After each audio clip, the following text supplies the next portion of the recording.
Hopefully, all of you folks have had a decent weekend as it comes to a conclusion.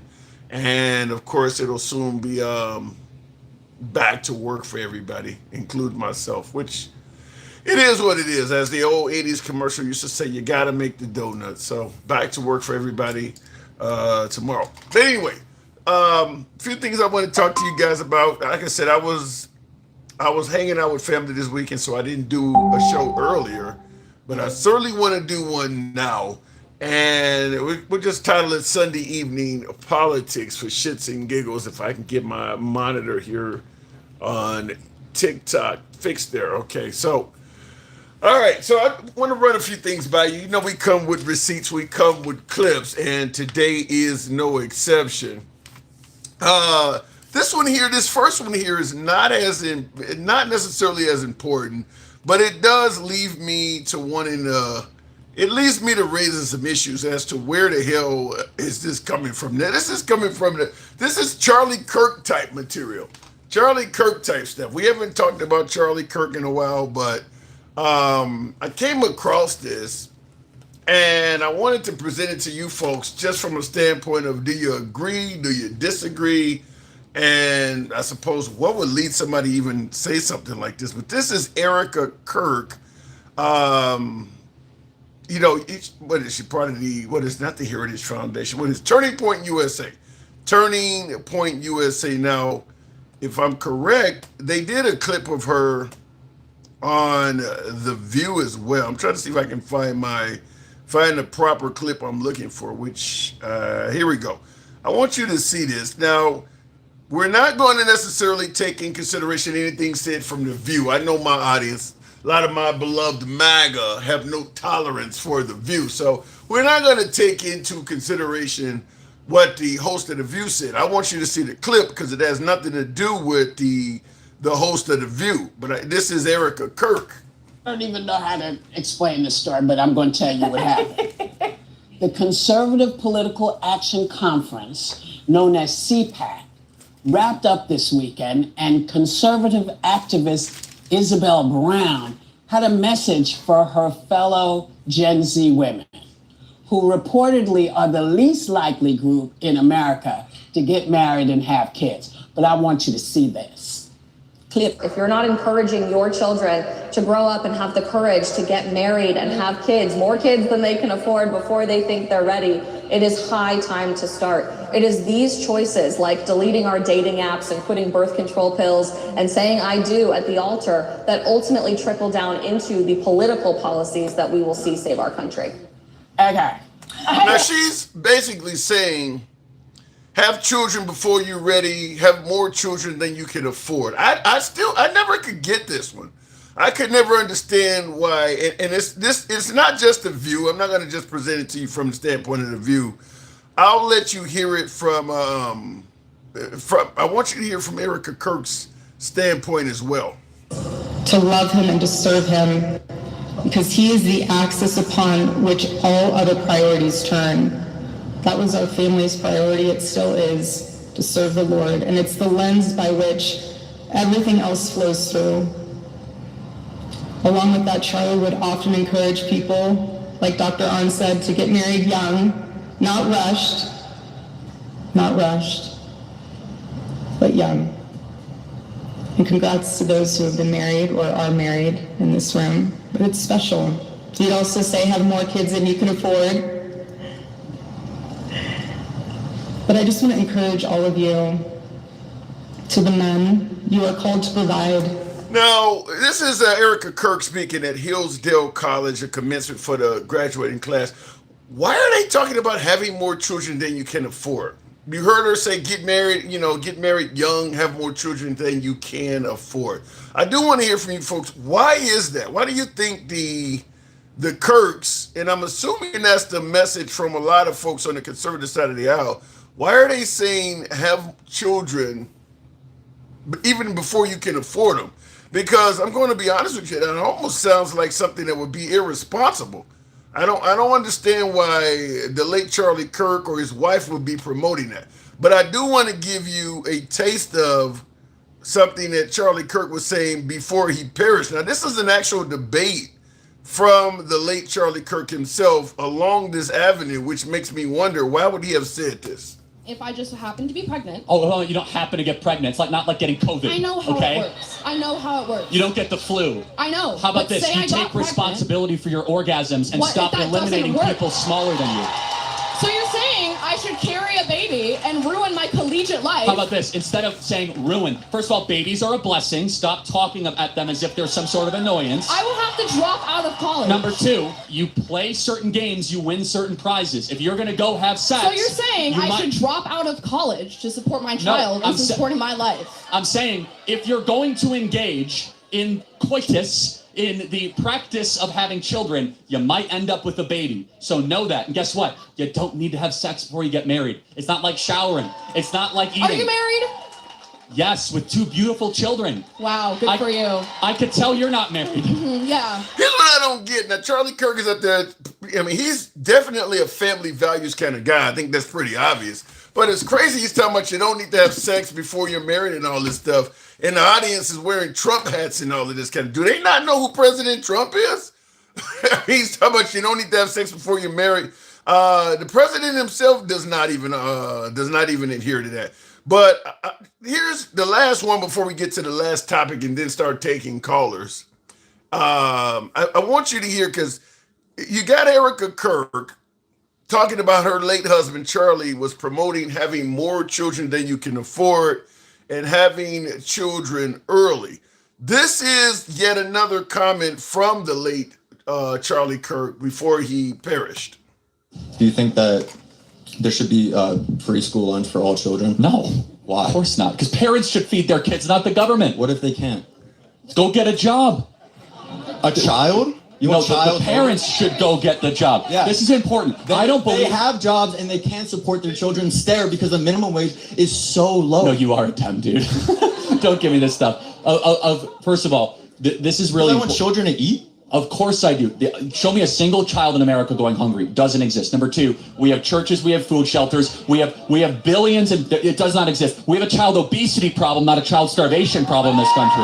That 50% of our kids are obese or overweight. There's not a single kid in America that has died of starvation in the last 10 years. Show me that kid. Show me that. This is a propaganda thing from the Democrat Party. Our kids are so overweight, they have type 2 diabetes by the age of 8. So the number one problem for kids right now is that they're not moving enough and they're eating too much, not that there's child starvation. Instead, okay, now he's getting into children being obese and things like that. Fair enough. And there is an obesity epidemic among our nation's young. So Charlie Kirk was not wrong about that. But what I'm questioning is, why is a man that suggested you have more children than you can afford and all of this stuff also on record saying that he wouldn't favor giving children free lunch at schools? It just seems like those things are clashing. But make no mistake about it, folks, this show is not about Charlie Kirk. I do want to give you a couple of topics, but I just want to ask this question.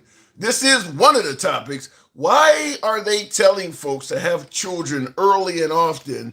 And you hear Erica Kirk say, more than you can afford. Why would anyone recommend parents having more children than they can afford? What is the aim of that? How does that make sense? Because I was always told you should be responsible. You shouldn't have children before, don't have children you can't take care of. Here he is saying have more than you can afford. So something is amiss there. And we'll certainly talk to the audience. Tap the screen, get the likes on up to 10,000. You know how we do it. We take the first caller at that point. In the comments, they say booking. White people are afraid of becoming a minority. Is that what this is about? I don't know. Is that what this is about? Tap the screen, get the likes on up. Continue on. I do want you to hear, before we get into our next topic, handsome conservative, ladies and gentlemen, the man, the myth, the legend, the icon, the host, wow, with the most, your friend and mine, the handsome liberal. You definitely always know how to open up a show, handsome conservative. Your support is always appreciated. Good to have you on this evening for this late show.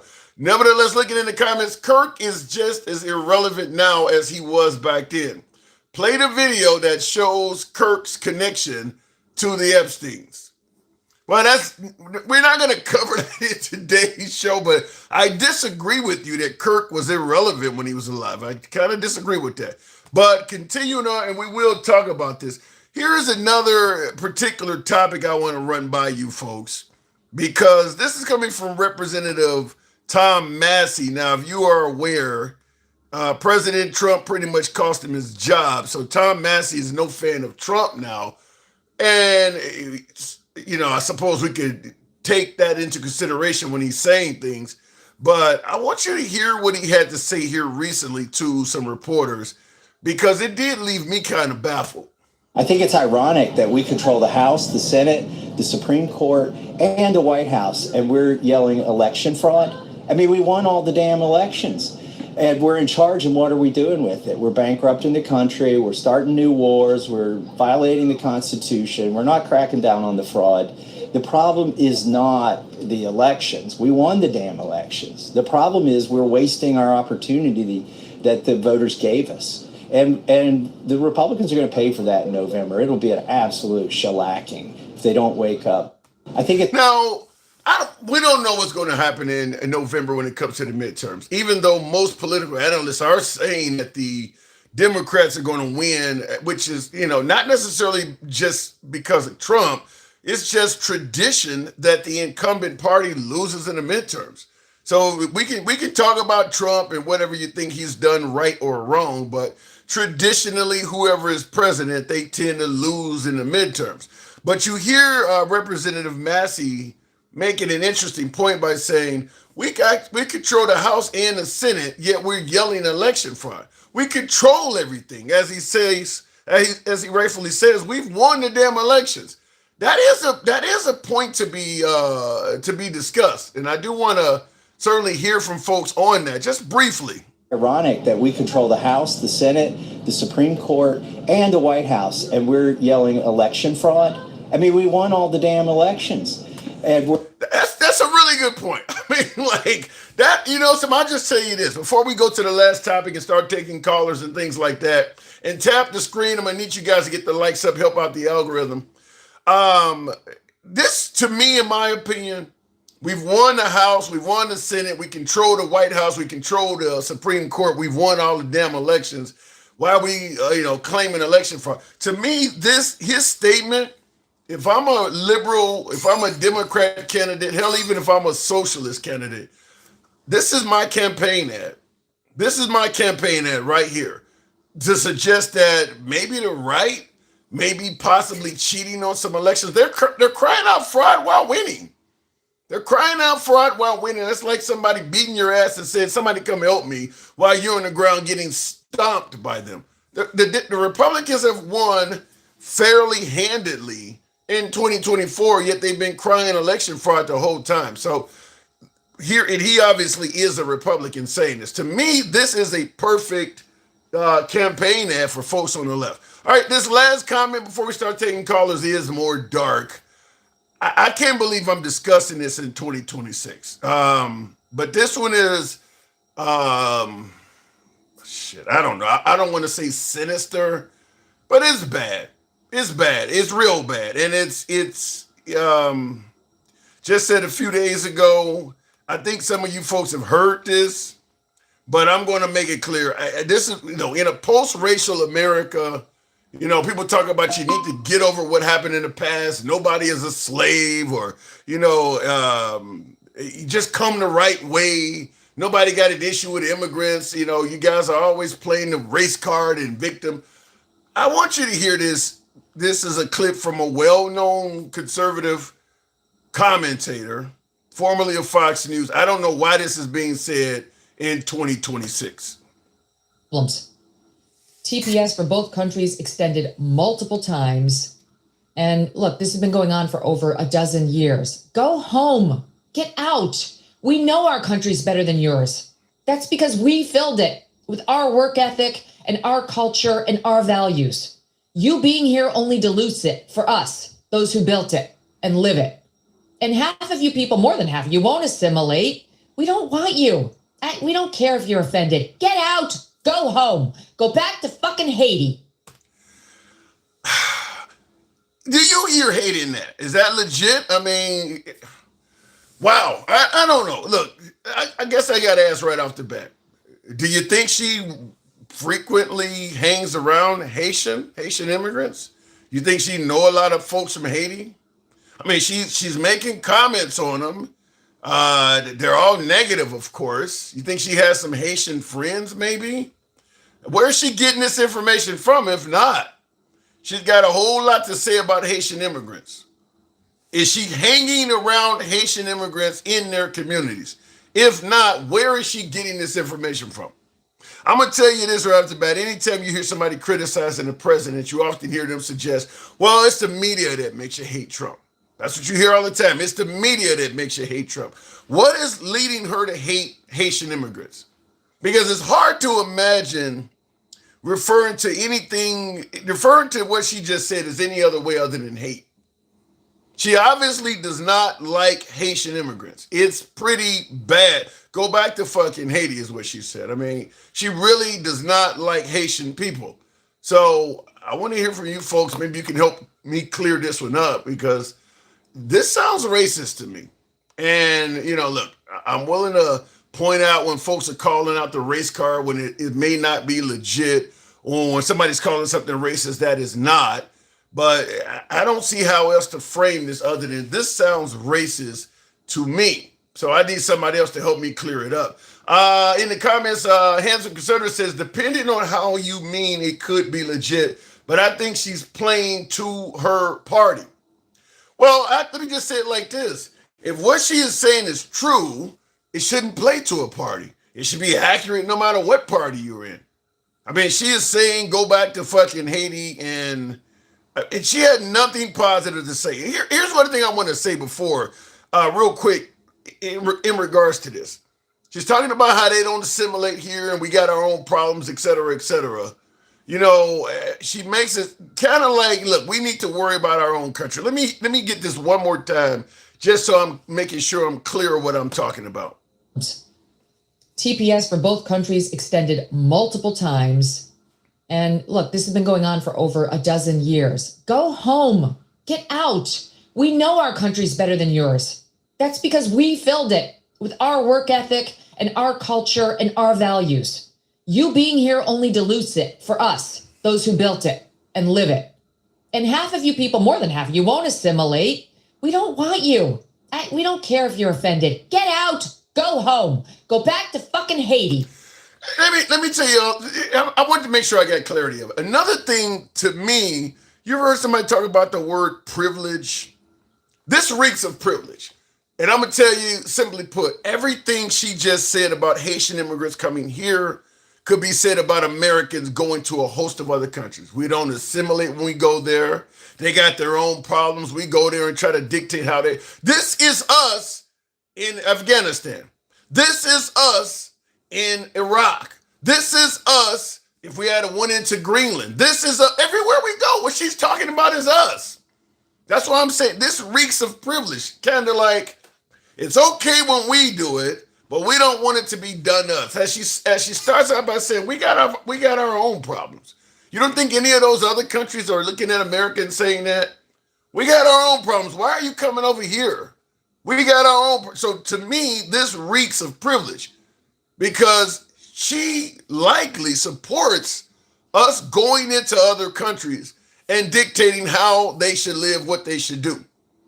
But here she is adamantly against a country coming here and doing it to us. That's privilege.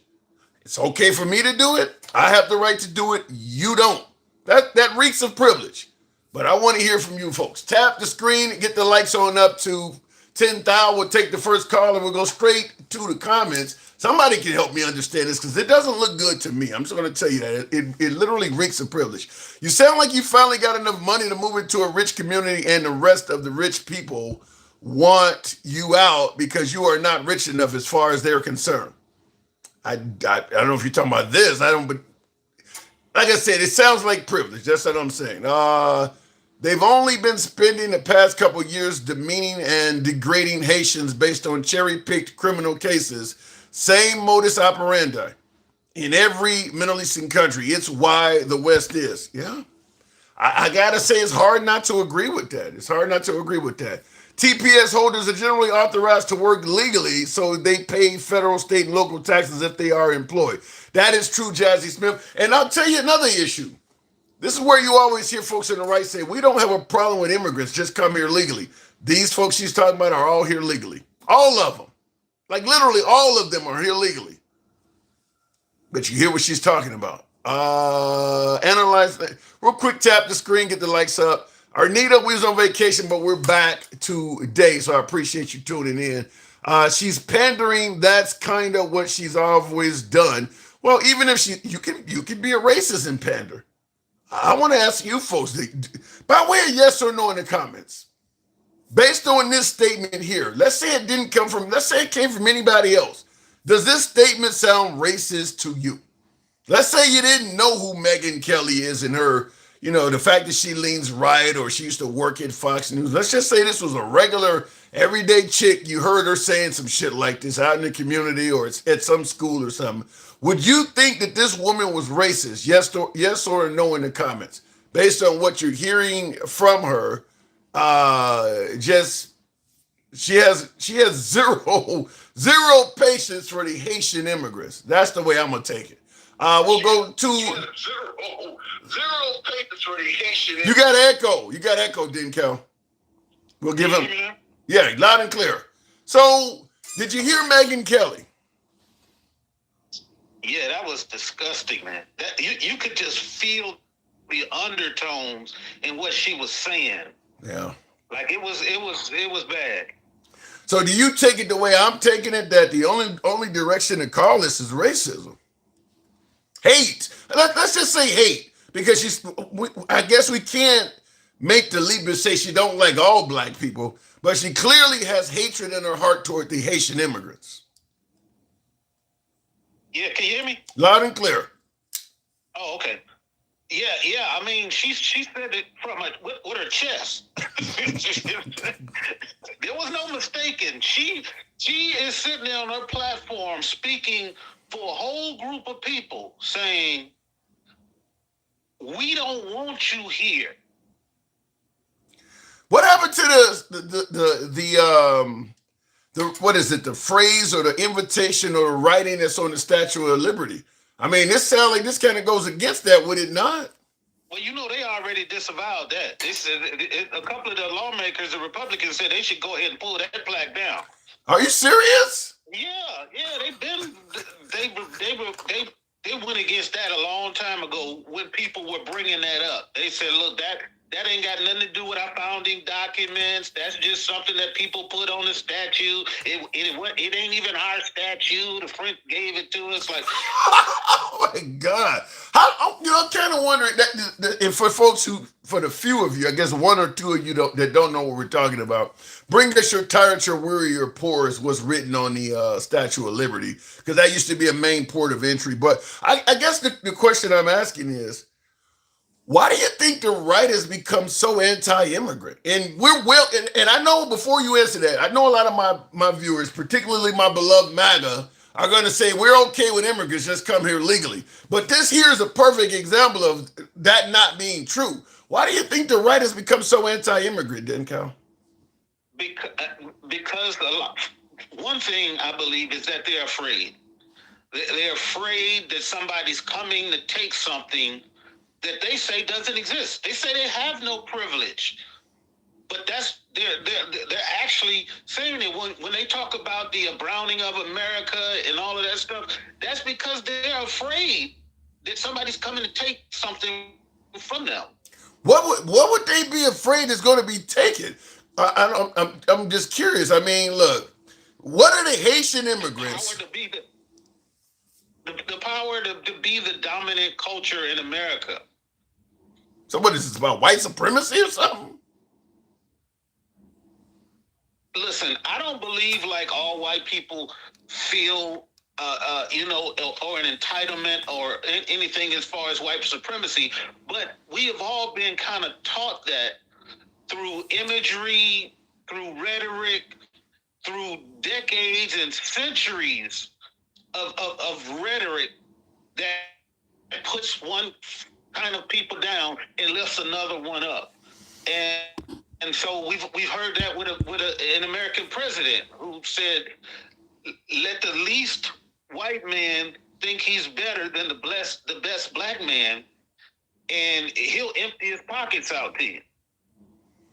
Well, some would argue that may be somewhat taking place now. How about this? Handsome Conservative says if you just come over here legally and you're willing to assimilate to the American culture, he's saying that we would be okay with that. Do you see it as Handsome Conservative is stating? Just come here legally and assimilate, and we're okay with you being here.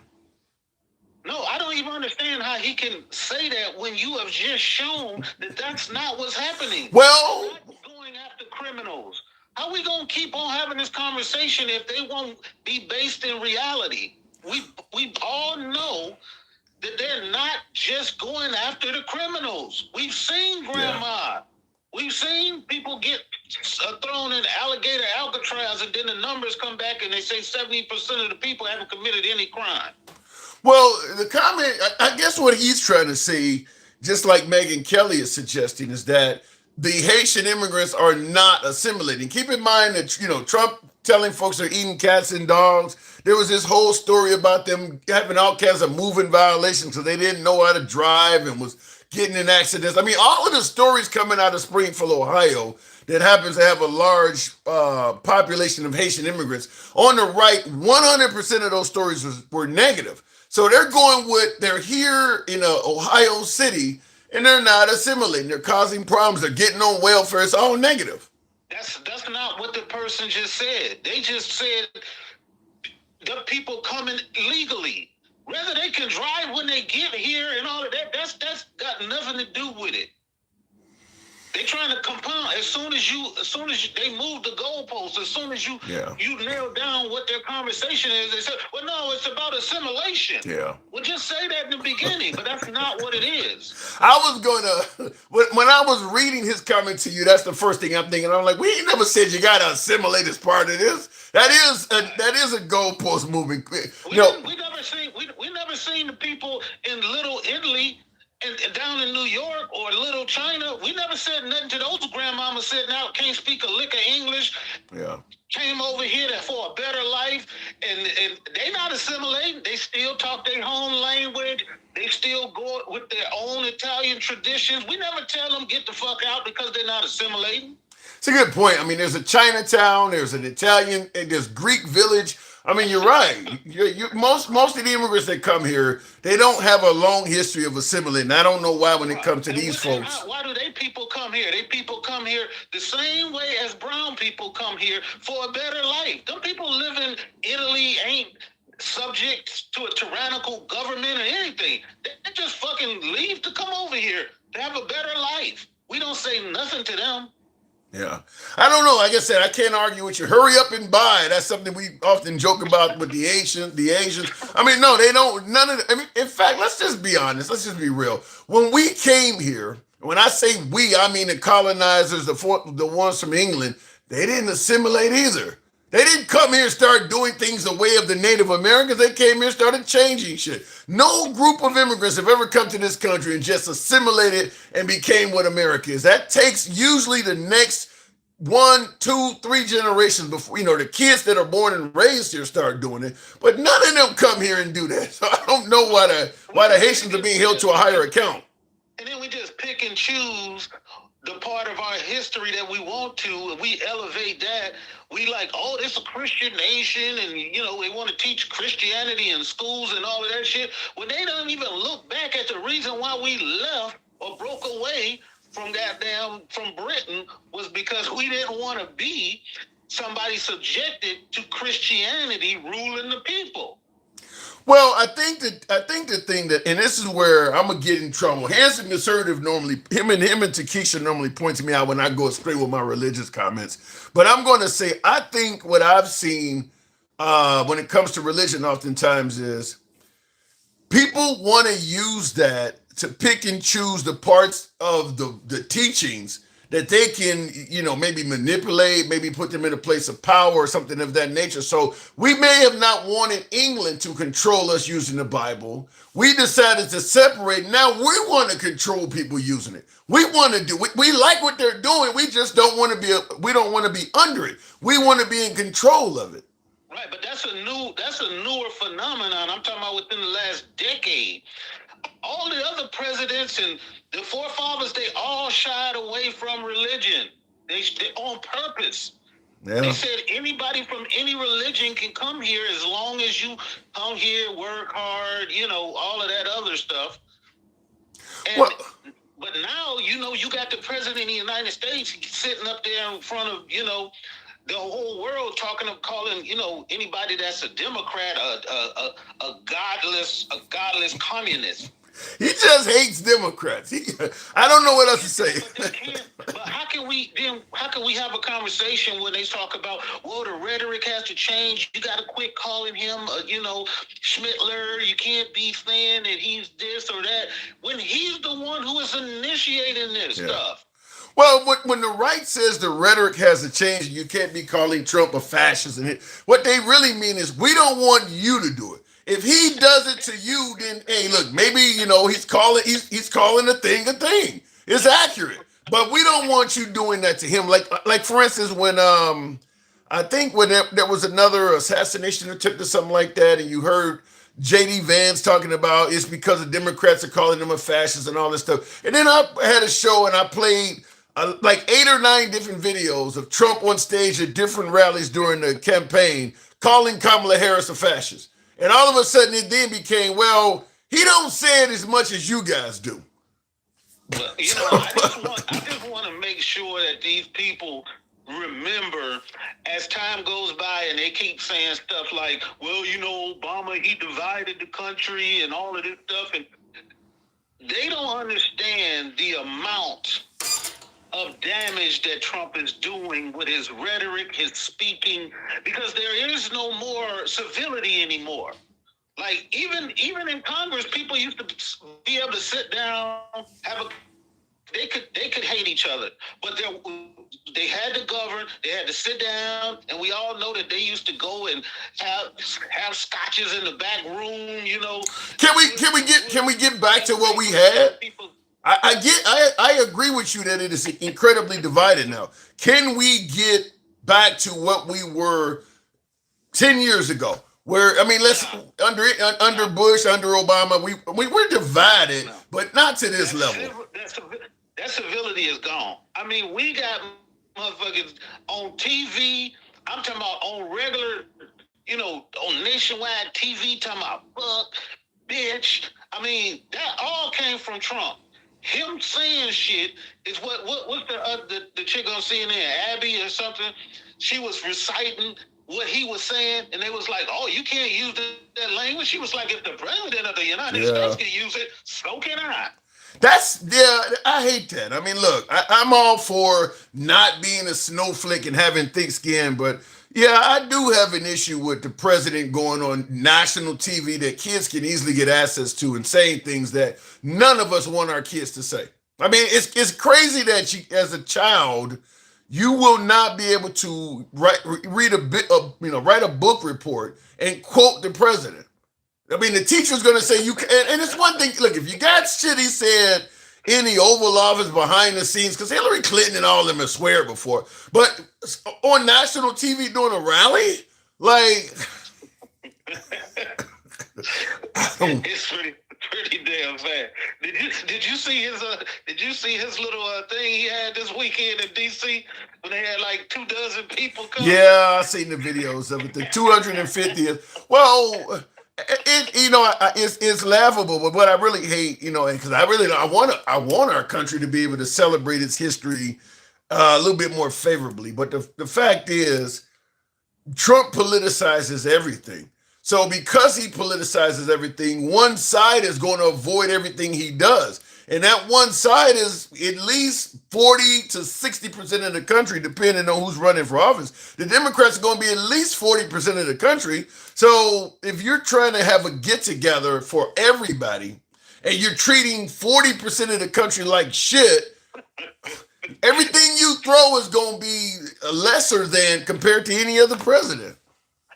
Look, it's supposed to be a celebration of the country's history, not a referendum on Trump, but he's made it about him. Yeah. Yeah, How many people would have loved to come and look? How many entertainers? How many people? How many regular citizens would have loved to come and celebrate the 250th anniversary of the country? Like, it would have been like the Million Man March down there if it had been any other president. Yeah, because I tell you, a free UFC fight, you know, you shouldn't have liberals. I mean, there's a lot. Well, it wasn't free, but if it was free, I mean, you shouldn't have liberals turning away from entertainment that they enjoy. But yeah, like you see what happened, it got politicized. I mean, he ended up politicizing it. So like, how did Vanilla Ice become the main attraction at the 250th anniversary? Like, dude, come on, even he didn't go. and that's how it happens when you get up there and say I hate all Democrats. A lot of entertainers are Democrats, so it's just something you would look. The Democrat Party are going to criticize and attack a Republican president, and the voters on the right are going to attack a liberal president. That's kind of just politics. But the president himself should not jump in the mud and pick a side. He himself should not have done that. And until that changes, not use our money. They said that stuff cost like over $80 million. They had some exhibits with what was it, Maine and Connecticut, where they just put 2 chairs inside their display. Yeah. Yep. The liberal cities are not going. I mean, they're not going to cooperate anything. I mean, it's gotten to the point now where, I mean, obviously you've seen what happened with Obama's what do you want to call it, library or whatever they call it. He wasn't invited to that. When he opens up his, or when his might be posthumously, I don't know if he, depends on how long he lives, but even if he's around, you're going to have a lot of folks that are going to avoid that. I mean, I would assume Obama, who probably will still be alive for sure, him and Michelle Obama ain't going to that. I mean, when his thing is open in Mar-a-Lago, they're not going to that. I don't think it'll ever get made because he will want that to be down there, damn near in Times Square. No, it'll be in Florida. It'll be in Florida. I don't believe he'll do it. He wants his to be bigger than Obama's. No. In Chicago. He has to do it bigger. It has to be in New York. You really believe that Trump wants his library to be in New York or not at all? Yes. No. Yes. No. Yes. No. Yes. That's why he brought Mondami into his office to have a chat. Look, we know that all of this shit he's doing is a facade, talking to all of these country folk like he really give a damn about them. He is big city con man. I mean, I know he's big city. I know he knows how to make behind the scenes deals, at least in America. He's not good with Iran, but I can't imagine him thinking that he's going to put a huge presidential library in New York at this point. That ship is sailed. Look, he's putting a monument over there in front of the war memorial. He don't give a shit. Yeah, but once he's gone, Cal, so is that monument. You're not gonna. I can't unless he do something incredibly valuable for New York. I don't see it. I just don't see them letting him put a. I don't. I mean, look. I know it, but you going back to the same thing that you told me about. Well, a lot of things we didn't think he could do, but he's doing them. Yeah. He will attempt it. His family's still there. His Trump Tower's still there. Melania, his son still live there. He might have talked that shit to get them people in Florida. I'm moving to Florida. I'm no longer fucking with New York. But all his his main business is still located in Florida. I mean, in New York. I got to move it on, but Arnita in the comments says he already said it's going to be in Florida. I get what you're talking about. Big city, more audience, more crowd, because down in southern Florida, it's going to be a place where you'd have to deliberately make a trip to go to, because that's not a heavily populated area anywhere near like New York, but I have a hard time believing it's going to be in New York. If they put his presidential library in New York, it'll be like an abortion clinic. Every day somebody out there protesting. I can't see it. I can't see it. Whereas it'll be celebrated down in southern Florida. I got to move it on. I hope you're wrong, but you were not wrong about saying he wasn't going to put boots on the ground. So you might be right. Hey, last thing, man. That man getting on there, Thomas Massey getting on there saying that they got the Supreme Court is diabolical, man. He's right, but he is right. Well, we know that these people that love the Constitution and the way they want to go back to the way it was. The way it was divided government with checks and balances. Let's hope it. Out loud, we control the Supreme Court. Is just like we know they do, but Massey is one of them people who's on his way out, so he's saying what it is he believes, and it all comes out that none of them believe in that shit for real. No, they don't. They're doing it for power, and in some cases to keep their jobs and not go through what Marjorie Taylor Greene went through with death threats and all that. Cal, appreciate it. Thank you. Yep, take care. Thank you. Tap the screen, get the likes on up to 25,000 if you will. And what do you think about with Thomas Massey, since some of you folks have come in as of late? This one here just makes perfect sense. And I don't understand why the right is doing this. I think it's ironic that we control the House, the Senate, the Supreme Court, and the White House, and we're yelling election fraud. I mean, we won all the damn elections. And we're in charge, and what are we doing with it? We're bankrupting the country. We're starting. And of course, he's not a fan of Trump, but he's right. How could you win everything and say it's fraudulent? I don't get that either. In the comments, Thomas, Handsome Conservative says, "Don't confuse Christianity with politics. Two different things." Not when you got politicians openly promoting Christianity now. No, that's the problem. You're right. You should not confuse Christianity with politics. But we're starting to really blur that line, Handsome Conservative, when you got states now forcing religion down the throats of children. Remember all this? I don't want LGBTQ and trans shit shoved down the throats of my child. Now all of a sudden the right is forcing Bible verses and all kinds of stuff on children. You don't hear any complaints about that at all. I thought you didn't want things shoved down your kid's throat. Maybe it's okay to shove down right-wing issues to your kids, but we don't want you shoving into that left-wing shit down. Because they're now going to be forcing kids to read Bible verse. Who gives a shit what the religion of the child actually is? You got Muslims being forced to read Bible verses as part of their curriculum? What if a school wants to force the kids to read the Quran? I bet you won't be in favor of that. So yeah, you're now starting to confuse religion and politics. Your wrong. Politicians are not supporting Christianity. They're supporting what they believe. If you are forcing children in your state to read excerpts from your religion and no other religion, you are supporting. What are you talking about? That doesn't make sense. Twisted Anvil says, I'll call in been to 36 countries. What's the number? You can call in on Instagram, TikTok, Substack, or Clapper. Same name across all platforms, The Handsome Liberal, and we'll bring you up. That's how you call in. It doesn't cost anything to do it either, by the way. And by the way, folks, tap the screen. Help your boy out with the hat mustache. TikTok cap goals. I haven't solicited that. Show the program some love. Didn't Cal, you still up for some reason. Didn't Cal, hang on a second. Let me fix that over there. Okay, so help your boy out with the hat mustache. TikTok cap goals, if you will. And I got thrown off because somebody was still up. But anyway, you guys know how the program is ran. We don't block, ban, or censor anyone. We are MAGA friendly. Always have been, always will remain. Nevertheless, liberals are welcome on the program as well. We don't block, ban, or censor anyone. Our comments go left of Bernie Sanders to I'm having a dinner with Q.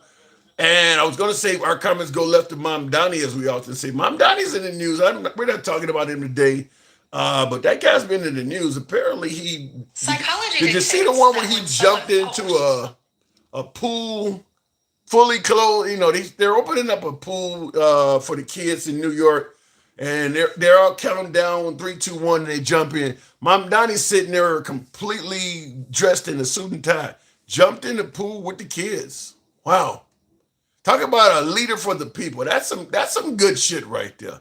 That guy's almost 35. He's pretty young, but that's some good shit to jump into the pool with the kids in a suit and tie, showing I'm not above you. I'm willing to hang out with you and do. That was pretty cool for Mom Donnie to do that. They're trying their best to trash him with the socialist aspect. We'll see how that goes, but A lot of people are loving Mamdani, and he's continuing to do things to make that continue. But continuing on with the program, tap the screen, get the likes on up to 23,000. We're also talking about Megyn Kelly with the whole, in my opinion, I hate Haitian spiel. I don't see any other way to take what she said, but you guys can let me know. To me, it sounds like she just hates the Haitian population. Going back to the comments, he has to convince the minions when the Democrats. Wait a minute. He has to convince the minions when the Dems win and the takeover, it was fraud, even though he's never proven any fraud. Yeah, Trump has said so many things that have never been proven that I do question. Why don't people just take him at his word?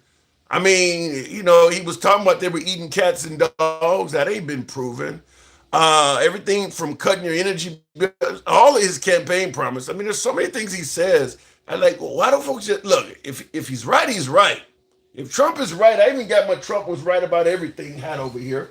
We used to hold up when he was saying things right. Trump was right about everything, but when he's wrong, he's wrong. I don't, we don't just go to something else or start talking about Biden when he's wrong. When he's wrong, he's wrong. So somebody got to help me understand that. Why do people just take his word when it doesn't often come with proof? Twisted Anvil, we'll see if he comes up. Good evening, Twisted. Hey, you got me? Yeah, loud and clear, sir.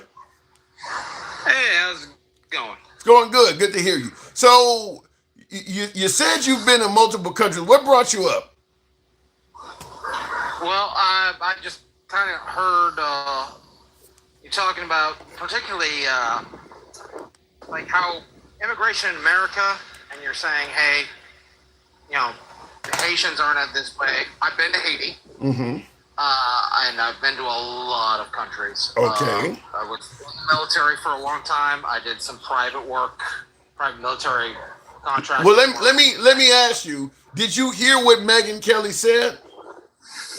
Oh yeah, no, Megyn Kelly is a bitch. Is that hate? Do you believe? Does that sound like hate to you?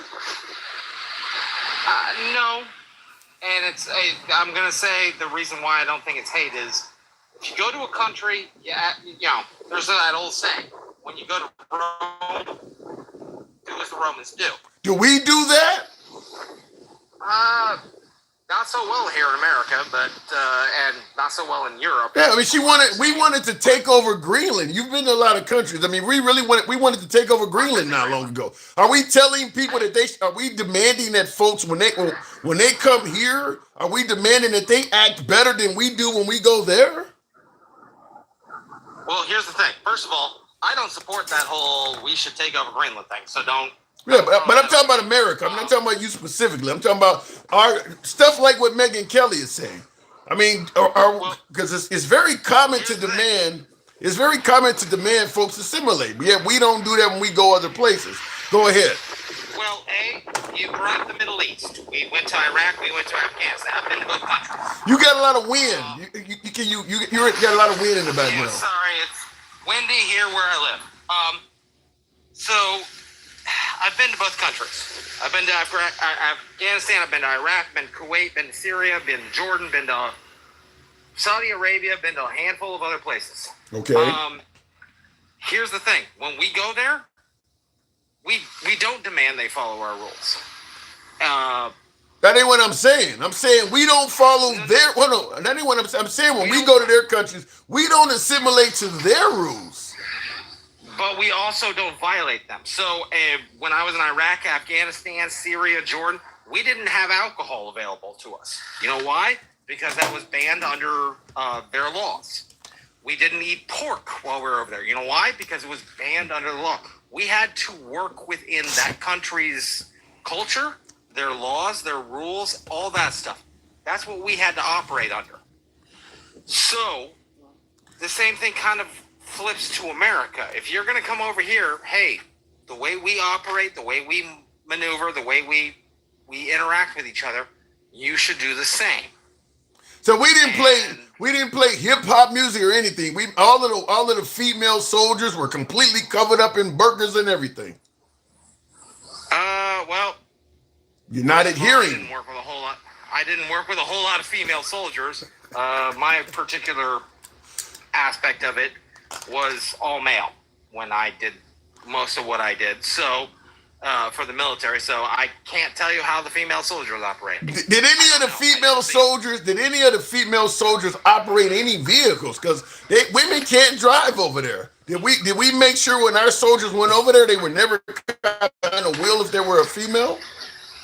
Again, you're asking me questions I didn't particularly witness. Well, I'm asking you because you made it sound like you were certain when we go to those countries, we do what we're supposed to do. Now, when I'm asking you, now you don't know. We operate in certain ways, all right? We don't eat pork. We don't drink alcohol. Do you drive cars as a woman? Do you drive cars as a woman? That's also part of the rules. There was no women in my back then I was military. I also went post-military and was a civilian doing private military contracting work. I didn't work with any women over there. Okay. They weren't, when I was in the military, they weren't allowed to do the certain things that I used to do. And then the private military world, they didn't do anything with us because they had no experience with us. So I really didn't work with women. Were there any women in Afghanistan in positions of leadership? Because that goes against their rules as well. Not within my fucking unit. How big is your unit? You're talking about special operations. Mm-hmm. There are not a lot of women within special operations within the time frame that I worked. Okay. I cannot tell you how the entire U.S. military operated. I can tell you how we operate. Okay. How my group operated. How we would have to work. Okay. Well, if you're going to tell me, hey, there's this one group over here that did something totally different, that is not my experience. Okay. Well, I can't tell you beyond my experience any more than you can tell me something beyond your experience. Okay. Right? Well, I can tell you right now in the comments section, there's a lot of veterans that are saying women were driving and they were in positions of leadership and they were not covering up. So I've never been there, so I do thank you for your service. I haven't been in these war zones. But folks that have are commenting in the comment section right now, and they're saying women didn't cover up, they were in positions of leadership, and they were driving. So your statement of how we assimilated to their rules when we went over there, it doesn't sound like it was happening outside of your unit. Maybe just a few of you guys did it, but everybody else seemed to be breaking the rules of assimilation over there. Well, in all fairness, for assimilation, there's a difference between immigration and fighting a conflict. There was not a single motherfucker I knew who was like, hey, we have invaded Afghanistan. Let's live here now. No one I knew that. It was a temporary thing. We were over there for 6 months, 9 months, a year. Every one of us was like, hey, as soon as this shit is done, we're going back to California and we're going to get drunk as fuck and we're going to, eat bacon and we're going to fuck whoever we want. I got a viewer that's telling me to ask you what the immigrants are not doing to assimilate. What do you see in this country? Because you said what Megyn Kelly said is accurate. What are they not doing to assimilate in your opinion? So in this country, first of all, immigration is I don't see immigration as a net negative. It is absolutely, there are definitely immigrants who moved to this country. However, in my current occupation that I have moved on to since I've gotten out of my previous occupation, one of the biggest issues I have with how we deal with immigration here is particularly since we're Americans, we don't deal with any of the other immigration problems with Europe or anywhere else. However, they do undercut union wages. They do undercut things like construction, the carpenters unions, the laborers unions, all those groups. Those guys will come in, they will undercut those wages. Do you lean politically? Do you lean right or left politically? Neither. I don't believe either party has my best interest. I take a look at each. Who did you vote for? Who did you vote for in 2024? Trump and Kamala Harris. Did you vote in that election? I actually voted Joe Jorgensen. Okay, when Trump ran against Biden in 2020, did you vote in that one? Yes, I believe I voted for the Libertarian Party then. Okay. I've also voted Green Party, I've also voted Democrat, Republican. I take a look at each individual person and go, oh, this person has more of my interest because I don't believe either political party has my particular interests. Republicans do not believe in unions. Unions, yeah, that's what I was getting at. They don't believe in unions. I mean, however, I'm a big hunter. I'm a big outdoorsman. So the Democrats are not big on gun rights. So I then have to take a look at every single one of these candidates and go, which one is going to best suit my particular needs, my particular wants? well, but wait a minute. Let me say something that is. I'm gonna defend the Democrats that I'm always rarely accused of doing, but the Democrat, if your desire to have a firearm is for hunting purposes, and I'm not talking about two-legged animals that can speak, if you're trying to hunt actual animals, the Democrats don't usually get in the way of that because that's not normally done in Democrat cities. I mean, they don't normally interfere unless you want to go out there and hunt squirrels with a 50 cal. They don't normally get in the way of your desire to hunt. Well, you would say that, and that's okay, fine. Fair enough. That's your point of view. However, I've lived in multiple states. I've lived all over. Some of their beliefs, and I'm not kidding you, there was a politician who was Democrat in California who lost his mind over black powder rifles because they fired 50 caliber rounds. Mm-hmm. Black powder, literally the thing that we made that Second Amendment off of. No one can argue, hey, black powder rifles are off limits on the Second Amendment. There's a whole lot of liberals who will argue, hey, we didn't know that AR-15s were coming down the pike, then Glock 19s were coming down the pike. But he was saying, hey, a 50 caliber, that's a scary round for people to own. Yeah, but you're going, but there's a whole lot of that argument. I don't disagree with, I can't push back on what you're saying, but I do want to say you can't take what some far left politician said and brand the whole party with that, because that's not the law anywhere. So you're gonna have some, like, you got folks who believe that a woman that terminates the life of a child should be executed. That's not the sentiment of the Republican Party, though. That's just some far right lunatic. You're going with maybe some left wing lunatic, because listen, there are liberal cities, liberal states where there's no conservative around, and they don't have what you just stated as law. So even the liberals don't want to do that. Well, and again, some liberals aren't that way. I am very much centrist. I don't believe in Republican views. I don't believe in a lot of the liberal views. I am a very pro-union guy, and I also believe in Second Amendment rights. I mix match. I believe in a woman's right to choose, as well as stronger immigration enforcement. I don't fall into either party because neither party really fits what I see on the ground. I vote for the person that best represents my particular interests. Have you ever voted for everyone? Have you ever voted? Did you vote for Trump at all? He's ran 3 times. Did you ever vote for Trump? Absolutely not. Not once. Have you ever voted for a liberal in the last? I mean, did you vote for, who was it? Biden and Kamala Harris, and Hillary Clinton. You didn't vote for any of them either, right? So I voted third party for the most part because, I would vote for literally anyone over Kamala Harris. And if, gun to my head, someone said Trump or Harris, make a pick, it was Trump. But I didn't vote for Trump that year. And it's because I lived in California. I saw what Harris did with criminal justice reform and how just awful she was on that front. She threw way too many people in prison.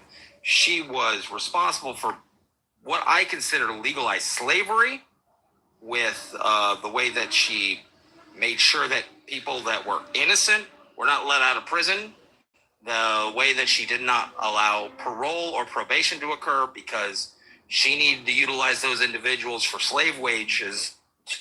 What was happening? What was happening before she became? I mean, was California pretty lenient? I mean, all of a sudden there's this huge bump during the time Kamala Harris was there that went away once she was no longer there, or something. I mean, because California is like 3 strike laws and all of that. All of that wasn't under Kamala Harris, was it?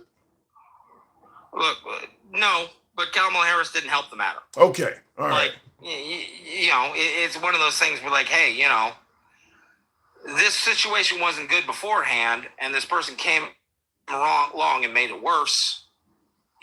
You're not supporting that person, right? You're saying, hey, that person made it worse, and I can see she made it worse. Okay, fair enough. Like I said, I haven't heard most of the folks I hear complaining about Kamala Harris being too tough on crime generally lean right, and usually when people are talking about being lenient on crime, it's usually left wingers. The right usually wants for. Now I'm not saying you're right. You're saying you're somewhat you sound center right. Maybe you're saying you're center, but you people usually lean a little bit in one direction from center. You sound more center right than center left. Even though I heard your stance on unions, but most of the other stuff you're talking about sounds like you would lean more towards right. So you sound more center right. You just happen to have a union job, I do not have a union job. I just happen to support the unions and the way that they operate to actually hold the very wealthy responsible and make sure that they're getting a proper wage. I'm not gonna say I'm right wing or left wing. What else? Again, give me something you agree with the left on. You agree with the right on being tougher on immigration. You're pro Second Amendment. Well, you are pro choice, right? You believe a woman's right to choose. Absolutely, 100% pro choice. A woman has a right to choose. I believe limited restrictions should exist, similar to that as Europe, which is a European leftist view. Like you shouldn't be able to abort a child at 8 months and 21 days. Yeah. At that point, you should have made that decision. But I am very pro-choice. Another thing that I would say, healthcare. I believe that the way that we operate healthcare in this country is an absolute travesty, and that we should absolutely have an option for single-payer systems to lower the. Would you support universal health care? Yeah, I believe that Medicare for all or a single-payer system should be available to all of us. Yes. Okay. 100%. All right, fair enough. I also. So none of your candidates ever win in national elections. Then you've never had a winning candidate. Sounds like. No, because I've never looked at every political, candidate that I've ever seen is who is in my best, who votes me, who represents me best. There's not been a liberal where I live who has represented me, 100%. There's never been a Republican where I live that has represented me 100%. I grew up in Missouri, so I voted against Todd Aiken, if you remember him. That bullshit that he said, because I looked at him and went, holy shit, you don't know shit about shit, and what you just said was stupid.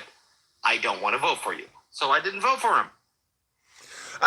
Listen, I don't have much of a pushback for most of the stuff you said, other than the idea that what Megyn Kelly said was not racist. That right there, if I'm a Haitian immigrant, I'm thinking right off the bat, this woman does not like me.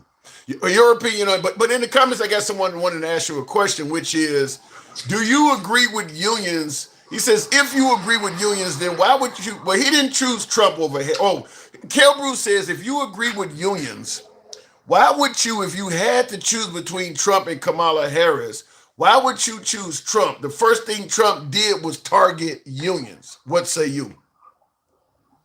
My answer to that is, if you take a look at what Biden did with the railroad union. He's not part of the conversation, though. I got you, but Kamala Harris was a part of that administration. Okay, all right. She owns some of that. They absolutely screwed over the railroad union.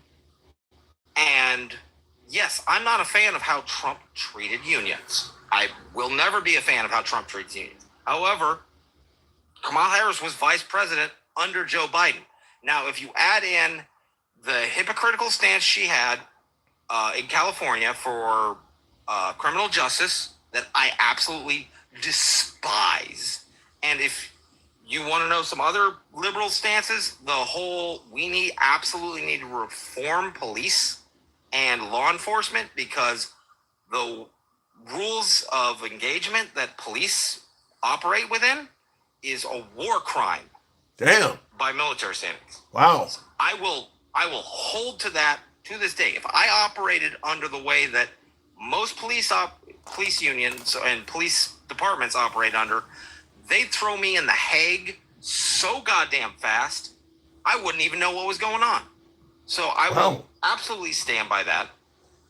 And the way she operated, plus the fact that she was a part of an administration that absolutely fucked the railroad union as hard as humanly possible. And look, I don't like Trump. I don't like a lot of what Trump does. However, as far as fucking unions over, that is not a partisan decision. You really is.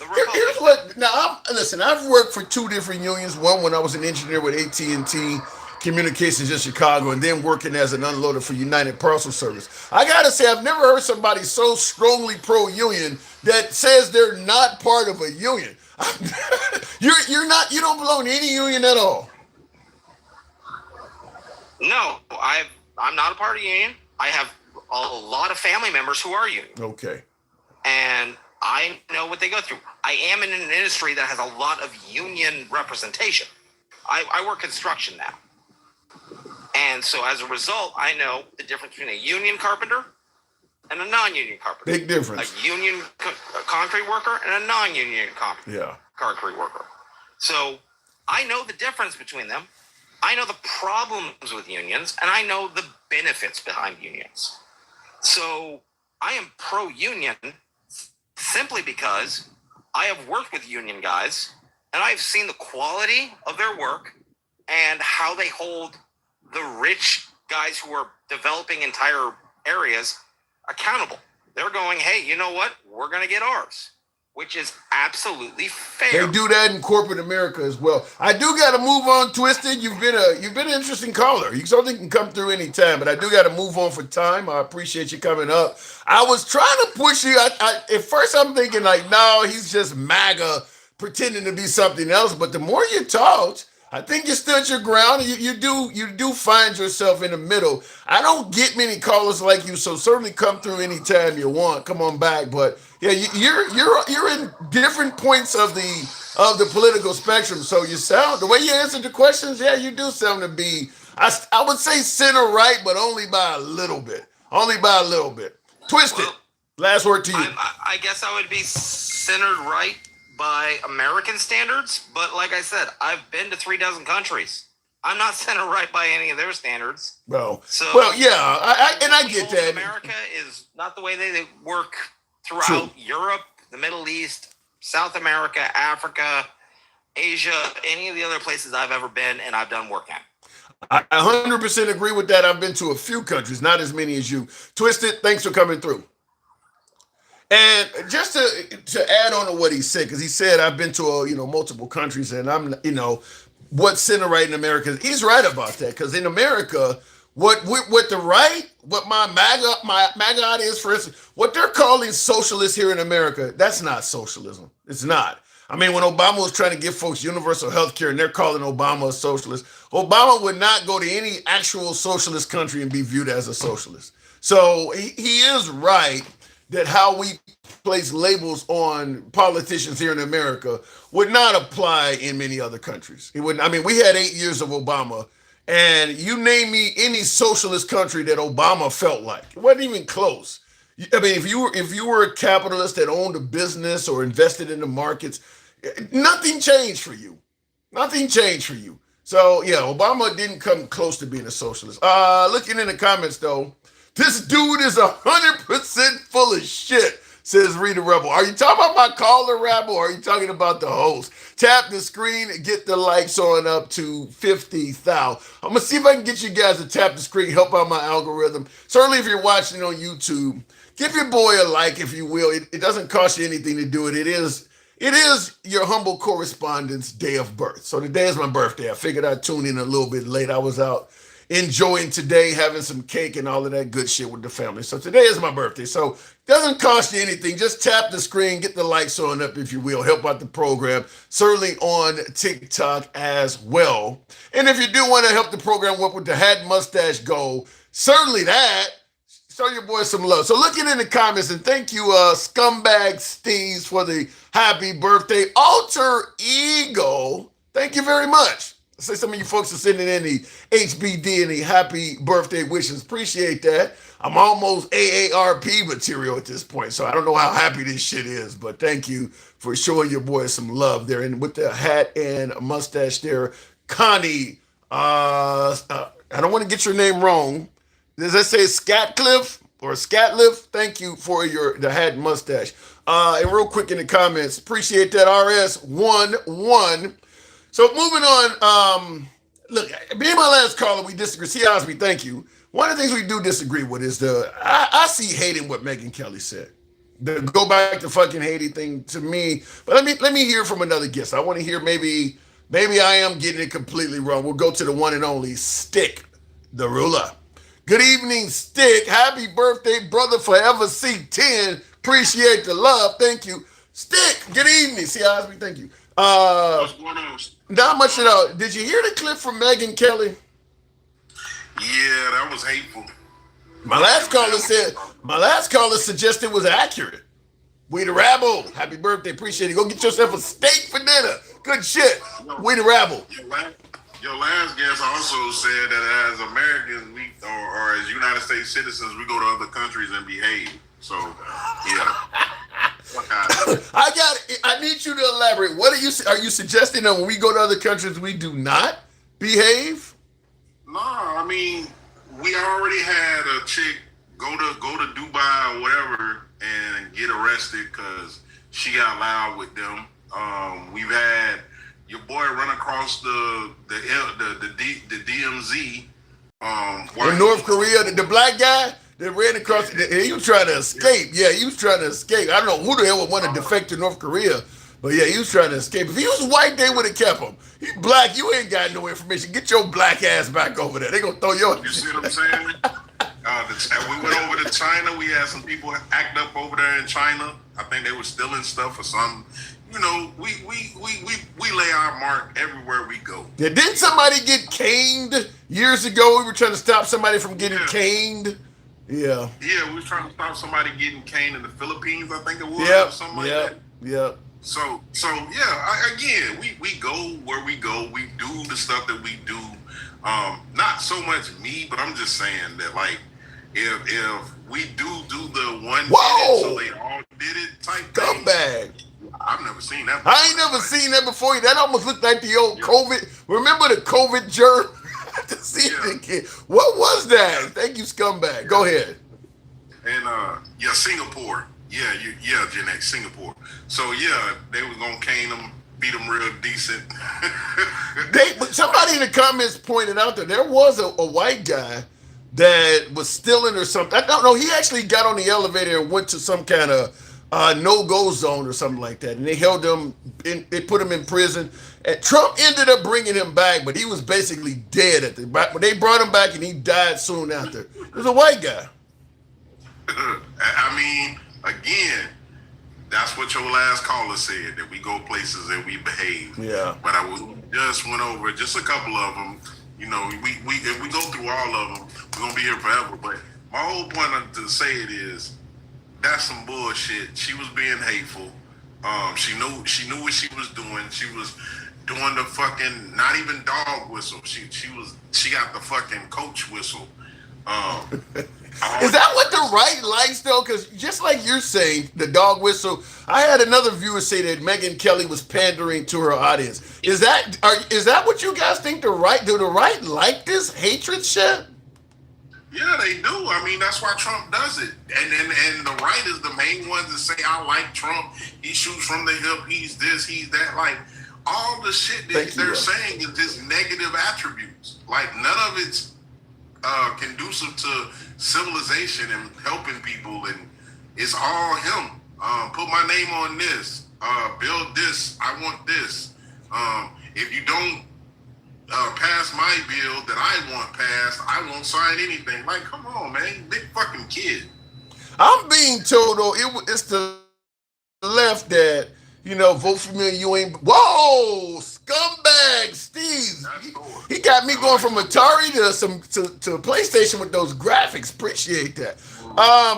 I'm being told that it's the left. Vote for me and you ain't black, and the Democrat Party is a party that was pro-slavery, pro-KKK. You're telling me the right is all about hate. That ain't what the right is saying. Well, the right is trying to mask it by saying that they Christians, but then they don't do Christian-like ass shit. You know what I mean? They don't want to help feed anybody. They don't want to make sure that single mom and that baby is healthy. They want to take WIC away. They want to take food snaps away. They want to say no matter what color it is, they're welfare queens. They need to get up and do this and do that. And then at the same time, you can't have an abortion either. So, I mean, they say they are the party of what they're well, they're the party of, but they also say, huh? Go ahead. They also say they're the party of responsibility, and that the Democrats don't like accountability.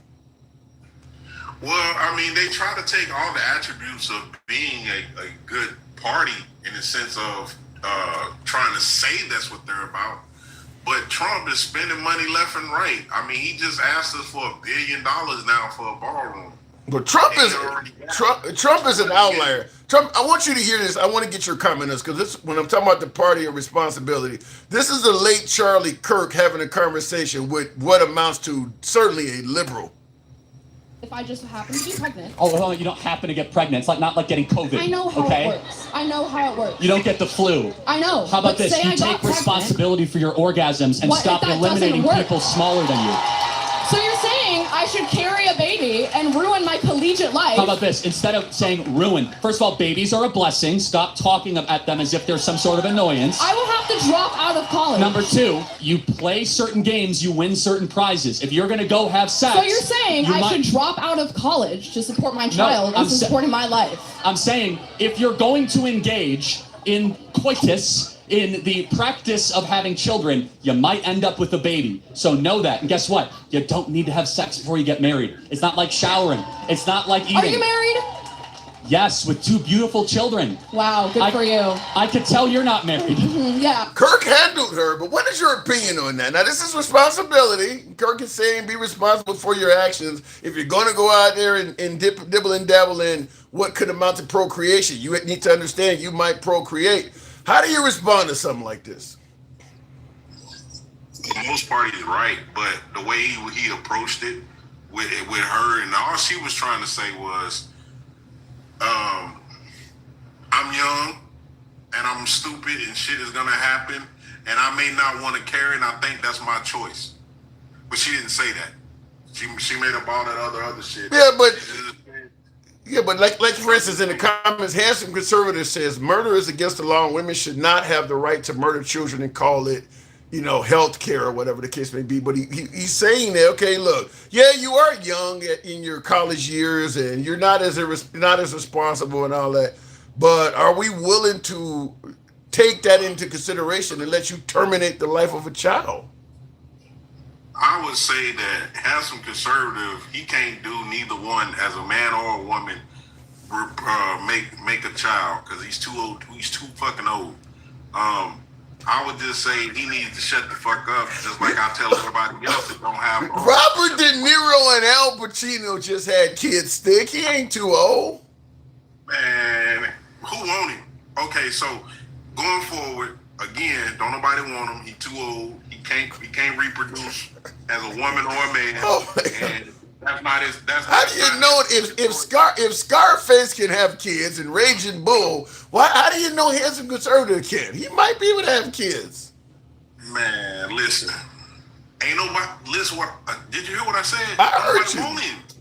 Like, so what's the perfect thing for a person that nobody wants to do? Try to tell other people what he wants. Don't nobody give a fuck about what he wants. Don't nobody give a fuck about what any of them want. Well, if a woman and a man lies down and things happen, whether she wants it or whether he wants it. Everybody got to have that fucking talk. But at the end of the day, the person who the child is inside of is the final decider. So some of y'all that ain't husbands, shut the fuck up. Me personally, I don't even want to really talk about that subject because I can't have an abortion. I'm a man. It's not on me. It's between her, God, and her doctor, not me. Yeah, and I see in the comments, So, Big Boss is referring to your statement as a typical beta male comment. I don't know what. no, it's not. No, it's not, because beta males know that God comes first. So just like I said, it's between God, her, and her doctor. See, you see how that goes? Only people who think that they're alphas say some dumbass beta ass shit like that. And real quick in the comments, who is that? Teddy Owens says, I feel sorry for the kids. Look, I'll tell you this. It doesn't matter what side of the aisle you're on. You should feel sorry for the kids. Because if you're pro-life, you're going to feel sorry for all the liberals that terminate the life of the unborn. But if you lean right, do you see the right doing anything for children once they're born? I mean, the right is not pro-children either. So you should feel sorry for children no matter what side of the aisle you're on, because you can make an argument that neither one of them care. What about all those kids that died during the first strikes on Iran? That big ass school. Well, Trump said the Iranians blew their own school up. Trump says they was past 9 months. They was past 9 months, but he aborted all those children. Well, Trump said, wait, hold on. Trump says the Iranians blew their own school up. Yeah, that's what Trump said. But then his fucking Whiskey Pete, he said, well, we don't know that because they don't. And they actually do know. They do They know. know they They did know. the shit. Yeah, they know. They know that they did the shit. Yeah. You know what I mean? But again, y'all fake ass Christians, y'all be with the bullshit. Matter of fact, speaking of the handsome conservative, he posted something the other day with a black woman saying exactly what the fuck he needed to hear. Which was what? And what's so weird is because he thought that he was saying something so right and so true, he missed the fucking message. The message was for you, handsome conservative. What was? I'm curious. What was said in the? I'm curious. What was said in the video? I can't remember at the moment, but I know as she was talking to him. She wasn't talking to nobody but him and people that think like him. And it was weird to me, like, you posting this shit, you don't even believe this shit. Like, what? And then it's a black woman. So it threw me all the way off. Let me ask you this. In the comments, Carlos, I guess that says Carlos Andres or something like that, says, don't worry, we should not kill the babies. We should give them up for adoption, pay for their foster homes until the 18th, waste more money just like that. What about adoption? What would you be pro-life if they, strengthen adoption policies or something? Me personally, again, it's not my choice. And me, other than a miscarriage, I've never had that problem. My wife and or people that I, baby mama or whatever you want to call them, before my wife, like, I ain't never had that problem. I was man up, take care of my child, go to the military. I did what I needed to do. So, like, that don't bother me.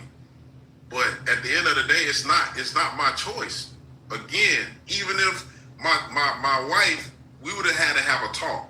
That's what I say. I don't disagree with that. Yeah. It just depends on the circumstances. If her life is in danger and this child's life is in danger as well, but we know for a fact if she go ahead and have an abortion at the time, so to make sure that at least one of them live, I'm gonna go with my wife because we can always try again. Like, how about Charlie Kirk? I got a clip on here. I'm not going to play it right now, but Erica Kirk, his wife, she talks about how he promoted having more children than you can afford and to have children early. So you got some folks on the right that are saying don't have babies you can't take care of, and then you got other folks like the Kirk saying have babies that you can't afford. So I don't understand where the message is lying. So the message is this: think about this, talk about this, while I get in your fucking pockets, while I make you pay more for gas, while I make you pay more at the goddamn grocery store. Think about trans while I make the fucking oil $200 a barrel. While I tell you it's a ceasefire when really we still fighting. Like, all of that shit is a facade. He's a fucking criminal. He's right now, he's stealing everything right in front of our fucking faces. But think about trans. Think about some shit that don't amount to a hill of beans. Think about some shit that you ain't even gonna indulge in. Wow. You just don't even want a motherfucker just to be happy. I mean, I don't get it. I mean, and that's what gay means happy. So you just want to be over there telling people, some people, if you can't tell black folks, and which y'all trying to do that again, y'all trying to tell us what the fuck to do and how to behave and who we are and who we ain't. Wait. What are they doing to tell black folks how to behave? What are you talking about? By talking about civil rights and doing the DEIA and then charging one student that stabbed two other students 10 years. Oh no! Don't go to the car. Hold on, and then give them the black student 35 years for one. So yeah, they showing their ass. They showing. I don't. You know how I feel about Carmelo. I don't want to go down the road of Carmelo Anthony, but I just think the kid made some bad choices. Hopefully he got a legal team now for an appeal. Maybe it'll come out better for him. But I think he made some bad choices, and he's going to have to pay for it at least in the time being. And if you call a bad choice because somebody said I can go sit up under the tent with them to stay out the rain, I don't know what the fuck you talking about, Tim. A bad choice. I'm saying a bad choice. If you telling me that choice is just saying, look, man, leave me alone, or I'm gonna have to basically stand my ground. Then I don't know what you're talking about because that's the law in Texas. Here's what I don't like. Based on what you're saying, if we let Carmelo Anthony get away with that, the Karate Kid would have stabbed Johnny. What is his name? Michael J. Fox in Back to the Future. He would have killed Biff. If we let anybody who's bullying or pushing another, because bullies normally run with crews. Stick Biff. Back to the Future, he ran with a crew. So did Johnny in the Karate Kid. He ran with a crew. If we're okay with, and I see somebody in the comments, Arnita saying that's television. No, that's happening in schools all over America. That's happening. Just about every school, private and public, has bullies in it. If we allow the smaller person, as opposed to learning a lesson, we allow them to use lethal force, you'll be having deaths all over the place in this country. So it's already happening. It's already happening. That's number one. But the skin color determines whether you get off or not. So Tim, let me ask you a question. Sure. Being real. Sure. When it comes down to skin color and the time that you get between skin color of a white person and skin color of a black person, who gets the most time? Statistically, people of color. It ain't guaranteed. It ain't like if you take two. Hold on. It ain't just like you and I. You were talking about that. I can't walk down Sanford streets with Skittles. None of this stuff is guaranteed, but the statistical probability of you getting more time as a colored person is higher. I'll agree with that. So that's my point. See, like last time you missed it.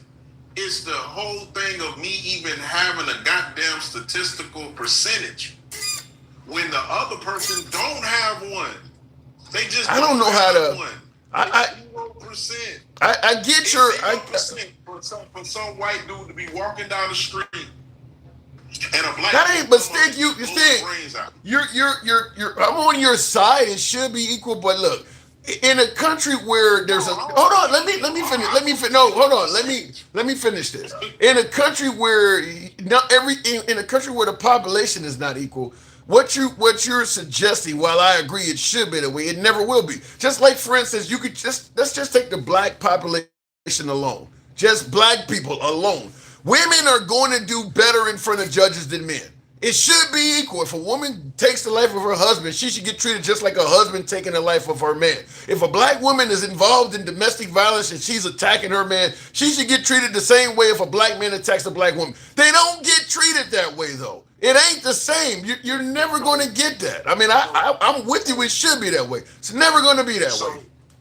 So I'm gonna just say, nah, you're wrong. Really? Because You think black women get? You think black women? If a black woman, hold on. If you're telling me, you're telling me that. time than white women. No, that ain't, no. Let's no. You're focusing on race. I'm saying if your wife attacks you, who's That's what we're talking about. no, but I'm telling you, as a system is never going to be equal. Even if you take race out of the picture, it's not going to. It's not even equal within our community.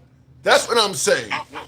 What I'm trying to tell you is, regardless of what you're saying, the facts are a black woman will get more time than a white woman. What about a man though? What about a black woman? Listen. A man had a restraining order.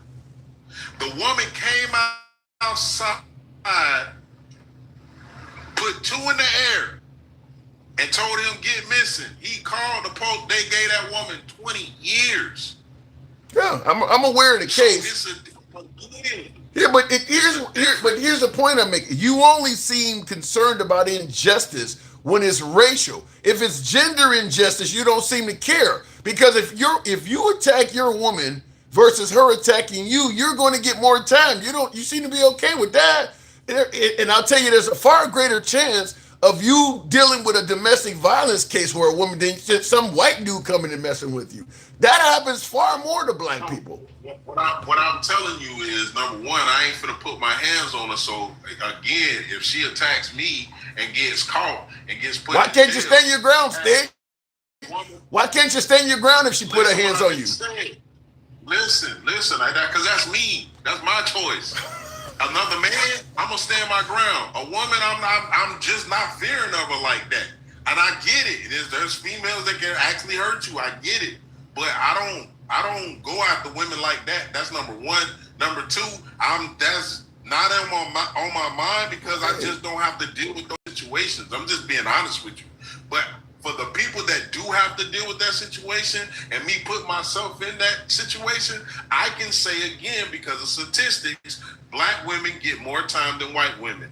Black men get more time than white. I agree with that, but with Carmelo Anthony, you had the same state.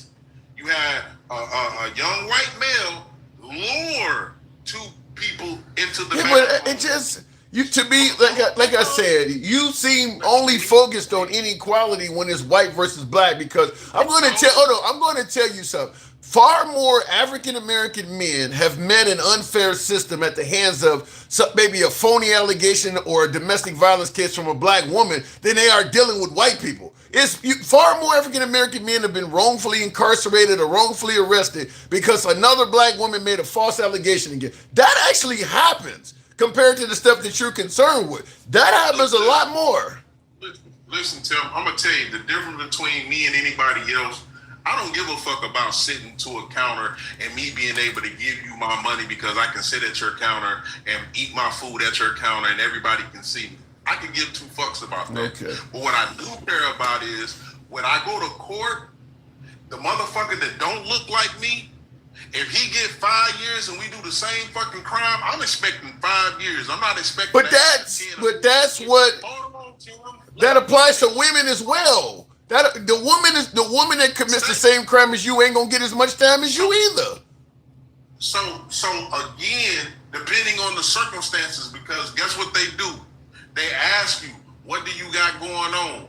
Did you plead? It's a whole bunch of shit that say you either gonna get less time or you're gonna get more time. But at the same time, I'm also saying because of my skin color, the chances are by the statistics that have been studied and put in facts that I have a higher probability of getting more time than a black woman. Just white teeth. And also in a black woman too. You're gonna get more time than her too.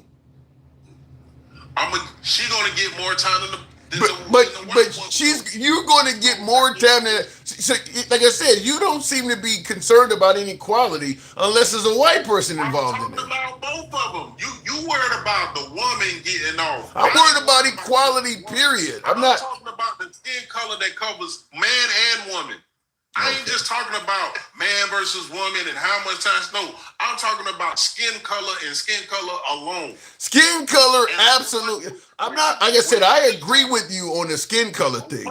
But you don't seem. But I'm while you're pointing to skin color, I'm saying gender matters too, and you don't seem to care about that. But gender matters as well. So question. You talking just like a MAGA right now? No, I'm not. No, I'm not. I'm talking. You mentioned earlier about this whole trans shit that ain't affecting nobody. I'm going to tell you the average black man is not going up in court for something that he got victimized by a white person. Women, on the other hand, you probably got friends that may have done a night in jail because a woman made up some shit or she started the fight first. That's something men actually go through. So okay, hold on. Regardless of whether it's true or false, you're going to have to go through it, Tim. You're going to have to go. If the woman, listen, I'm just being honest. You're going to just have to go through it, huh? They're gonna have to investigate it. Now, it's on the man to say, hey, now that I got found not guilty or they didn't find any evidence, I want to turn around and say harassment or I want to go through with it, right? But it's on that man, and most men don't do that.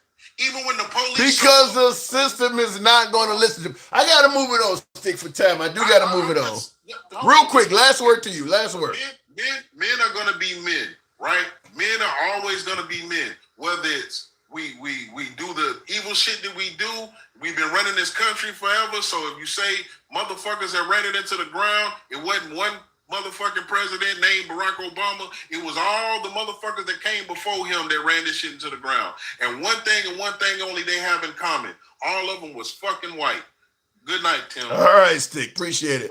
And listen, real quick before we move on, I'm not arguing with the notion that the statistical probability is in your favor if you approach a judge as a white person. There's some white people that deny that, but the numbers are pretty clear. Look, there are three avenues that help you put you in a better, put you in a more advantageous position if you're going to court. One, being white is better than being anybody else. Two, being a woman is better than being a man. Three, being rich is better than being poor. Those three things, the courts are not. In terms of equality, our court system is not like that. There are areas that can give you advantage. Skin color's one, gender's another, and wealth is another. Now, there's no guarantee that if you're rich, that if you're a woman, that if you're white, you're going to get away with it or not get a huge sentence, but the statistical probability is more in your favor. My only pushback with the last guest was he only seemed to care about favoritism when it was going to a white guy. If it's going to a woman, he seemed to have less of a concern about it. And my pushback to him is I think that when it comes to African-American males, you're usually on the other side with a African-American woman. Most African-American males are not, the other person on the other side is not a white dude. It's usually an African-American woman. And somebody in the comments responded by saying, well, because men are more likely. I think I've read many studies to suggest women commit between 30 and 40% of the domestic violence. So men commit domestic violence more than women, but women commit a large portion of it. It ain't like it's 90 to 10. And I'll tell you, it's probably higher when you take into consideration women will call law enforcement for a lot of things that men will just shoo off. Like getting smacked or, getting cussed out. Because you hear people say all the time, verbal abuse is still abuse. Ain't no man gonna call the cops because his woman is screaming at him. Women call the cops or stuff like that. So the actual domestic violence numbers for women is probably higher because the dudes are not as quick to call in. Meanwhile, a lot of women call domestic violence on guys that ain't even committed it. You don't hear too many men making accusations of phony domestic violence cases. That's usually some women do. So it's probably actually higher. But I would love to hear Petty, what is this says? Petty Treen, whatever. You should come on up. We'd bring you up. He's suggesting I'm lying. If I am, you come on up, make your case. We don't limit your time. You can be critical of the host. We don't mind a little bit of criticism. We certainly don't mind being corrected. Come on out of the comments and come up and we'll bring you up and we'll let you state your case. In the comments, and then they play victim after they verbally abused for years, months, etc. Then throw strikes like your ass won't get checked. Like I said, to me, you got a much greater chance as an African American male of being victimized by in terms of law. You got a much greater chance of being victimized by an African American woman than you do by somebody white, because a lot of African American males ain't around nobody white. You're around African American women, and you get into an argument or something like that, and boom, or God forbid you get into a fight, because the minute the guy starts winning a fight or what, then she calls the cops, and it happens. I don't want to go too deep down the road anymore, but I'm just simply saying the system is never going to be equal. It just isn't. In the comments, girls will punch you and call cops because their hand hurts. Well, see, somebody agrees with me. And real quick, before I go back to the box, tap the screen, get us on up to 75,000, if you will. And I will say, I do appreciate some. It is my birthday, I said, and some of you folks showed some love and some support. I didn't get around to properly saying thank you to all of you folks that did. Some of you folks that had mustache, all of that good shit. And a couple of you guys dropped 20 piece on YouTube. Thank you very much. Going back to the comments, and look, although I appreciate the love and support on my birthday, I don't like the fact that I'm getting fucking older. I'm tired of getting AARP shit in the mail. Next year, I qualify for discounts at restaurants. Goddamn. Anyway, looking in the comments, 39 to 43% of domestic violence against women are committed by lesbians. Holy shit. I wasn't expecting to go that angle, but the point I'm making is women do commit a decent share of violence. And I'll tell you, since the 80s, men should never put their hands on a woman, that movement, which I'm not totally against that, which is what Stick was saying. I don't go that route. No, I don't agree with a man putting his hands on a woman, but I'll tell you this. If I know I can hit you and society has told you can't hit me back because it makes you look weak, it makes you look like a coward, that increases the likelihood I might hit your ass because I don't have any recourse to expect. I know if I hit you, your only options are to duck, block, or run. You're not going to hit me back. So I really believe that to some degree, that has probably encouraged some women to hit, because it's amazing that, you see some of these stuff on Instagram and some of these world star. It's amazing how some women will hit a dude, and when he hits her back, she literally looked like you weren't supposed to do that. Like, what the fuck are you doing? And all of the girls standing around be watching the same thing. Like, I can't believe you did that. So it certainly, in my opinion, has emboldened women to strike. Looking in the comments, sending Tim on Dunkin' runs because he gets the senior citizen discount as real. Alter, and I appreciate your support, Alter Ego, but no, don't do that. Let me go back to the box. We'll go to Ted Summers. Good evening. Starting on won't be none, says Petty. I agree with that, but that's not what we tell females in America. Teddy, good evening. Teddy, are you there? Okay. Apparently not. We'll continue on. That's what's happening in the Metcalf boy. He didn't think he wanted to get hit back. Stabbed? That's different. I mean, listen, if a woman is hitting on a dude, I think Dana White of the UFC, his woman smacked him out in public and he hit her back. But would it have been okay if he had stabbed her to death? No, I don't know. You're trying to use the Austin Metcalf. No, I don't agree with that. In the comments, I'm mad blacks for Carmelo Anthony thing. What do you mean you're mad? I don't get that one at all. And thank you for the happy birthdays there, Apostle and NV1. Appreciate that. Teddy Owens, you're saying I'm lagging. I don't know why this does that all the time because I'm on Wi-Fi. We shouldn't be. Have to disagree. I got slapped with hella shit. DEA included 2014. Whites get different treatment in court as a white that doesn't claim white. The system is rigged against other races. It's fucked. Yeah, I don't think it's even up for debate. If you're going just off statistical probability, you are better going to court as a white person. You just are. That don't guarantee you shit. But if you're just playing the odds, there's a great look. If you're playing roulette, there's a greater chance the ball is going to land on red or black than green. But that don't mean it ain't. That don't mean it doesn't land on the green double O's every now and then. But the statistical probability is significantly greater that it's going to land on red or black. Same thing with the courts. Yeah, the statistical probability is better if you're a Caucasian than if you are a black, a brown or a black person.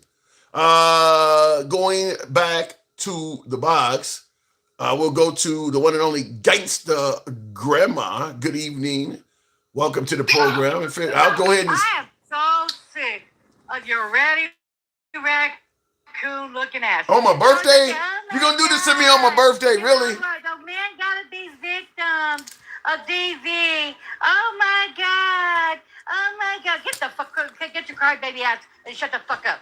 35 to 40% of black women get GD, and 40% of them get unalived by black men. Shut the fuck up. What percentage of them? What percentage of African American women commit domestic violence against their mates? 2%. Bullshit! I know that's wrong. 2%. I know that's wrong. I don't even need to look that up. I know that's wrong. Go look it up. Look it up. You're telling me only 2%? I'm just so sick of Bullshit. Always crying like a whole bitch. Oh my God. Oh my God. Shut up.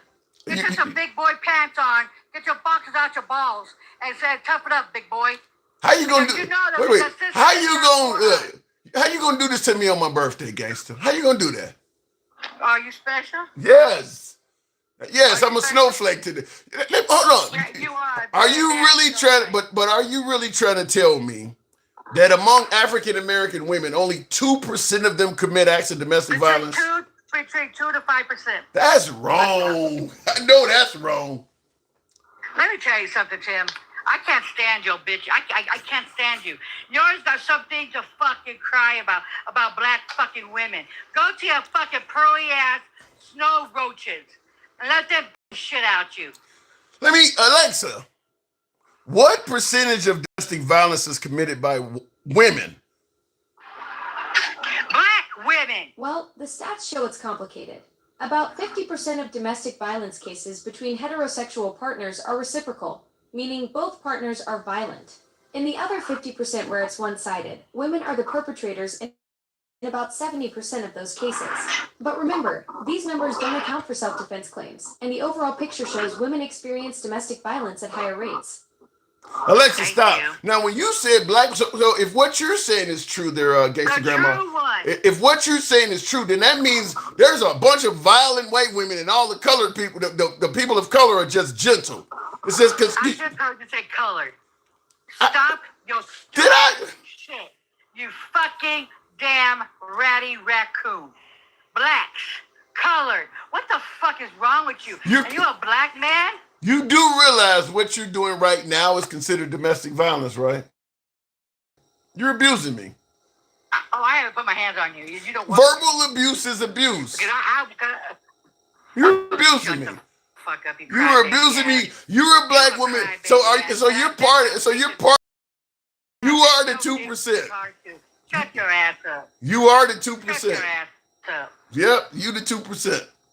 Shut your ass up. I don't put my hands on no man. Verbal. You put your hands on me, I'll put a damn t-shirt. How about that? Verbal abuse is abuse. I never ever put my hands on. You did say colored. I said colored people. I said colored. No. You said colored. I said colored people. And then you switched it up real quick. Let me tell you, so you don't even have to say it. You say black people, my ninja. I said colored people. Golly. Okay, look. Let me tell you something, Tim. At the end of the damn day, Pookies and all the Ray Rays and all that bullshit, the system is not for us. It was built for us, against us. The police was for us to round us up. When we're doing slavery and stuff. None of this shit was for us. It was the white team, man, Tim. And you know all this. Then I have to ask you, if the system ain't built for us, why are there so many African Americans doing quite well? I mean, there's plenty of, I mean, if the system... Tim, shut up. I'm asking. Get your I need an answer. Well, who said, well, not all of us are doing good. There's some of us are doing good, and there's some of us are not. There's a lot of black men that's in the penitentiary that they didn't do shit wrong. What are you talking about? They just let a man off of 50 fucking years. The DNA did it, they didn't do it. So shut your mouth up. You're always caping for the white team, man, Tim. Get off your fucking knees, on God. Get off. This ain't no. Let me tell you. Let me tell you. Your tonsils need a break. Let me tell you something. There is nothing. There is absolutely nothing stopping an African American that is driven and wants to work hard from succeeding in America, right? As we speak. Are you telling me that if you work hard, the system is so against you, you can't succeed? You can't have the American dream? You have to do it harder, Tim. Harder. It's not like the white. Is it possible though? It's harder. I get that, but is it so hard you can't? I answered your fucking question. It's harder. But it can be achieved. Shut your fucking ass up, you FBA.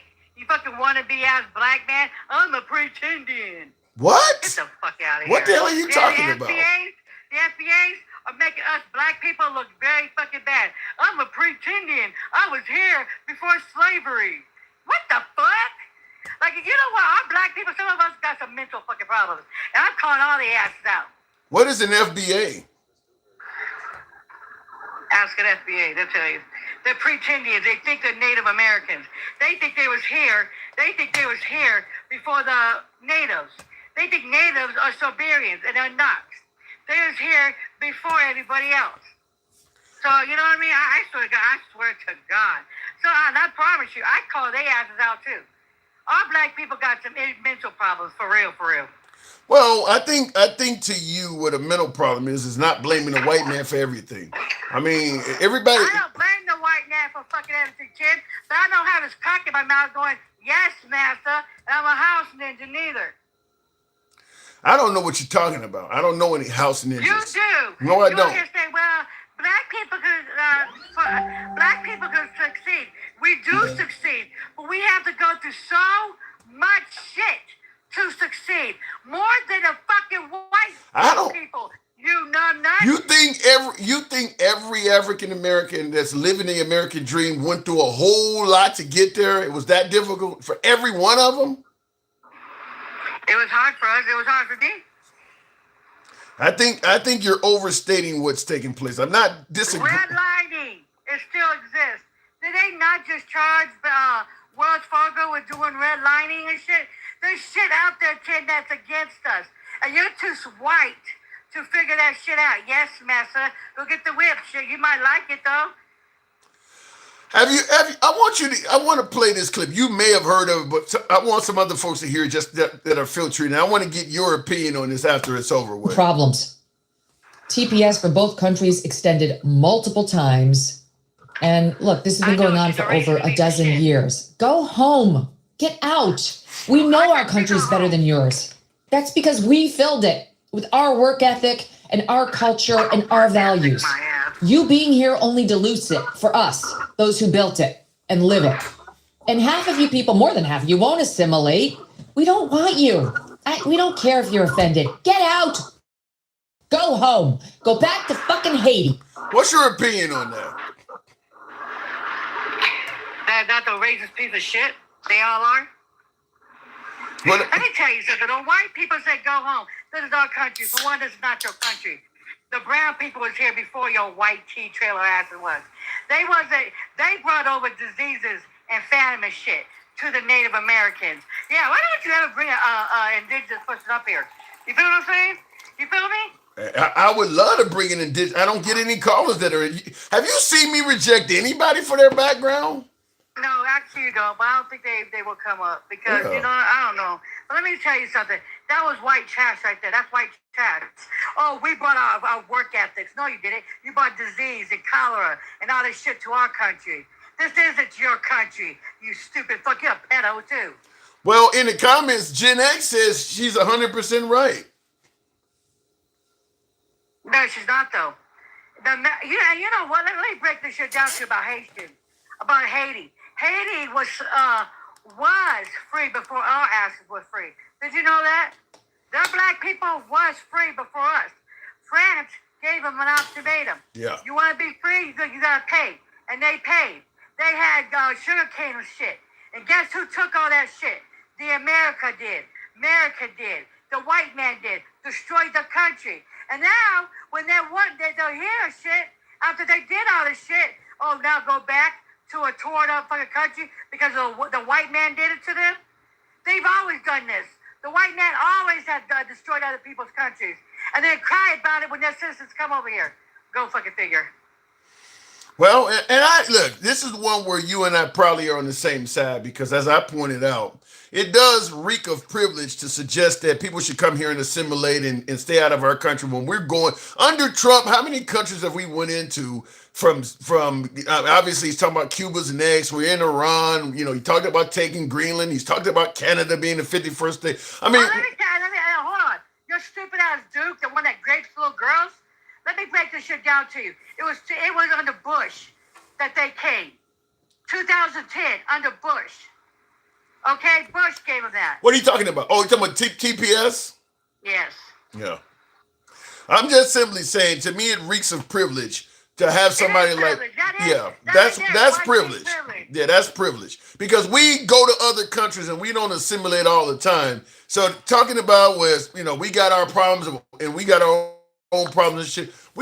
Cuba got their own problems. Why the hell is Trump talking about going there? So does Venezuela. So we do what she's accused Haitians of doing. He's trying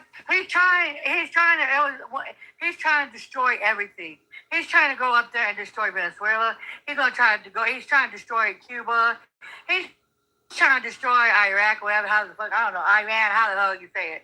He's trying to destroy everything. The white man destroys everything. And he's robbing us blind. And you got, Darth Vader, yes, Master. Let me suck on his white cock. Well, he likes it anyways because he rapes little girls too. Ooh. Two birds fly together, you know what I mean? Well, in my comment section, Zoe Redmond says, just listen to how miserable and hateful this woman is. Totally consumed by blind race hatred. What a loser. That's aimed at you. You know who the losers are? What? Colonizers. The white people, they're the losers. They should go back to Europe. They didn't bring the brightest here. You guys couldn't do shit. You guys couldn't do shit. Nothing. The Native Americans showed you how to do shit. You guys forgot about that. They could do one thing very well. They could conquer. I think. You want a cookie for that, Tim? I'm just saying. I think your dog is. I think your dog is an unhappy Caucasian. You need to set him free. You're holding Caucasians hostage. Yeah, he don't like your ugly ass. I say Tim is on the thing, and he said, "Oh, that ratty raccoon, he wants to eat your ass." He don't want to eat me. He don't want to eat me. He would like me. All right. He's a lesbian. But anyways, at the end of the day, Tim, shut up, Tay. At the end of the day, Tim, the colonizers, they are. The colonizers, that's what they are, the colonizers. All right. We'll leave it at that. Your dog has a lot to say. Gangsta Grandma. I'll see you later. All right. Appreciate it. Her dog does not want her to talk. Dog is talking over. 2021, Biden sent the Haitians back. Huh? I haven't heard that. Looking in the comments, it's very possible they would never learn that there may come a point when we are no longer able to be reasonable and will be forced to militarily complete the job that we were very successfully started. If that happens, the Islamic Republic of Iran will no longer exist. That's a post that's on News Nation. Apparently, Trump is threatening to destroy Iran again. I don't get, and we're not even here talking about Iran in this particular live, but I don't get why he still seems to think that threatening Iran is going to accomplish any damn thing. Like, how many times are you going to threaten them before you realize that shit does not? Look. we claim that if we hadn't attacked them in late February, they were going to develop a nuclear bomb and they would have used it on us already. And obviously, if Iran uses a nuclear bomb on America or Israel, that amounts to Iranian suicide. So clearly they don't mind dying.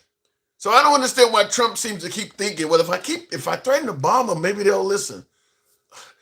Like, pick a different, whatever happened to you being the art of the deal? What happened to that shit? Where you were supposed to be this great deal maker? At some point, somebody who, maybe Melania, I don't know, who the hell does he listen to? Somebody need to tell him, sir, trying this over and over again is not working. You've threatened to kill their whole civilization. You've bombed them. You've bragged about it. You've made videos to rap music talking about killing them. It ain't working. Threatening violence to the Iranians is not working. Pick a different way to deal with it. And in the comments, Robert Kennedy says, can't deal with crazy people. You know, when I look at this conflict between America and Iran, I don't know who the fucking crazy people are. I don't know. Look, I'm seeing videos of tomahawks hitting schools, killing a bunch of girls, and the Americans saying the Iranians did that. The Iranians don't even have access to tomahawks.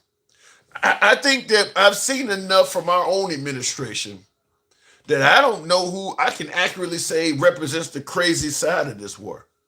Because Trump has said a lot of things that have not come true, that have just sounded like gibberish, and he gets up the next day and says it all over again. I don't know who's the crazy side on this. Call Bob Barker to make a deal. Well, he's under the ground. Joe Dirt being colonized was the best thing that happened to them. Wow. I'm always cautious anytime I hear somebody start a sentence off by saying being colonized was the best thing that happened to them. It's only when the colonizers left that those countries took a nosedive and those people looked for the good old days. So they went to the colonizer. It is never in your best interest to be colonized, because the colonizers don't just come and take over your country. I mean, there's going to be thousands of murders, rapes, pedophilia, all that stuff is happening. I mean, just think about in this country, what happened to the natives or what happened to the enslaved blacks. Rape and pedophilia was rampant. I mean, it was just the land of a million rapes. I mean, how do you think they produced more slaves? They forced two of them to breed. All of that's rape. It ain't like the woman could say no. You just produced a whole product where every new turnout is basically a subject of rape. Good for them? How's that good? I don't see where there's anything good. Now, maybe you did something awful and something good came out of it, but that wasn't the intention. I mean, that's like, dropping a nuke on somebody, and maybe we discovered how to refertilize land because the land was so fucked up. We found a new way to fertilize land and make land useful again. Well, you should be happy we bombed you. Look what you learned about fertilizer. No, that wasn't the intention. That's crazy. The United States is not a colonizer.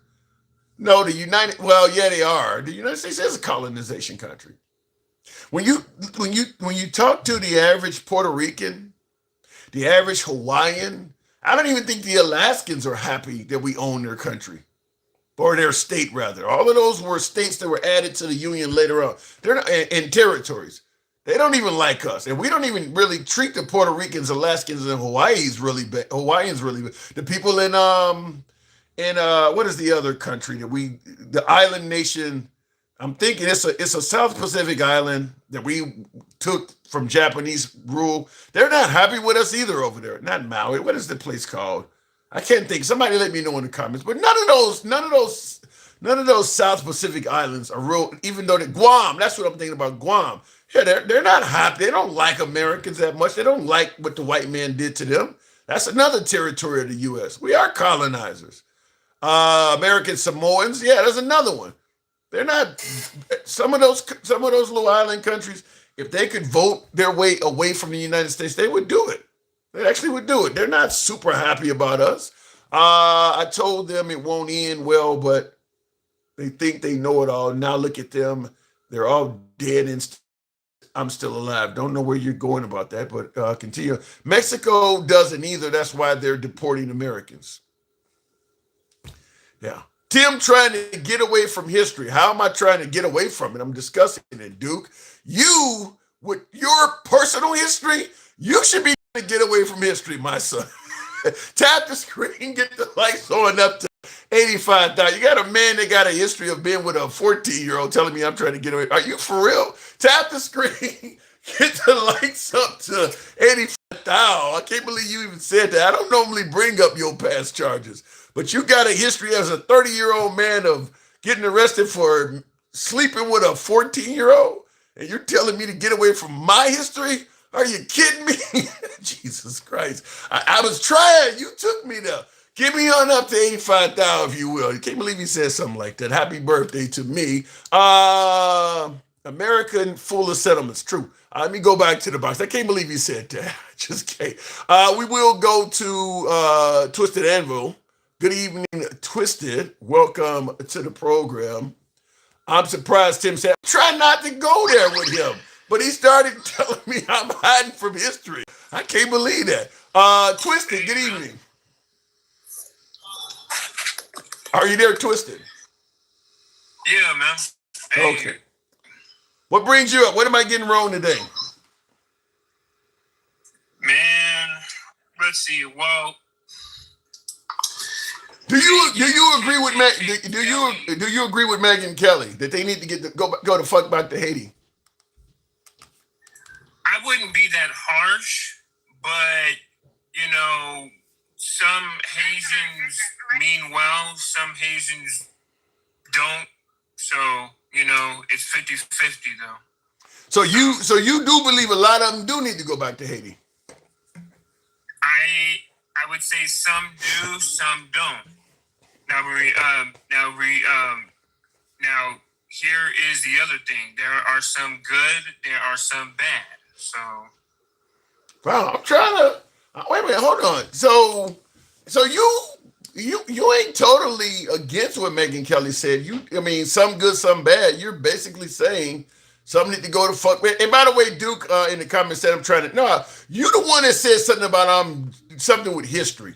Everything I said actually took place. So you went there with that. But what up? Duke Nukem? Is that Duke Nukem that is talking? That was a great video game, by the way, for Gen Xers. Duke Nukem, Wolfenstein, 3D. Right. Doom. Yeah. Yeah, right, Doom. And everybody, Yeah. Oregon Trail. So what I'm asking you though, so you're not totally against what Megyn Kelly said then? Well, Megyn Kelly, she's fake, so you know she can be my MAGA, my MAGA of my I don't know if Megyn Kelly is MAGA. I mean, she don't say some things that are critical of Trump too. I mean, she's close, but I don't know if she's MAGA at this point. Well, she can be a good of a booty call, so I can tell you that. Said what? Yeah, I mean she's not bad looking. She's an attractive woman. I'll give her that. Yeah. So that's about it though. But yeah. You know. Do you see what she said? If somebody said what she said can be categorized as hate, would you agree or disagree? I would say yes. She is saying a hate speech though. That is a hate crime. That is a hate speech type of a crime. Now, well, it's not criminal to say what she said, but I agree. It sounds like hate to me. There's no way I could hear her say that. And I see in the comments, Duke, you say she's right. You can speak in a hateful tone and still be right. I mean, look. I mean, like for instance, they kept blacks from reading throughout the Jim Crow era and shit like that. So if you said blacks are so dumb they can't read, you are right. It's due to what was done to them. But it would be right. You can be hateful and correct simultaneously. Right, yeah. And I think that she's saying all this is because she's angry. She is upset because she was let down by Trump. She was let down by her. How did Trump let her down? Well, you know, Sausage Link Trump, he is messing up everything. So, and that's probably why, though, she is angry and she's and she's upset. Now, I don't know if she's, I don't know if she's not liking people of color. She said sorry when we had people that were getting killed and stuff, though, like for no reason. There's a video of her saying, everybody lives matters, all the all the Black Lives Matters and all that other stuff. I think she just doesn't like people from a foreign country coming over here. So I mean, look, I can't just jump the gun and say she don't like all black people. She don't like Haitians. I'm going to take her based on her quotes. Based on what she said, she does not like Haitians. Right. Real quick in the comments, Duke, you're saying, Tim, you don't remember the Haitians at Del Rio under Biden. Here's what I don't get. Anytime you hold a right accountable for some strict immigration policy, they bring up something that the liberals did, like Obama with his deportation policies. Now you're talking about Biden. But then when this conversation is not happening, you're accusing the left of being for open borders. Either they were for open borders or they were deporting people. It can't be both. It can't be both of them. So then Biden was, if you're going to bring up Biden was tough on Haitians, then he wasn't for open borders, because that's what you guys are trying to say. Yeah. See, the thing is though, like, you can't have it both ways. Yeah. Like, you can't have open doors, open gates, and then you want it to be like another way. Like, it just doesn't work like that. Yeah, I mean, it just goes to show that when any normal conversation about immigrants, the right is going to say they for open borders. But then when Tom Homan or Bovino or somebody does something really strict or something controversial, now you're bringing up the liberals who've done something similar. The same people that were for open borders. It doesn't make any sense. Yeah, it's a double standard, man, and it doesn't work like that. See? Yeah, and I see he's saying they deported Haitians and y'all were not mad. Well, maybe they didn't know. Maybe they were listening to your side saying they for open borders and they letting everybody in. Maybe they didn't know they were deporting Haitians. You guys are too busy saying they were letting everybody in. So maybe you should have said something about them deporting Haitians when they were actually doing it, as opposed to making up lies and saying they're letting everybody in. So take that as a strike on your side. Right. Now, I also want to point out, though, that it's funny, though, that she wants them to go back to their country, but we can tell people to go back to their country and all this other type of stuff, but we don't want to talk about, we have bombed, women and children and kids, and we don't have enough money for healthcare, but we can have money for a ballroom, and we can look all good and all. I do not understand how we don't have any money for any of the what do you want to call it, entitlement projects, tuition or daycare or EBT cards, but we got all this money for all of these vanity projects that Trump is doing around DC. None of that stuff, most of that stuff does not have any effect on the average American. A tribunal arch, 99.9% of Americans will get no benefit out of that, because they're not even going to go to DC to tour it. And if they do go to DC, they got to pay money probably to tour it. So that is of no benefit to the American citizen. Same thing with the ballroom. None of us are going to be invited to that. None of us are. But we got to pay for it. Yeah. Yeah, like, there's no way in hell. Like, how is it going to be possible for an average of the American to go actually to the ballroom? Like, you got to pay you ain't gonna get access to the bar unless you have some sort of you get into politics or high level security, or you're one of the aides. You're not gonna get access as a citizen to the ballroom, period, because you're not allowed to tour the White House or anything anymore anyway. So you'll never get access to that. You just gonna pay for it. And you got a lot of folks on the right that are saying, "Yeah, we need that." No, we don't need that. we don't need that. Yeah. Yeah. There's no point of that. It's because it's only going to benefit only his administration, and it's only going to benefit just Trump himself. And then what they really don't see is that we are physically going to pay for all this, all these, miscellaneous, all of the projects. Yeah, you're gonna pay. Yeah. I'll say this: Trump, if he wants to beautify DC, I would be more along the line of at least listening to it if we first were eating.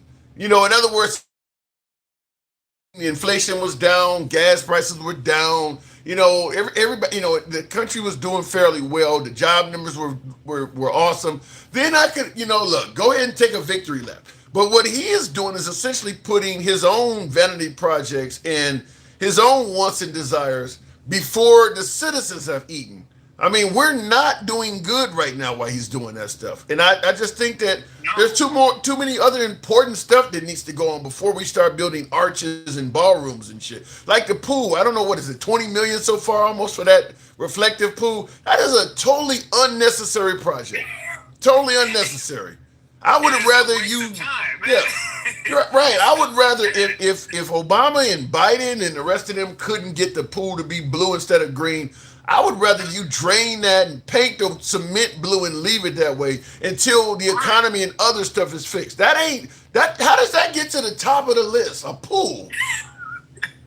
I don't know. That's what I'm saying though. Like, it don't make any sense though. And I don't know what are they doing with that whole river pool and all this other stuff, but I'm just hoping that Trump can fall inside of that pool area, and I'm hoping that he can turn his, his screen, or his skin needs to turn like green, and he needs to turn into a swamp. You need to stop that. You need to stop it. We don't want to wish any harm to the president. We want the president to live to be 90. We want him to live to be 90, 95. We want him to have a long, healthy life, right? Oh man, no. Longer than Betty White? Huh? We want him to live longer than Betty White, correct? No, we need Betty White to live longer than. Well, she's gone already, so she died at 99. So Betty White's gone already, but. We don't want to wish the ill on the president. Well, the president needs to just turn his. He needs to get his skin bleached. He needs to shave his bald head. He needs to turn into Thanos. He needs to get a chin that looks like it's a nut sack and everything. So. You crazy. I'll leave it at that. Twisted. Always you definitely say some diabolical shit when it comes to the president. But I understand. Anybody who leans left, I totally understand, because Trump has said diabolical shit about the left as well. So I totally get it. Twisted, thanks for coming on as always. Appreciate it. Thank you for the birthday love. Appreciate it. Thank you. Moving on, by the way. Thank you. Tap the screen. Get us up to 90,000 if you will. In the comments, Tim, what about the picture Trump posted with him and Obama at the age of 20? I didn't see that, Pobo. I didn't look this weekend because of my birthday and hanging with family and shit. I wasn't paying as close attention to a lot of stuff. So I didn't see that one, but And thank you, Lisa, for the TikTok cap. Yeah, by the way, folks, help you with the hat mustache TikTok cap goes, if you will. And yeah, I'll grift a little bit on the birthday if that'll help. So help out with the program. Thank you. Looking in the comments, that's what you voted for, says Tori. That's what America voted for. You are correct. That is what America voted for. There's no such thing as a gentlewoman. They're all out to get you when you're sleeping or least expected. Damn, handsome conservative. Yikes. Thank you, Smokey, for all the love. I appreciate that. Blue One Banks, thank you very much as well. What happened to the massive crowd at the State Fair? It was a bust. It was a bust. I'm surprised he don't try to do something, because Trump likes big numbers. Appreciate that love there, Blue One Banks. And Smokey, appreciate that. Thank you, folks. I appreciate that. Got me feeling very AARP-like coming up soon, but thank you for the love. Forget what I was about to say. You threw me off with that. We'll go over to Instagram real quick with, as I says, Carmen9. Good evening. Welcome to the program. Bama Landscape, thank you. That was Trump clap back at Obama for, what do you say, Popa? That was Trump clap back at Obama for saying he had an apartment in Trump's head. Oh, for saying that, yeah. Obama said that he has a suite in Trump's head. I don't disagree with that. Okay, is that Carmen? How am I pronouncing that name there? Good evening. Yeah, that's good. Okay. What's up, Tim? Not much at all. So what am I getting wrong today? What brings you to the program? Oh, you're not getting much wrong. Wanted to talk to you about assimilation. Ask you a question. Sure. Since you live in Chicago, can you look at somebody on the streets in Chicago and just go like, that motherfucker's not from Chicago? That's very hard to do because there's so many different types of Chicago's very diverse. Not really. Yeah. Well, I'm just curious, like if you're going down the street and you see like a New Yorker walking down the street, it's like he doesn't walk like he's from around here. He's wearing clothes that guys in Chicago just don't wear. I mean, the thing about it is because of employment and things like that, a lot of people come to Chicago to work. So it could be somebody that wasn't born in Chicago that may have just gotten hired as an engineer or something, and he's been living in Chicago for a couple of years, and he still acts, behaves, and dresses like he's from, like if somebody's walking down downtown Chicago with a big ass belt buckle and a 10-gallon hat on and some cowboy boots, that don't look like Chicago in any way, shape, or form. But what does he look like? Look like he's from the UK? No, he look like he's from Amarillo. Exactly. Yeah. So that's kind of what I'm getting at with the assimilation thing. Is whenever you get people that come to America, you say, I want you to assimilate, act like Americans, dress like Americans, be Americans. Frequently gets brought up immediately that it's like, oh, it's just straight race, which I disagree with, because you can just tell somebody they don't act like Americans. Yeah, but my pushback, even if we take the racial aspect out of it, and I do think what Megyn Kelly said, probably, I can't say for certain because she named out the Haitians, but I think she probably may be racially oriented. But I have to ask the question, what group of people have came to this country and assimilated? The Italians, the Japanese, they all came here and they hung around each other for generations. I mean, nobody assimilates when they first get here.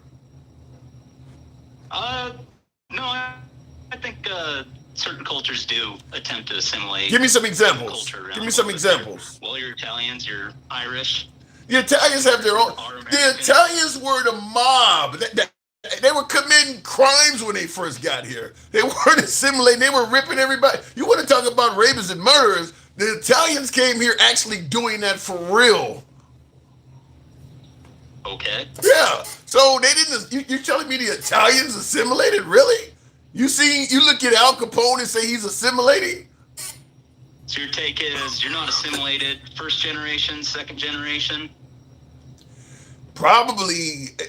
I'm going to say, look, if I go to another country, I'm an American, so my child is going to have a whole lot of American ways still in them. Maybe my grandchildren, probably at least second or third. But the first, because a lot of us were close to our grandmother as well. And they're going to tell you their own stories from the old country, and it's going to affect you. Just like we often say, you need to people, African Americans need to get over what happened in history. If you're Gen X like I am, my grandparents are going to tell you all that shit about Jim Crow and stuff like that. So it's going to have an effect on you. So I would say probably about third generation before you start seeing some real assimilation. Yeah, that's what you expect, I guess. Yeah. I'm just telling you, all of the immigrant groups that came here, Italians, the Irish, I mean, obviously the African Americans, assimilation was beaten into them, so they didn't have a choice. But most of those groups, including the colonizers themselves, they didn't come here and assimilate. They came here and did what they wanted to do. Well, yeah, that's actually, I can say on that two things that have been talked about. Is one being what the hell was it, assimilating in Iran or Iraq? You were talking to someone earlier who said we went to Iraq and we assimilated we didn't eat pork. Something, didn't drink, didn't eat pork. Don't know anything about women though. We didn't assimilate. When we went to Iraq and we went to Afghanistan, we didn't assimilate. I mean, we may have thrown them a bone by doing a few things. Just like if a person comes like in Iraqi or an Afghan, like we brought some Afghanistan nationals back to this country to work with us. If they apply for a job, they'll put a suit and tie on. There's a few things they'll do. Just like we didn't eat pork. There's a few things we did, but we didn't assimilate. All right. So I'll tell you this phrase. I believe this holds true across all of humanity. It's yours if you can keep it. Okay. And that applies to all property that you own, including your house, your car, everything you own. It's yours if you can keep it. Okay. And in America, we have laws and rules. If somebody comes and steals your shit, what do? Call the cops. Right. Cops go help you get your shit back, right? Right. That's your luxury in America that you get to, basically the government helps you hold on to your property for you. Whenever it comes to countries fighting other countries for a piece of land, it's your land if you can keep it. Right. The second, let's say Russia rolls into Ukraine and says, hey, guess what? That's our fucking land now. Okay. It's Ukraine's as long as they can hold on to it. But if Ukraine says, fuck that, we don't want to fight for it anymore, guess whose land it is? It's Russia's. It's Russia's land now. Okay. So that's just across the board. And that's one of the things where people come in here, you want to assimilate, and you say, hey, I'm an American. I want people to kind of act the way I do. I want people to have their allegiance to the United States, to our flag. Be willing to fight for this country if the time ever comes. But these people that come over here and they say, fuck you, Mexico's the best, I'm not going to learn how to speak English, I have my own clique that I hang out with. But that, people that come in and do that, no big problem. But the problem is the numbers just get so big that it's like, all right, it's time to fucking do something. I agree with you if they're openly saying fuck you and all that. That's one thing. But in terms of learning to speak the language, we've had Chinatowns and Italian towns and Greek villages in America since the very beginning. We have never demanded they assimilate. There are plenty of Chinatowns in America where the people live in that area, they work in that area, and they barely ever venture out of that area. And we've been okay with that since the very beginning. I don't know all of a sudden now when it comes to the Haitians that they got to do all this extra shit. Because we don't go into Chinatown and tell them that. Same thing with the Jewish community. There are areas in this country where the Jewish community have all their kosher restaurants. They got all their stuff in their community. And for the most part, nobody goes in their community and tells them, well, you got to start selling all meats because America eats pork and everything else. You can't have a kosher store in America that only sells Jewish-related food. That's not assimilating. They don't open up a store that's based on what's in their homeland. That's not assimilating. I think those groups are better at flying under the radar. How often do Jews go into downtown New York and demand that restaurants only sell kosher meat? No, because they got enough money. A kosher option, and then They don't. The owner just says, we don't have a kosher option. You buy something or get the fuck out. Well, they do have money though, sir. They don't have to go and demand something because they got enough money, but they're still not assimilating. They're just in their own area. I mean, what they're doing, it's kind of like you got a lot of folks on the right got mad about the autonomous zone in Seattle or whatever, this Chaz or whatever. I mean, what the Jewish community is doing because they have their own money, they're opening up restaurants that adhere to what they use in homeland. So that's fine. That's why they're. That's not assimilating, though. That's not assimilating. You dig out your corner and you don't bother anybody. Like, who gives a fuck? So if the Haitians dig out their own corner and they don't bother anybody, we will be okay with that. I don't think so. Likely. I don't think so. If you go into an area, because we talk about Hispanics all the time, where you go in their neighborhood and nobody speaks English. We complain. It's just certain groups that do it we don't like. But if you go into Chinatown and nobody speaks English, we don't complain about the Chinese like that. You go into Chinatown, the streets, like in Chicago, Chinatown, the street signs are even in their own calligraphy. I mean, the restaurants, you can barely read all of that, and they're totally okay with it. Same thing in New York and in Los Angeles and like that. But for some reason, when the Haitians do it, it's suddenly wrong. There's probably a limit to how compatible what you're doing is with just general American culture. And that is where you have you're okay just sticking around by yourself and no one's really going to fuck with you. Because, I don't know, do you have problems where you go into, like, this is a predominantly Hispanic neighborhood and you're just like, fuck, nobody speaks English here, because there probably are insulated people that never have to leave the community and they're fine just speaking Spanish their whole life in America. And look, I think that has been that way. Like I keep mentioning Chinatown, there's Vietnam areas with a bunch of Vietnamese. In Chicago, for instance, the White Sox, where it used to be called Comiskey Park, where they play baseball at, one side to the west of that ballpark was all Italians. I mean, a lot of them. This goes all the way back, back damn near to the Al Capone days. That Chicago was like that. It was unsafe for minorities to even go in that area, and it was all mob driven. And yeah, so what I'm saying is this stuff has always happened. I don't know why the Haitians are getting singled out. It's always been that way, where these people would come to America, create their own neighborhood, and they were not that big. They weren't that keen on outsiders. And that's all. It's still like that. There's Korean neighborhoods. I don't know why the Haitians are getting singled out. I'll throw one prospect at you as to why the Haitians get so much hate in this moment. Is what happened with what the hell is it? Remember, they were bringing all the people in for asylum or whatever. Yeah. They took about 20,000 Haitians and put them in a small town of 60,000 people, instantly turning the demographics of that city to 75% American, 25% Haitians. Next day. Well, but it's 1 in 4 people are now Haitians, imported Haitians, asylees, and 25% of the people in the town don't know fuck all about America, and the Americans that live there also poor and just live in Ohio.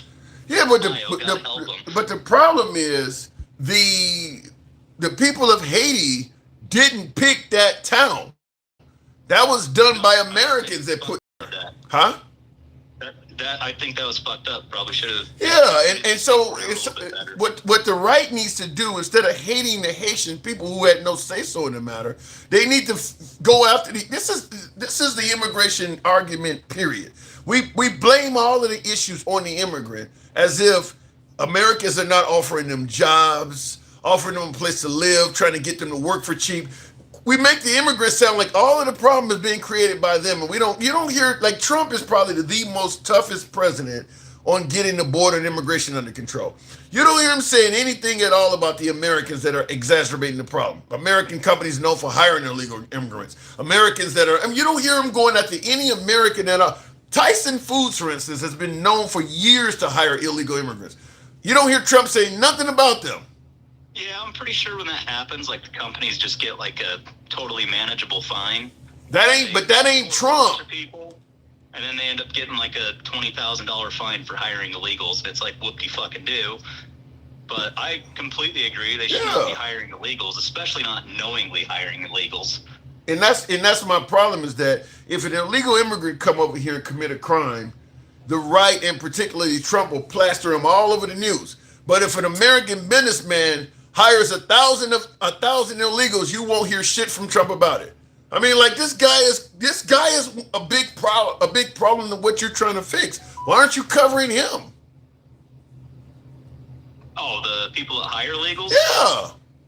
Yeah, I know. They fucking fly under the radar. Or, like I said, they get totally manageable fines. They're plenty happy to pay the fines because they already made that much money by hiring someone that worked for $10 an hour or less. So that's why it looks like it's not about actually solving a border issue. It looks like it's just hate. Because if you truly wanted to deal with the issue, you would go after everybody involved, not just you're only going after the people you hate. The guy who's worth millions that is saving a ton of money by hiring these people, you don't seem to have any issue with him. Even though he is part of they're only coming here because there are things here for them, like jobs. So you got to go after the jobs. So show me some arrests you've made to American companies that are hiring them. You don't hear that coming from the Trump administration or even MAGA. Totally on board with that. That sounds like MAGA to me. Fucking start finding these rich motherfuckers that are taking advantage of the system. Yeah, well, that's what you need. Finding them, like, shit, the people that are in charge of coming up with these hiring policies, like, throw them in jail for at least a year. Yeah. Well, until that happens, to me, I'm going to say it looks just like hate. You got a problem that exists. It's a two-part problem. One, the immigrants are coming here. Some are sneaking in. Some are committing crimes or whatever. The other side is the Americans that are co-conspirators that are giving them a reason to come, rewarding them when they come here with jobs and things like that. And you're totally ignoring them. You're only going after the immigrant. So to me, it looks like hate. Certainly when you start going at the immigrants that are not even here illegally. I mean, once you start, so it just looks like you don't like immigrants. That's all I see. It looks like he just doesn't like immigrants. Yeah. Not going to push back on that too much. I'm going to switch topics on you because this is something you frequently talk about. I've tried calling in a couple times to discuss it with you. Sure, what you got? Inflation seems to be a thing that gets conflated, just kind of like the deficit and debt gets conflated. Okay. So whenever you talk about inflation, you seem to say like, hey, I want my grocery prices to go down and shit like that. I'm going to tell you, I could give a damn about inflation. I look at it like everybody else.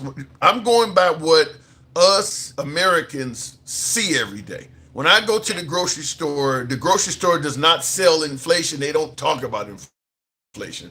If groceries are cheap, I'm happy. If groceries are high, I'm not. Telling me when inflation is the reason why, maybe. But you told me you were going to, his words were, I'm going to lower grocery prices on day one. He didn't say nothing about inflation. He said he's going to lower grocery prices. He said he's going to cut your energy bills in half. Just do that. And then you can play with inflation behind the scenes all you want. Do what you promised. I'm not seeing that. I was going to say, I'm going to break your heart on inflation because your grocery prices, they're not coming down a lot, ever. So why did he say he was going to bring it down on day one? So why did he say he was going to bring them down on day one? He's a fucking salesman. He's campaigning and he's a salesman. Like, what's the difference? Lie his fucking ass off to you. He's a used car salesman. I know it drives you nuts that he lies, but there's the little dumbass lies that I look at and I just roll my fucking eyes like you're not lowering grocery prices on day one. Maybe in 6 months, get these gas prices down. We might see some prices come down the grocery shelf, but now you voted for Trump, right? Yeah. Are you happy with him so far? He could be doing better.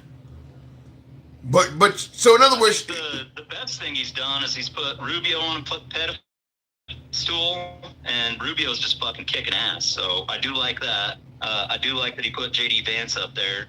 Trump himself, he's still just being Trump, and I think he's underperforming compared to his first term.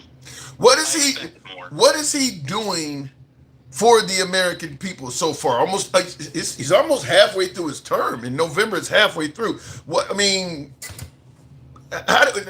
letter? I'm gonna ask you what I ask everybody else. Letter grade, A, B, C, D, or F, like we got in school. What letter grade would you give him so far? He's doing fine. He could be doing better, but I'll hold him at a C. And what he's doing is, I actually agree with putting tariffs on shit. I agree with getting production back into the United States.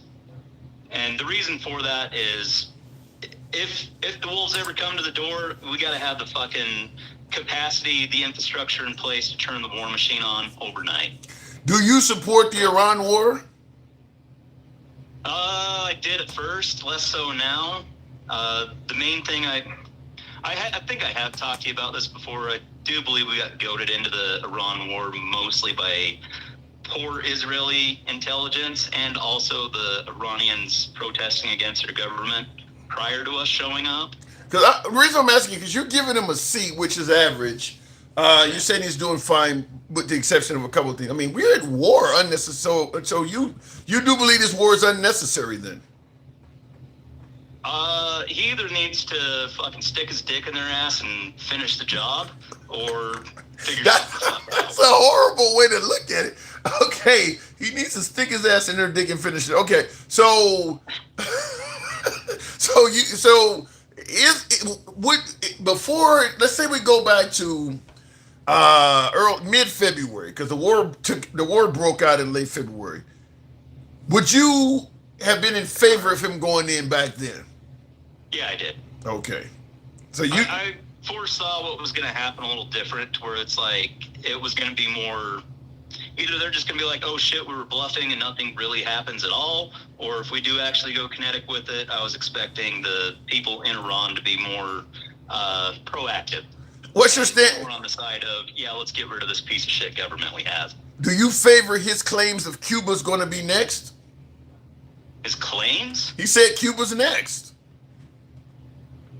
Is that a claim? Well, it's a threat. It's a promise. I mean, do you favor us going into Cuba? I favor it being something similar to Venezuela, where if you could just get them into the fold of working peacefully with the world.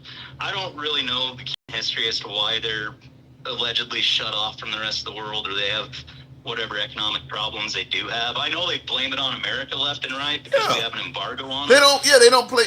They were making friends with the Russians, just like. Yeah, that's fucking. I mean, just like the Vietnam War. We're enemies with the Russians, so we don't like the spread of communism. So if you start talking friendly to Russia, you may get attacked by America. That's kind of what Cuba's story is. What about Greenland? Did you favor us with Trump saying we were going to take over Greenland? Were you in favor of that? All right, with buying it. He wasn't talking about buying it. Go kinetic with NATO. Like, that's just completely fucking stupid. Wait, say that again? I would be okay with buying it. Like, if there was a price tag where we could buy it for like $1 billion or less, and be like, all right. You think somebody gonna sell you a country in 20? You can barely get it on. You think somebody gonna sell you a country in 2026 for $1 billion? That ain't gonna happen. What's the population there, and if they have the ability to vote and waving $1 million in everyone's face, $1 billion will more than cover that. I mean, that there is a thing of selling your soul. There's that possibility. As far as going kinetic with anybody in NATO, no, fuck no, absolutely not. I mean, talk mad shit to the Europeans and the rest of NATO and tell them they don't do enough to defend themselves and they don't, whatever. Like, as far as I'm concerned, that's talking shit. But to actually threaten, hey, we will take Greenland by force if necessary, and even if NATO comes to help you, we'll fucking kill them too. And you favored him talking like that, or you did not like him talking like that? I didn't get the gist out of anything where he flat out said we're NATO over it. He said it was not. He said the military was not off the table. Yeah, I think he'll forever say that. And that's probably in any case where basically if you say the military's off the table. This is an ally, though. This is a NATO member ally you're talking about. Yeah. It's not off the table, but it's not really on the fucking table. Why is it even part of the discussion? What you're talking about attacking an ally. Why is this conversation even happening? The military portion of it's nothing more than just leverage. A reminder of like, oh yeah, by the way, we are America. We are the big military in the world. So what was he doing? Just, hey, France, we're gonna come bomb the shit out of you. I don't ever see that happening, ever. But you're okay with him talking like that? I don't recall any direct threats to anybody in Europe. Really? He said military's not off the table. It was asked directly, is the military off the table? Yeah. The answer was no, the military's always on the table. The military is always on the table when it comes to one of my allies? If necessary. Has it ever been necessary that we needed to use the military to attack an ally preemptively? I will point to this. This is not U.S. history. I don't think it's U.S. history at all. I think it's pre-U.S. entering World War II. Are you aware of, I believe it's called Churchill's Darkest Hour or something to that effect? No, Where explain. the Germans came into France. The Germans invaded France. And once the Germans invaded France, the UK demanded that the French Navy either sail to UK ports, the US was like, what the fuck was it? They were uninvolved at the time, a neutral port, or they scuttle their ships. And the French Navy said, fuck that, we're not doing that. There's no way. We're awesome. Our Navy's never going to surrender the fleet. If the Germans ever attempt to take any of our ships, we'll scuttle our ships then. And Churchill said, fuck that, that's not happening. And keep in mind, the French and the UK, best of friends at this time. They were allies. They were in a pact that said, if the Germans invade, we will fight. The UK's in the war. Well, we don't want to. Well, I don't see any. Second.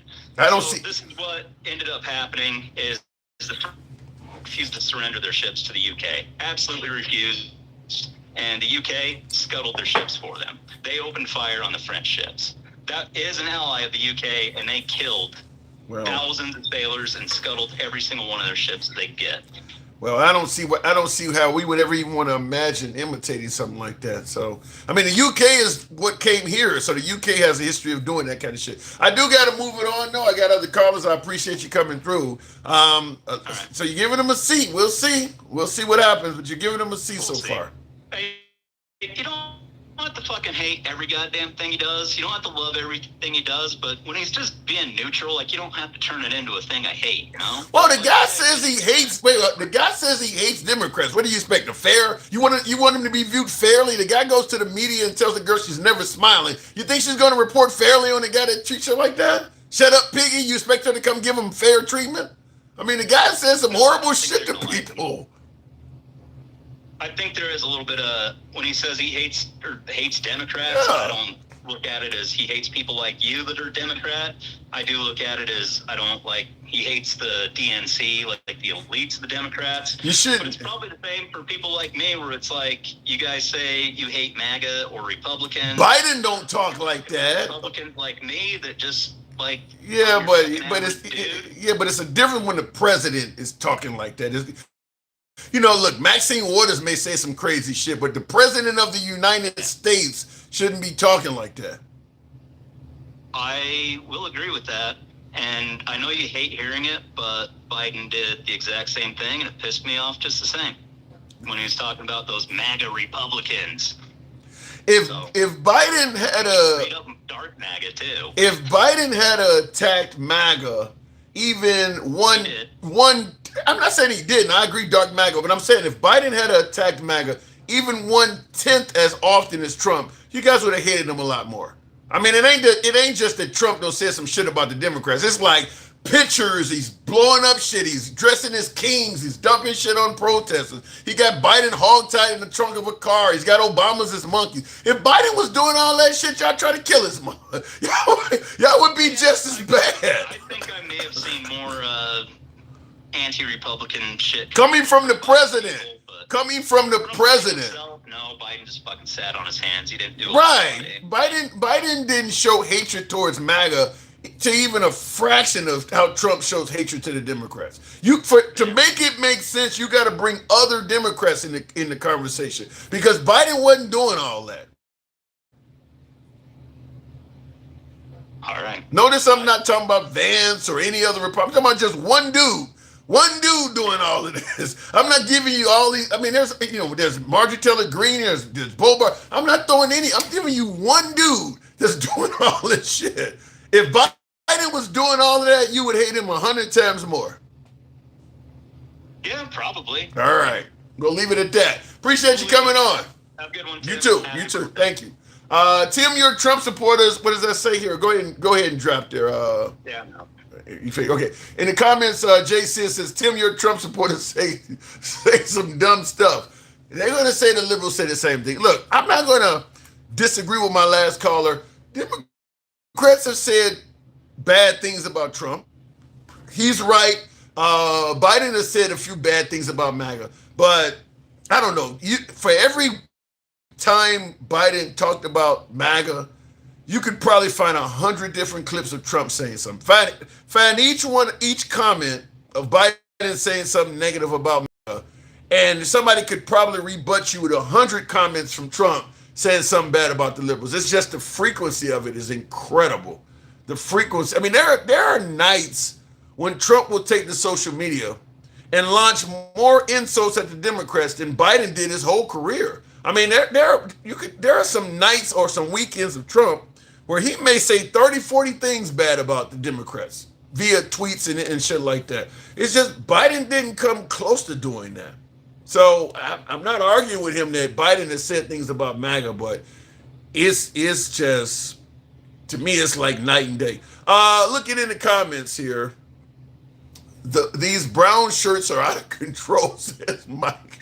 Damn, brown shirts, Mike. Tap the screen. You guys are gonna get your boy up over 100,000. This is a birthday request. It doesn't cost you anything to do it. It's your boy's birthday, so tap the screen, get my likes up over 100,000. Certainly, if you're watching on YouTube, smash that like button. But if you're watching on TikTok, we're just about at 100,000. So tap the screen, get the likes on up. And in the comments here real quick, since assimilation is so important, and I do apologize for just seeing your comment, Nardy Boy says, since assimilation is so important, why didn't the colonists assimilate to the Native American culture when they arrived here? Forever the assumption that Eurocentrism is superior. To me, that's what Megyn Kelly is doing. You are, Nardy Boy, I agree with you. That's because when they came here, the natives were fairly friendly to the colonizers when they came here. They didn't, I guess, for obvious reasons, they didn't expect to be colonized. You know, you see the whole Thanksgiving dinner where they're sitting down having a friendly dinner with the Pilgrims. You don't do that to somebody that intends on colonizing you.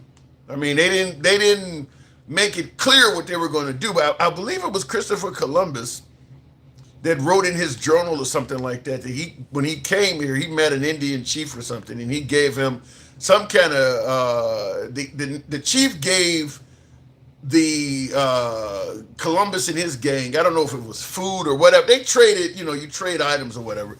Anyway, Columbus gave him a sword, and the native cut his hand on it. And it led Columbus to write in his journal that these folks are so naive. I handed him a sword and he cut himself and he didn't even know what it was. He wrote in his journal that a few armed men and we could take this whole place over. So they were thinking about taking over the new land basically from the moment they got here.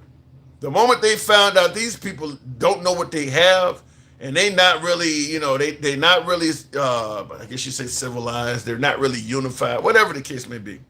But based on what Christopher Columbus wrote in his journal, it wasn't long. They were thinking about taking over this country almost immediately. Buy Greenland for $1 billion, says JC. That ain't gonna happen. Look, money, we're capitalists in this country. Money means a lot more to us than it does to some people. Everybody won't sell their soul for wealth. Like my last caller was saying, well, if you gave each one of them $1 million, they would definitely, well, maybe they idolize other things like freedom and, the way they treat each other, neighbors and things. You introduce a bunch of money into a community,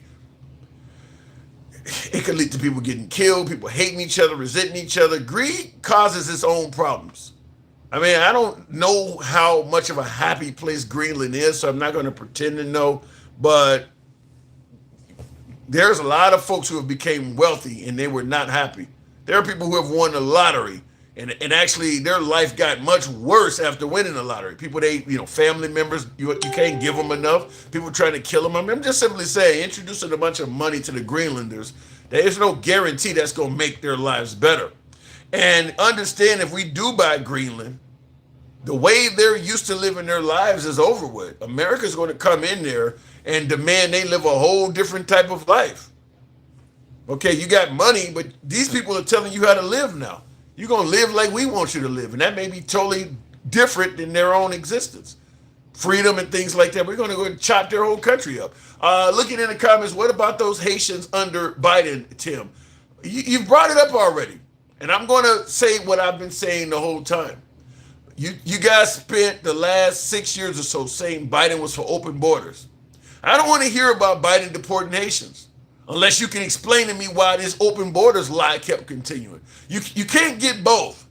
You can't get both. Every time the Trump administration does something controversial with immigrants, you're bringing up liberals that done the same damn thing. Obama separated families. Biden deported. Then why the hell were you calling them open border people the whole damn time? One way or another, you're lying about something. Either they were for open borders and letting everybody in, or they were deporting people in harsh tactics just like Trump was. It can't be both. It cannot be both. You're trying to pick and choose when you want to use one or the other. In the comments here, all maggots do is but Obama. Yeah, you heard Obama say that he got a sweet in their head, in Trump's head. Let me go back to the box. But as I said, all we hear is how all we hear is all of a sudden how they're for open borders, but then when something happens, then you want all of a sudden blame the Biden and Trump administration the same way. Smokey, Mike, good evening. Man, did you make a mistake in bring up him and trying to bring me up? Smokey was who I was trying to bring up. I have fat fingered. I'm not even putting that. Don't even put that on Smokey, man. This ain't the Predator Hour. Get on somewhere. Get on somewhere. School don't open for another few weeks. Anyway, Predator answer. Anyway, what's up, Tim? Happy birthday, brother. Thank you. I'm an old man now, but it is what it is. I'm still alive, so I made it this far. Man, you ready? Did you get your AARP card yet? No, I'm thinking about getting an AARP credit card. Man, you better get that damn card and quit playing. Shit. Is that beneficial? I just don't know why everybody's afraid of getting old. What's the alternative? I don't know. You see the guy on TikTok, I'm getting old, even my hairline pushing back. I don't want to be that guy. What's the alternative? Getting young. Huh? Getting young. Or not getting any older. And that's just a stop sign. That's the ultimate stop sign. I don't want the stop sign. I don't want the stop sign. Okay, well then embrace it then. Anyway, Megyn Kelly and the rest of these people are idiots. Now, think about this, Tim. Have you heard from the governor from Ohio? Did you read what the governor from Ohio said about the Supreme Court ruling about the temporary status? No, I haven't. Did you read it? No. It's gonna decimate the economy in Ohio. I mean, everywhere they're taking this really tough, get rid of all immigrant stances. I mean, because there's a lot of our country depends on immigrant labor. I mean, yeah, it's going to hurt, and there's going to be a lot of Americans that are like, I ain't doing that shit. I don't know why they think, listen, if Americans were going to do the jobs, they wouldn't need the labor anyway. Before the Haitians got to Springfield, what was the economy there? The place was about to go under, right? They was about to file bankruptcy, right? Yep. That's Springfield. Yeah, those Haitians were invited into that area. So the idea that the Haitians are coming and they're tearing up Springfield and shit like that. Why don't we, this is what I told my other caller on Instagram, why don't we go after the Americans that are the ones that are responsible for this shit instead of the Haitians would have stayed in, they would have been happy in Portland, Maine, or Tallahassee, Florida. They just were trying to get here. They didn't put themselves in Springfield. Yeah, well, and who extended their TPS status? Who did? Who extended it? Was it Trump? That would have been Mr. Trump. That was Trump in his first term. And then turn around, he did it in his first term, and then turn around and demonize him while Biden is in office. And these dumb motherfuckers just listened to him and didn't do any research. It was Trump. Well, in defense of Trump, let me get my MAGA hat out. In defense of Trump. Trump 1.0 is different. Well, I got to defend Trump if there's something to defend him on. Trump 1.0 is different than 2.0 because just like with any president, every first-term president, what they want the most is a second term. So what Trump wanted was a second term. So he could not be as harsh on immigrants and everybody in his first term because he wanted to get reelected. Now that he's reelected, he don't have anything to lose. So now he can be him. He can be himself. He lied. Yeah, well, yeah. Yeah, he did do that. He can be the racist liar that he is. Let's stop sugarcoating it. I don't know about racist. Is he really racist though? You don't know about racist? Talk to me. What did Stephen Miller say? What did Stephen Miller say? What did Stephen Miller say? Stephen Miller said now that the asylum is closed. And I got the clip of that queued up. Yeah. To me, that goes against the whole notion from the right that we're not anti-immigrant. We just want you to come here legally. Yeah, they're cutting off all ways of coming here legally. Yeah, well, not for everybody, because they simultaneously increased the number of refugee status granted to South Africans from 10,000 to 17,500. So that did happen too. So when I say racist or racism, and we know Stephen Miller is a self-proclaimed nationalist, he's a racist. He's about as racist as you can get. Let me ask you something, Tim. I got something to ask you too, but go ahead. Yeah. Would you hang around? This is a great question, considering the person you almost tried to bring up for me. You wouldn't hang around somebody that's got a conviction for touching children, would you? I would not. I would not do that at all. No. Right. I mean, you'd allow them in your chat, but but you wouldn't allow them in your home. This is sort of like your home, but you wouldn't allow them in your home, would you? Right. And you damn sure wouldn't allow them in your administration if you knowingly knew who they were, right? True. And Steve Miller's not hiding who he is. So if he's not hiding who he is, we know who he is. He knows who he is. Don't you think Trump knows who he is? Yeah, and I think that the way Trump is running the country, I'm going to put on my MAGA hat once again and say what I've said always. The way Trump is running the country in the eyes of... I'm sorry, hold on real quick. Absolutely not, Smokey. It was the other person, not you, brother. Hell no, not you, Smokey. Hell no. Anyway, go ahead, continue. Yeah, we got you, Smokey. It was a mistake.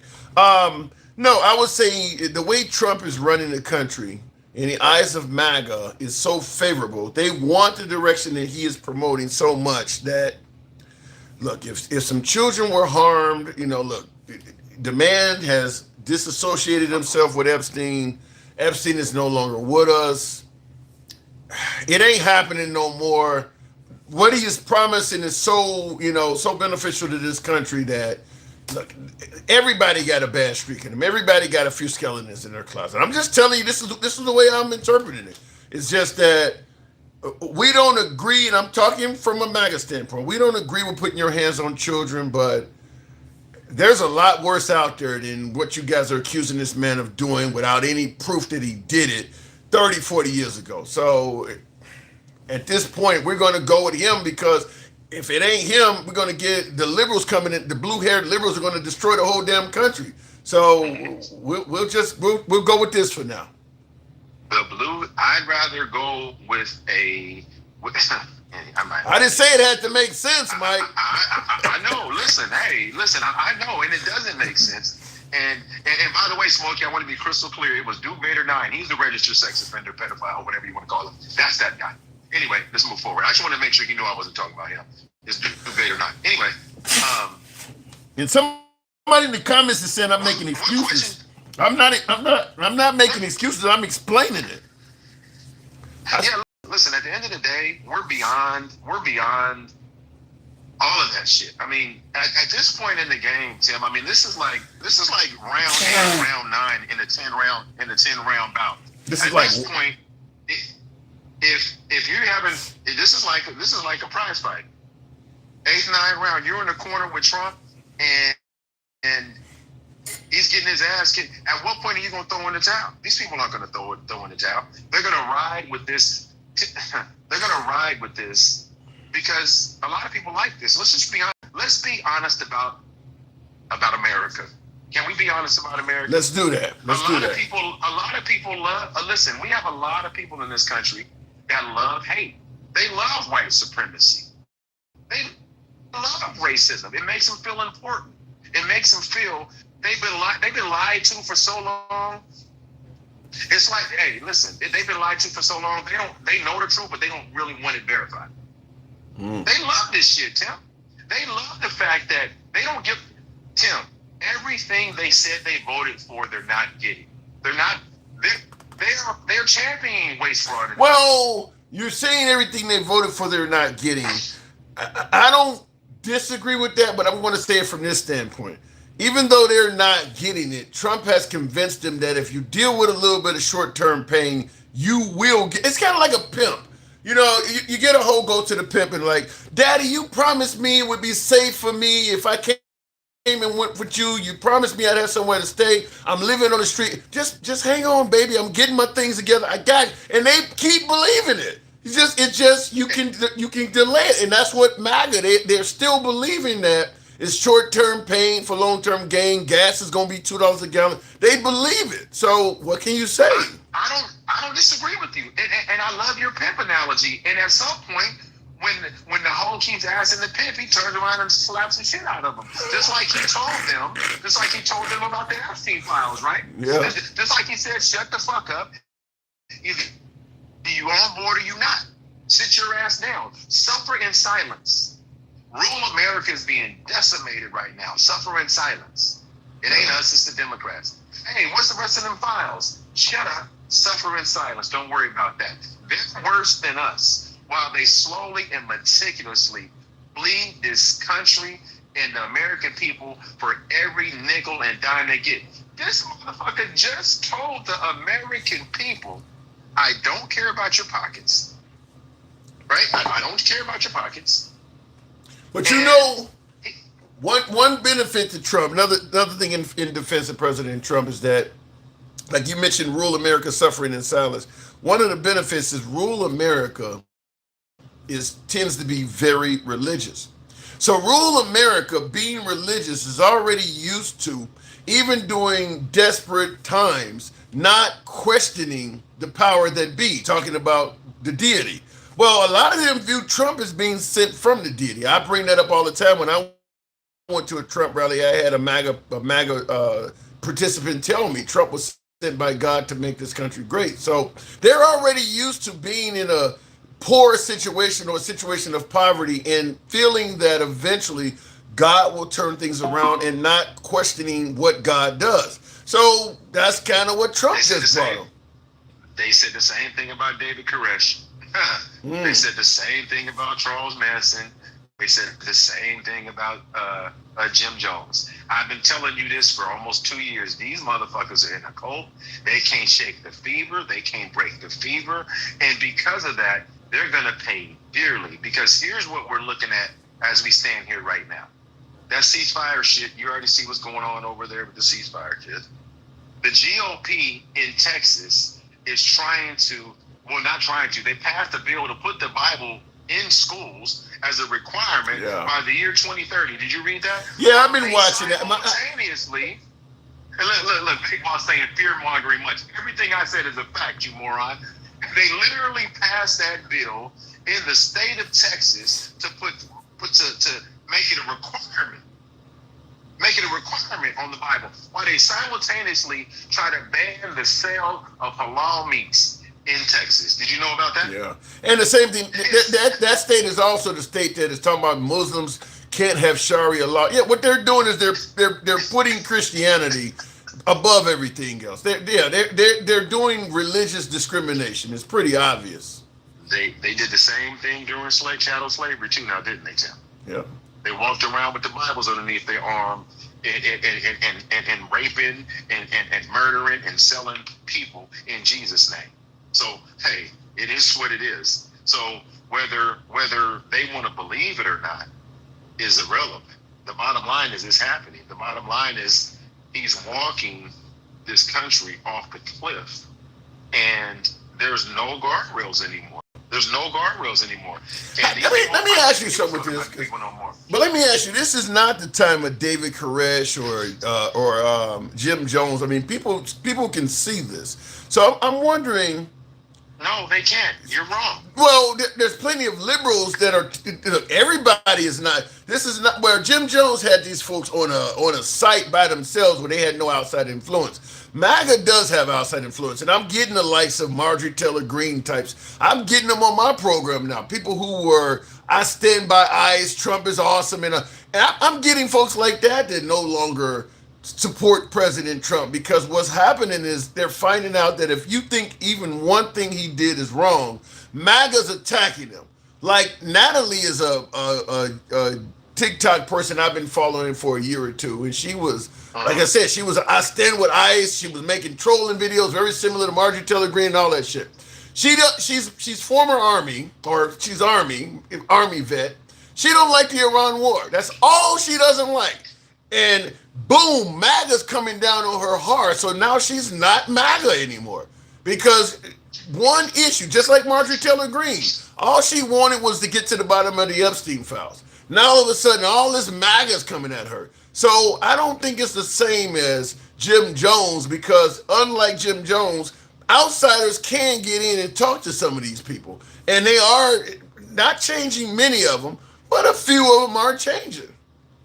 Yeah, I mean, again, Tim, I mean, if you look at the sheer numbers, I mean, it couldn't, I mean, and we're not talking about Jim Jones that have the minds of millions. But at the same time, it's the cultish behavior. I told you, they check all the characteristics of cult members. So that's not a stretch. And it's not going to get any better. Did you see the video with Tom Massey the other day? Yeah, I got it. We've been playing it with him saying we own every damn thing. Why the hell are we claiming election fraud? Yeah. Yeah. And now he's a sore loser, right? Right.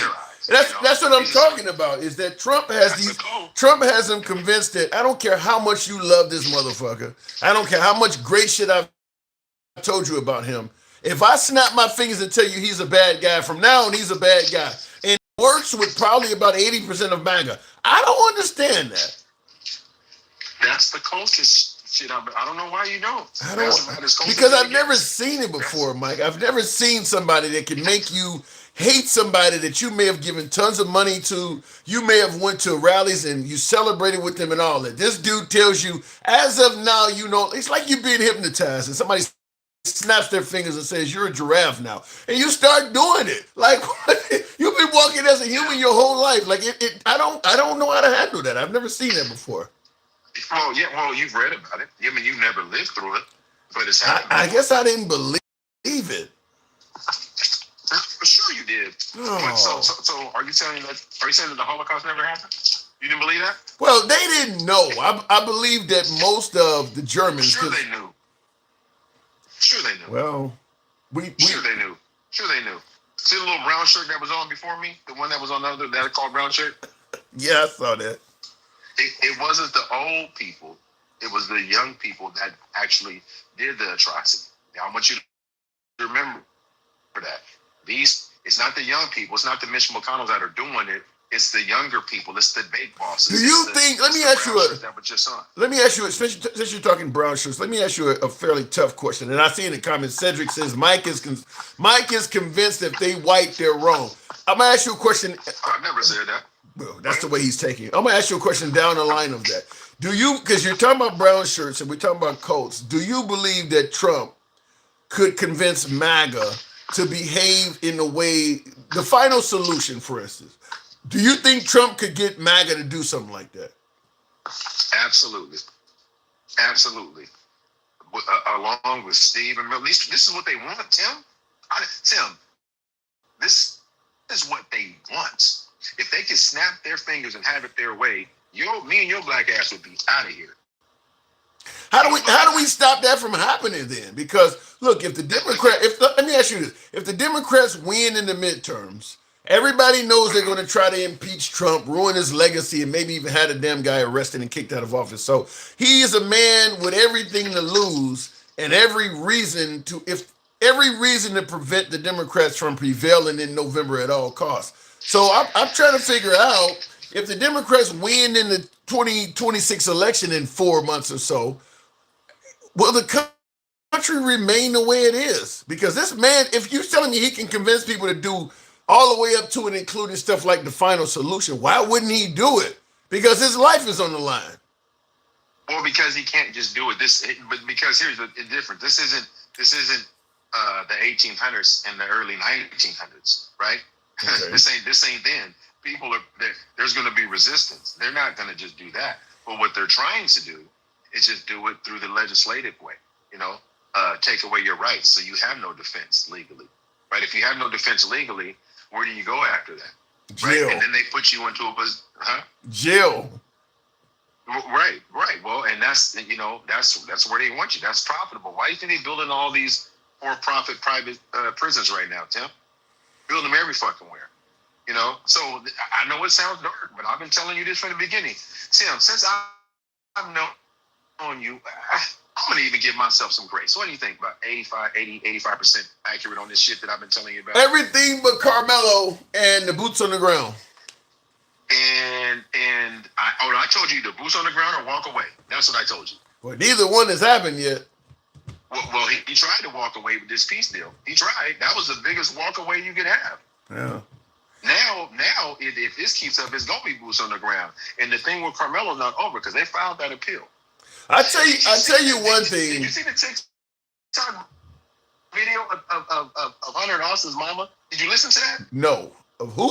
You never listened of Hunter and Austin Metcalf's mama on TikTok. Did you listen to her on a live last week? No, I did not. Oh man, you missed a great lie. You missed a great lie. Hunter. She literally admitted. So did you read the cheerleader email or did I read it to you? I saw some of that. You were supposed to send it to me. Somebody else sent me something, but I don't know. I didn't know what to make of it. Well, she confirmed that it was real. She confirmed that Austin Metcalf was a bully. She confirmed that email that them cheerleaders sent was authentic. Okay. She also said that, because the part where he stood up and called one of the cheerleaders a fat bitch, and it was reported that he said his hands are bisexual, right? All that shit. Hold on. I'm not saying that Austin Metcalf was a good guy. I'm just saying. Not Austin. Hunter said that. Hunter said that, not Austin. Hunter. But the email, she confirmed that email was authentic. And not only did she confirm it, she said, that sounds like something Hunter might say. That ain't gonna be enough to justify Carmelo Anthony's actions, though. Listen, I'm simply saying this. I'm simply stating this. For a mom to admit publicly that her sons have the propensity to be the things the cheerleaders said that they are publicly, what does that say about her? What does that truly say about them boys? Be honest. It says they're bullies. It says they're fucking bullies, right? But see, that's not how they tried to portray them. But I'm going to tell you, when you go back and listen, there's things that are going to get admitted into this appeal. But I said this, look, and I'm dying to see the appeal because Carmelo got a much better team. But here's my issue on it. I mentioned this earlier in the live, I think when I was talking to Stick. Based on the way we're looking at Carmelo, smaller guy, Austin Metcalf and his brother being a bigger guy, it's a crew of them allegedly, so Carmelo felt in danger because there's 3 or 4 of them and they're all bigger than him. If we want to go with that, what I mentioned earlier in the show is, if that's the case, then Michael J. Fox on Back to the Future would have killed Biff because he ran with a crew and they were bigger. The Karate Kid, Daniel's son, he would have killed Johnny because Johnny and the Karate Kid ran with a crew and they were bigger. I mean, the fact is, most bullies are bigger than the person they're bullying, and they often run with a crew. In schools all over America, if we allowed a smaller student to kill the bully, you're gonna have dead kids all over the country. Or less bullies. I mean, either way, yeah, you're gonna have a lot of little. Do you think that's legit? You actually would favor that? Yep. Yes, I do. And I'm gonna tell you why. 100%. Yes, I do. Because if the bully has nothing to fear, the bully will always exist and survive and thrive. At some point, let me tell you something. Let me keep it a buck. If you got a twin brother as big as you are, and me and you were arguing and your brother was with you, shouldn't I assume your brother gonna jump in? Legally, you can't act on that, though. The shit I can't. No, you can't. Why not? Why not? Because there's a lot of dudes that hang around. It might be 4 or 5 of us in a bar, and I don't have more liquor than all of my friends, and I start talking shit and fucking with somebody. And because I got 4 friends, the person that I'm fucking with that's much smaller can start harming them too on the assumption that they're gonna jump in. They may be looking at me like, man, you hot-headed, man. Every time we go out with you, you my boy, but every time we with you. You always like the food. That don't mean they gonna jump in. You can't act on that. But I don't know them. If that's your I don't know them. If So that's your in other words, so let's say you are with one of your friends that is big or whatever, and you also are bigger than this little small dude that's getting fucked with. So you're telling me that the small dude that your friend is fucking with, he can shank you because he assumes you's gonna jump in on it? If I approach him, but see what you just said is not what happened. He jumped. The one that approached him, and you got to watch the video again because that's the one that. Listen, Hunter started this shit, and I want you to remember this: when it goes back to this appeal trial, if they should enter those 2 video interviews that Hunter did on TV, I'm gonna be honest with you. The reason this happened because Hunter should be in jail right now. So are you starting to come around and agree with me that he had a bad lawyer on his first term, Carmelo? I told you either he was. Why are you still saying? Where is there any potential with this guy doing 35 years in prison that he's brilliant? I'm still not seeing that. Because if you go into it going, I'm not going to beat this kangaroo court. I'm not going to beat this kangaroo court. So I've got to fall on the sword and just be a shitty ass attorney so you can get an appeal. Because I'm not going to get through these motherfuckers right here at all. Or he was part of it. But if you go back, and I want you to do this if you haven't done it, go back and watch those 2 interviews with Hunter when he was standing out there with his mom. He said, this is why this shit didn't go. One element. He said Austin grabbed Carmelo's bag. What is that, Tim? Theft. In the commission of what? He was in the commission of trying to steal theft. In Texas, you can protect your property. Oh my God. With unaliving. Tim, I don't live in Oh Texas. my God. So you're telling me if a kid catches me in his locker trying to steal somebody's locker, he can shank me? What I'm telling you, in Texas, if you can protect your property with unaliving force. Kids. I'm telling you the law. Kids. It doesn't. The law. What do you mean? The law is the law. My God. Tim, you watch what I tell you. I'm not wrong. I'm not wrong on this one. I'm not wrong on this one. I don't give a fuck what anybody in the comments say. I've studied this stuff. I've listened to it. I've watched it very, very closely. The minute he did that, there's case law in Texas that supports this. The minute he touched his bag, the minute they went up there the way they did, the first person to approach him underneath that tent was Hunter. Hunter had on the MAGA reacts in the comments says you are wrong. Well, when has he ever fucking been right? You watch what I tell you. You watch what I tell you. It's so much shit that was left out of this trial. You wonder, like I said, either his defense team was terrible or they were brilliant, knowing that they weren't going to get the trial. It could take him a few years to get a appeal. Wow. No, it's actually a certain amount of time. It's actually a certain amount of days that it has to happen based on the way that they filed the appeal. That's crazy. A kid can catch another kid stealing some shit. Let me ask you this. You come to the determination that they were both bullies, right? I'm not even for certain of that, to be honest with you. I'm just willing to concede that. I'm just willing to say that. Okay. So, but how did they portray them in the court? How did all those witnesses testify to them? The cheerleader said that they didn't even want their names revealed, for they feared what he might do if they found out. Yeah. Well, but didn't somebody also claim to be Carmelo's friend and they testified it was not self-defense? Yeah, Eddie. But they found out that Eddie's been lying too. What about all the camera? What about the footage that they didn't release, Tim? What about that? I saw footage of Carmelo Anthony after stabbing a kid to death running at high speed. Why didn't you just run in the beginning, man? Why didn't you just run? Did he have to? Did he have to?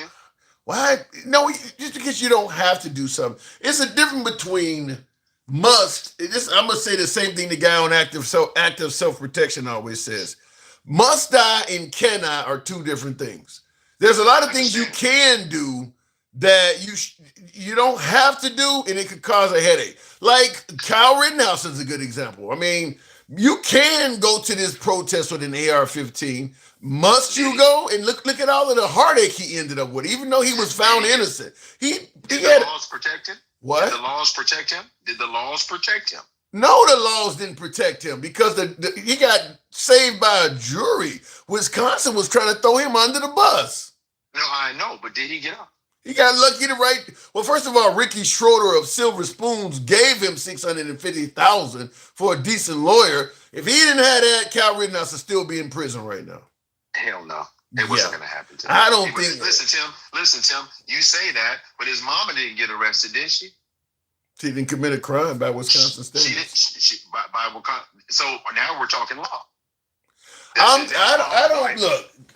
think that Cal Rittenhouse's counsel was able to find all types of video footage and shit like that the prosecutors were keeping out. That's why it pays to have a good lawyer. Just like Johnny Cochran found shit that a regular private public defender would not have found. Cal Rittenhouse's lawyers, with Ricky Schroeder's $650,000 generous loan, found stuff that a public defender would not have found. Cal Rittenhouse would have went to jail, in my opinion. Yeah, listen, Tim, you and I both know, and I sometimes I want you to just stop. You know that the justice system in this country. I'm not arguing that. I'm not arguing that. People.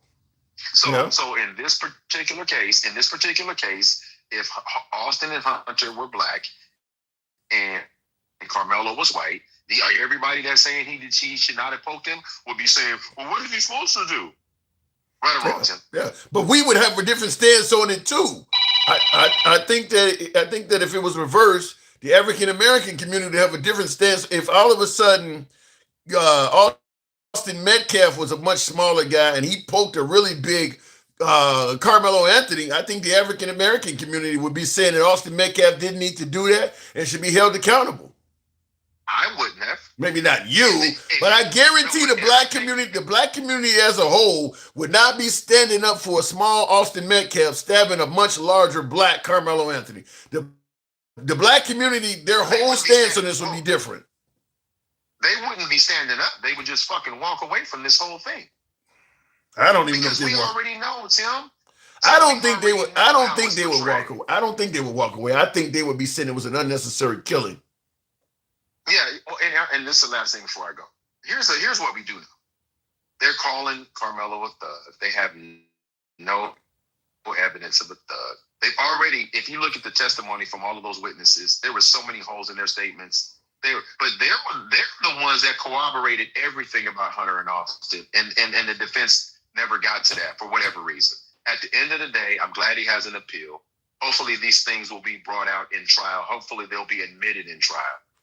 I'll have to pay closer. I'll definitely be watching it, but I want to tell you, even if Carmelo Anthony gets out and the law's behind us, but the idea, some of the stuff you've been telling me, even though the law may not be on my side, I really hate if that's accurate. A child catching another child stealing from him in Texas could kill that child in defense of property. That's insane to me.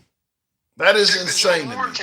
Check the Joe Warren case. He unalived 2 people robbing his neighbor and shot him off in the back and got off. But what about the case with Kaysen?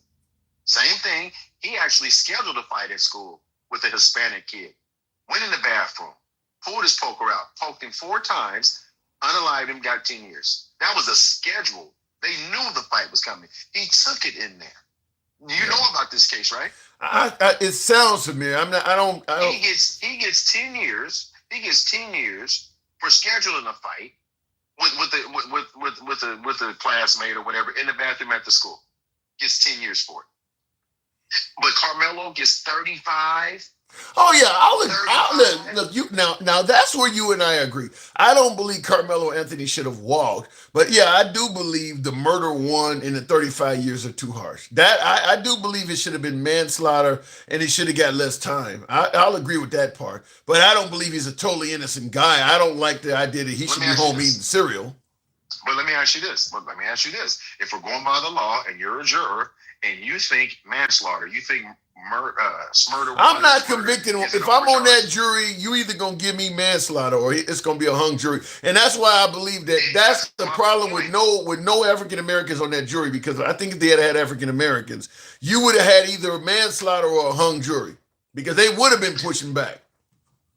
Right. And exactly. But here's the thing. This is why representation matters. This is why you're supposed to be tried by a jury of your peers, because there's certain things that Carmelo Race ain't a said we peer. know differently. They don't. The law don't view race as a peer. Just your I neighbors. understand. If you move into it, listen. Carmelo Anthony didn't live in Oak Cliff in the hood somewhere out there in Dallas. He decided, your family want to move in an all-white neighborhood. If you move in an all-white neighborhood and you get in trouble, your peers are going to be mostly white people. That's who your neighbors are. They're not going to import black people into your area. You're in it. You moved out here. These are your peers. Well, no, I hear you. What I'm saying is the idea that if I said to you, man, touch me, see what happens. Is that a threat or is that a warning? I'm like, I really don't want. In our culture, I can take it as both. I mean, because it's obviously fuck around and find out language. So to me, fuck around and find out, to me, that's a threat. I take it both ways. It's obviously a warning too, but to me, when I hear somebody make a, in our community, it's I wish a motherfucker would. But it's fuck around and find out and I wish a motherfucker would are the same thing. To me, that just sounds like somebody who is saying, I really want to be violent to you, but I just need you to give me an excuse. Just give me any reason so I can do something really. To me, that's a threat. I see it as a threat too. But here's the difference, and then I'm going to let you go. Hunter said and they even testified. Nobody thought he had anything in his bag. They thought he was bluffing. What does that say, Tim? What is it? They thought he was bluffing. It says they were fucking with him. They were bullying him and fucking with him. I'm not arguing that they were bullies. And they were willing to take the chance that he didn't have anything in his bag. So much Austin grabbed his bag. So now you're bullying me. Now you want to take. So you know what happened? I don't know at that point. They were trying to take the bag and throw it from underneath the tent. Hey Tim, listen. Listen, I'm gonna tell you this before I go. All these racists, the Gen X and watermelons fell in, because you got to be a racist to have that shit in your name. You guys are only cheering on you guys because here's the thing: if he would have got off, and when they have his appeals, when this shit comes out, I don't want to hear nothing. I don't want to hear y'all bitching and whining because what? Let me ask you this, Tim. Real quick, I gotta move on, man. I gotta move on. Yeah, I know, but I want your answer. You can answer why as you drop me. I'm gonna answer you. Okay. If all this evidence comes out and it finds out that everything that I just said was suppressed by the judge and the prosecution, and it should have been presented in the case, how will you feel about this Texas judicial system in Texas? All right, you can drop me. All right, I'll answer the other side. If that's the case, look, I'm still gonna stand by my original statement that it's bad. If that happened, first thing I'm gonna stand by is bad lawyering. Bad lawyering. Your lawyer should. I mean, his family hired a lawyer, so it ain't like Carmelo Anthony had a public defender. Your lawyer should be crying to the heavens right now saying that shit. That this happened and that happened and that happened and that happened and they didn't let us get all that stuff out there. To me, first thing I want to say is you had a really, really bad attorney. Now, I don't doubt that the judge may have had it in for Carmelo. I mean, some judges do lean certain ways and prevented evidence and stuff from coming out. I don't doubt that. Trucker Man, appreciate the birthday hat and mustache. Appreciate that. Thank you. So I'm not going to say that the system was maybe some of them didn't have it in for Carmelo Anthony, but to me it sounds like he had a bad lawyer. I'm gonna say that first and foremost. If what Mike is saying, if all that stuff happened and it didn't come out, and the transcripts do not show that Carmelo's lawyer tried to present it and maybe had it struck down or objected to, then you got a bad lawyer. You got a bad lawyer. So I mean, I suppose that is a reason to get an appeal too, or you can do a lot if you can prove that you had bad counsel, insufficient counsel. I mean, what is it? The Innocence Project. That's one of the main things they state as a reason they get people off. Bad lawyering. Lawyers that don't know how to do their job or not even putting in much of an effort. Or this one is the worst. Some lawyers, defense lawyers, are actually on the side of the prosecutor. Listen, what do you call it? Public defenders are getting paid for by the same source. There are some public defenders that might be on the same side as the prosecution. They just can't come out and say it. You're not getting a good defense from them. Real quick in the comments here, buying Greenland comment evidence of a dumbass. Jay said, he said buying Greenland for $1 billion. First of all, ain't nobody gonna sell you no land as large as Greenland that actually has precious mineral. I mean, they have resources on Greenland that Trump wanted to get access to. So they absolutely are not going to sell you Greenland for $1 billion. They probably got more than $1 billion of natural resources on that island continent. Not to mention its strategic location being near the polar ice caps and stuff like that. Russia would give them $1 billion for it. They're not going to sell it like that. In the comments, they strike deals in back rooms. True. They absolutely do strike deals in back rooms. It's not uncommon for your life to be in the balance. You're either hoping to walk out free or you're going to be facing a 30-piece like Carmelo Anthony did. It's not uncommon that after that case is over and either you're at home or you're in a prison cell crying, it's not uncommon that for your defense attorney, if it's a public defender and the state's prosecutor, they go out and have lunch together. Yeah, they actually do hang out and stuff together. I mean, yeah, they might just, I mean, have you ever seen, what is the movie? A Few Good Men, military movie. A Few Good Men with Demi Moore. Jack Nicholson was the guy who ended up getting convicted at the end, and Tom Cruise. Tom Cruise was the lawyer for the two Marines, and Kevin Bacon was the lawyer basically on the other side. They were friends. I mean, they literally were friends. So Kevin Bacon is defending Jack Nicholson. Once he yelled at you, damn right, I ordered the code red. And Tom Cruise ended up having them taken into custody. Him and Kevin Bacon started, they friends. They guys who kick it together. So it does happen that way. It absolutely does happen. Why did you just tell us how the movie is? You really, Juice, you really complaining that I did not give a spoiler alert for A Few Good Men? The movie's like 30-something years old.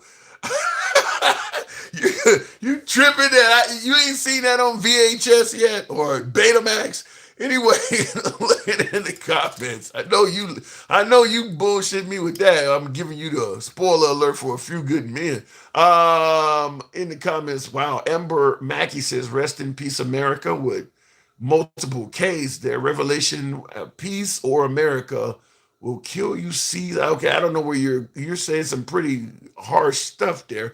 Debo, thank you for the hat and mustache.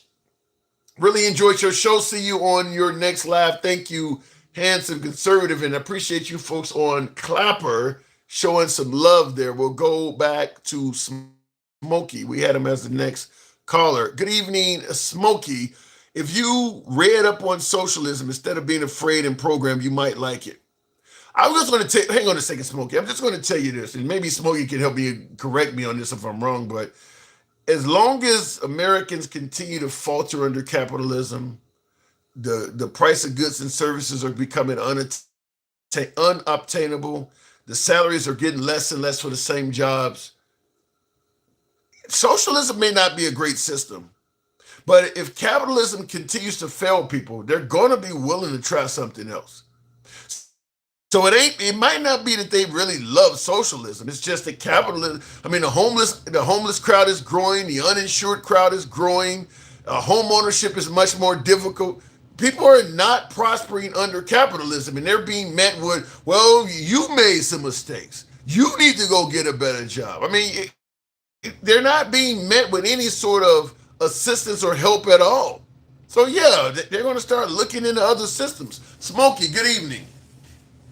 Good evening, and more importantly, happy birthday week. Thank you. Appreciate that. Thank you very much. So am I wrong what I just said about that? How socialism is getting attention because capitalism is failing so many people? Yes, but I also think it's because we don't understand the words of capitalism. Capitalism without ethics is authoritarianism. We pretend the system that we're under is capitalism, and it's not. True capitalism understands that if the workforce aren't happy and so on and so forth, then you don't have a successful capitalism.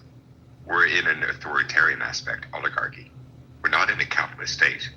And no system truly works. You have to combine multiple aspects. Right, Capitalism, socialism, a bit of Marxism, that's called a system. To assume that one system would work, you're an idiot in my opinion. And that's where we conflate to one system. When no system works, it's a combination. Yeah. You get this every time you talk. I think it's because of your accent or certainly because of your level of articulation. Folks think you're AI. I got somebody in the comments asking right now. Yeah, somebody's asking. I do that all the time. I've called congressional offices before, giving them feedback, and they're like, had the phone taken off, like, yeah, nice bot. I'm like, no, I'm not a bot. Just because I know what I'm talking about, like, doesn't mean that I'm a bot. Yeah, that's the sad thing. It's crazy though that bots and AI have gotten that level to that level of advancement. That people are thinking that you may not be a human. It's crazy. It's gotten that way. I've gotten that this entire time for like 5-6 years on this app. At the start, it used to be no face, no case, because your camera would always be on. But once everyone else started turning cameras off, I was like, F that, they're going to be arsed. And then I've got an AI ever since. So what do you think about Thomas Massie indicating that the right? Have you heard this video of him saying this? Before I ask you on it.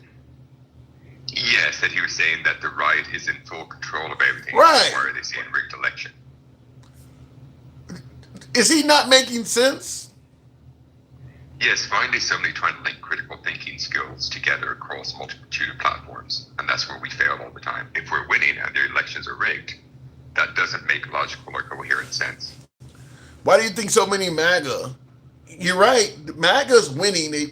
Like he points out, we're in control of the House, the Senate, the Supreme Court, and the White House. Yet we're talking about election fraud. Why do you think MAGA continues to believe that? You're literally on. It's like living in a penthouse talking about you're poor. I mean, like you got control. Why do you think MAGA's falling for it? Because the entire U.S. gets distracted with fancy balls. When everyone's talking about substance, and every day you throw out a different tennis ball, and we're like that dog in, up, ooh, ball, and we start chasing it. Or we're like a squirrel with a nut, ooh, look, new nut, and we start chasing that, but we never go, what's the substance? Well, I don't know. To me, if you're in control, give me any problem, and I'll show you how we chase the fancy ball and what the solution is. Like the war. When you don't talk about the war, because it's called an incursion, and they'd go, I thought the Congress had to do that. They do. Well, how can an act of the War Power Act of 1973 amend the Constitution? Oh, it can't. Well, who the hell is calling it an incursion at this point? I think history is obviously going to. So what is it? Words are important. It's a war. It's an incursion. It's a war. That is a constitutional violation because the war has not been declared legally. Okay. And Congress can't abdicate their duties and responsibilities. Trump's not the problem. Bush, Obama, Clinton, they all use this War Power Act. Well, if you were a good president, you'd say an act can't amend the Constitution. My job's not to do that. Congress do yours, and I'll be the commander-in-chief if you declare war. Well, even if you want to suggest it's an illegal war because it wasn't declared by Congress, I'll go with that. But it is a war. History will classify what's going on now as an Iran. History is not going to look back and say the Iranian incursion of 2026. It's going to be a war. I don't disagree. So then we have to ask as U.S. citizens, why are Congress allowing the world to know that we're at war in total constitutional violation? Because again, we chase the fancy ball instead of asking, is the act legal? No. If you can show me how Article 1, Section 1, Article 5, and Article 6 can be abdicated and violated and just put to the side, and you can then amend Article 1, Section 8, Clause 11, and you can say, we'll actually abdicate this power and responsibility to the president. Just show me where that's No, I'm with you.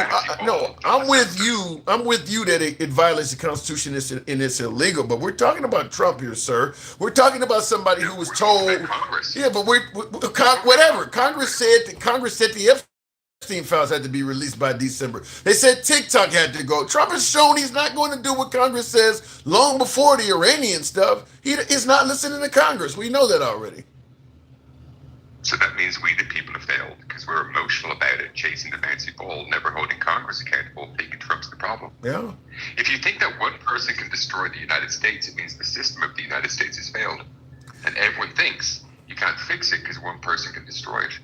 Then put me in that category, because Trump has shown that what courts tell him don't matter. He's shown, like I said, he's defied Congress on the he was supposed to release all of the Epstein files in their entirety by December. They did not do that. TikTok was, they had suggested that TikTok had to be sold or it was gone by a certain date. Trump, I'm still working on a deal. He just went right around that. I mean, so when it comes to this shit, what makes you think he's going to follow Congress this time? He's not listening to them. Because Congress doesn't do what their job is. True. Their job isn't their job isn't a jury in a trial. Their job isn't to interview victims of a case. Their job is to go, if hugs are a problem in the United States, we set up a group called the Hug Enforcement Agency, the DEA. And then we might write big laws of mandatory minimums for people who are moving and using them. And so if I'm Congress, I would fund, if P3DO is a big problem, we'd set up a new PEA. Pedo Enforcement Agency. Damn. Would make a 25-year mandatory minimum to go after P3. If you go after a child, you transport them 50-year and asset forfeiture, just like they did to entire communities here in the United States. But they actually funneled the hugs into those communities. We're not going to push children into their rooms. We have to have Congress do their job. They're the oversight for the United States. If P3DOs are a problem in the United States, Congress needs to write a task force to chase every single one of those online, just like they went after the Silk Road guy. Silk Road guy is in jail for that, and so are people who purchased, but yet we're not doing the exact opposite. Again, linking logic across multiple systems. We have to get back to this critical thinking. So let me ask you, now that you admit that we're not doing that right now, and it's safe to assume you do believe that Congress is not doing their job. I believe that. You believe that, right? That they're not doing their job right now? They've never done their job since 1868 because persons haven't had rights. You've had to fight for permissions while they gave corporations rights as a person in 1869. So then let me... The grift has been strong. So then let me ask you then, if you believe that Congress is not doing their job, if Trump loses in the midterms, particularly, let's say he loses the House, because obviously the Republicans are in control of everything. If he loses the House, with you and I saying Congress is not doing their job, do you think that Speaker of the House, Mike Johnson, or what, do you think that he will certify the new Democrats that have won? Do you believe he will do his job in basically admitting that we've lost Congress? No, he'll certify the new people. We won't have lost Congress, because if you think Democrats are here to fight for your rights, again, have you as a person who's black ever had rights as a person? No, you've been treated as a black person your entire life, an other person. And then you have to pay politicians, and if you pay them enough, they'll make sure that the free persons, the 9 people, who, like I said before, don't wear the white robes, wear the black ones, they'll tell you what positions you can have based upon the label society gave you. I hear your argument, but you're another person. Yeah, I hear your argument, but even though I'll admit Democrats, don't always do their job in Congress as well. What we're dealing with now is not the norm. Like you mentioned, Congress haven't been doing their job since the 1800s. This is a different period, though. This is what we're dealing with over the last 2 years or a year and a half since Trump. What Congress is doing now, this is different from that. This ain't the same level of not doing your job. It's not. It's been a slow erosion. 16th Amendment, so they could take taxes from citizens and apportion them however they wanted in violation of the Constitution, which is why they had to write the 16th Amendment. 17th Amendment, where states lost structural control over Senate, because Senate isn't technically the legislature. You said slow erosion. Do you believe the level of erosion has accelerated any since Trump has been in office his second term? Correct. Yes. Okay. Simply because they told us exactly what they were going to do with their Heritage Foundation, their mandates for leadership, that they take over small cities, education, sheriffs, governors, states, then go into Congress, and they would overthrow the United States internally to make America great, categorize citizens. It's been since 1973 an exact brilliant paper coup that's been occurring that we're all ignoring because we want to argue about America permissions, and we think it's 1776. We're the United States.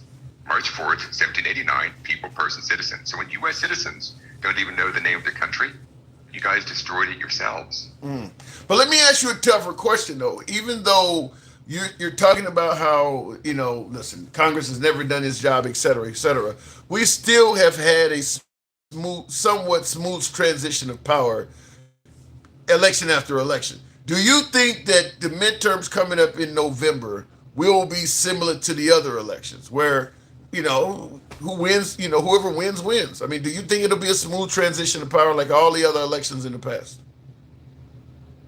I would assume so, because the play isn't for Trump to stay in for the next 4 years. He'll step down at some stage. J.D. Vance will put in Ivanka as the VP. Congress will approve it. J.D. Vance will step down and Ivanka will become president. That's the way I'm going to bribe Trump to step down and give him his lineage of his emperor. So through the 25th Amendment, that can be done in a minute. So if the Democrats win the House and Senate through the votes, which they are widely expected to do, you believe that that's the way it will go? Trump will not try to prevent Democrat congressmen and senators from taking over. If they win, Trump will let them get their positions. 100%. If any Democrat in Congress truly cared, you'd say America's not a country. Genders don't get permissions. Corporations can't be the people based upon the Supreme Court rulings of Dred Scott versus Sandford. If you're a person, you can't be a citizen, you can't be the people. And a corporation is a person, but can't be a citizen. Yet we've given them Fourth and First Amendment rights. I don't know if any Democrat actually truly cared. They'd actually just say the truth. United States, people, person, citizen. Corporations can be a person, they can't be the people. And we can't categorize citizens into subcategories. We've got 18 U.S.C. 241 and a multitude of other laws that make that all criminal. I gotta say, I don't know if I feel as optimistic as you do.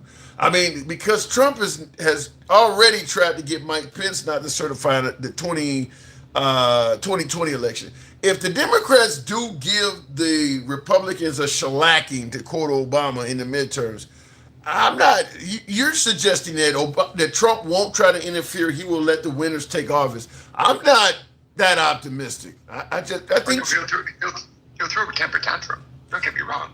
But the transition will occur, but he'll throw a temper tantrum as Trump does, because he'll throw bouncy balls out there for everyone to talk about and get distracted with, all while he writes new laws, sues the government, takes more money from Social Security, gives more contracts away.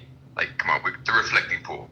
Are you telling me that we don't have the United States Army Corps of Engineers that deals with the infrastructure of water projects here in the United States?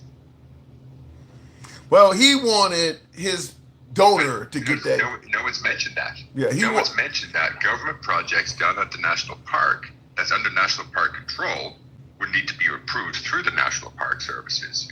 And they probably hire the U.S. Army Corps of Engineers to take care of a major water project here in the United States.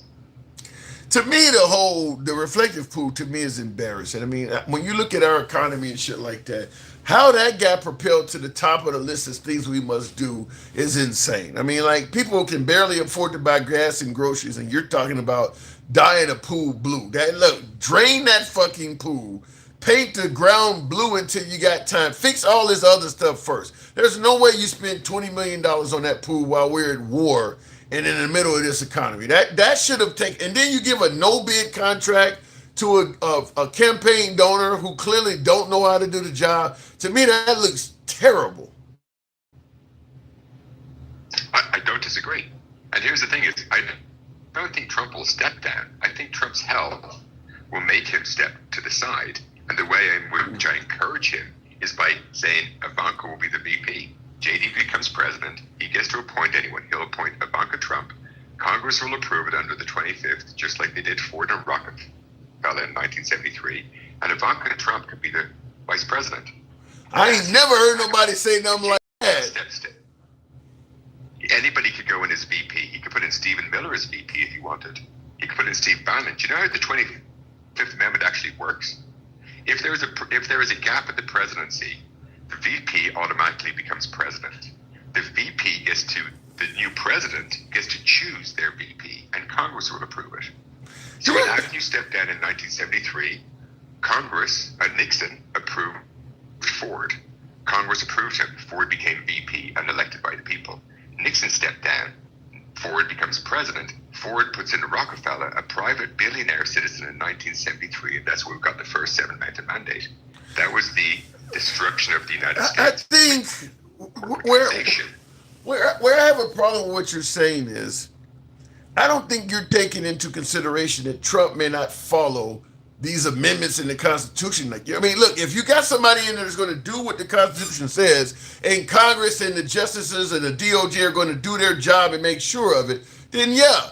But I'm not seeing that under Trump. So you can't do this because this amendment says that, or you can't do this because if the guy ain't following this shit and the DOJ is not enforcing it, then it don't matter what's in the Constitution.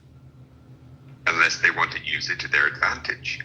They use the Constitution structurally for them and ignore it when they want to pass. Right. Corporations got people, persons, and citizens. That's why structurally they can use the 25th Amendment to take over the executive branch with 2 unelected people. You could end up with Stephen Miller and Steve Bannon if you wanted in there. And we can't do anything about it because Congress approved it. I'm showing the red flags that we have to watch out for. So then before I move on, I got to move on. But last question: you give me your analysis on a scale of 1 to 10, 10 being a sure thing. How likely are we headed for civil unrest? 10 being very likely or unlikely? Very likely. I say they will push us to an 11 or a 12 because that's what the system needs. So that's what they want. So civil war activity. Put troops into the streets. That's what they have. So it's pretty much guaranteed. No, just enough unrest is what you want. Not necessarily the civil war activity, but there'll be unrest, which gives them the excuse to roll out to prevent. Well, we've already had that. We've already had that in Minnesota, Los Angeles, Chicago. We've already had civil unrest. So I'm talking about actual. Not to the same level. See, what you also. Yeah, but where you have to be concerned of, once they declare this aspect on U.S. soil, there's a third amendment, which is no soldiers at a time of war. You keep going to these fucking.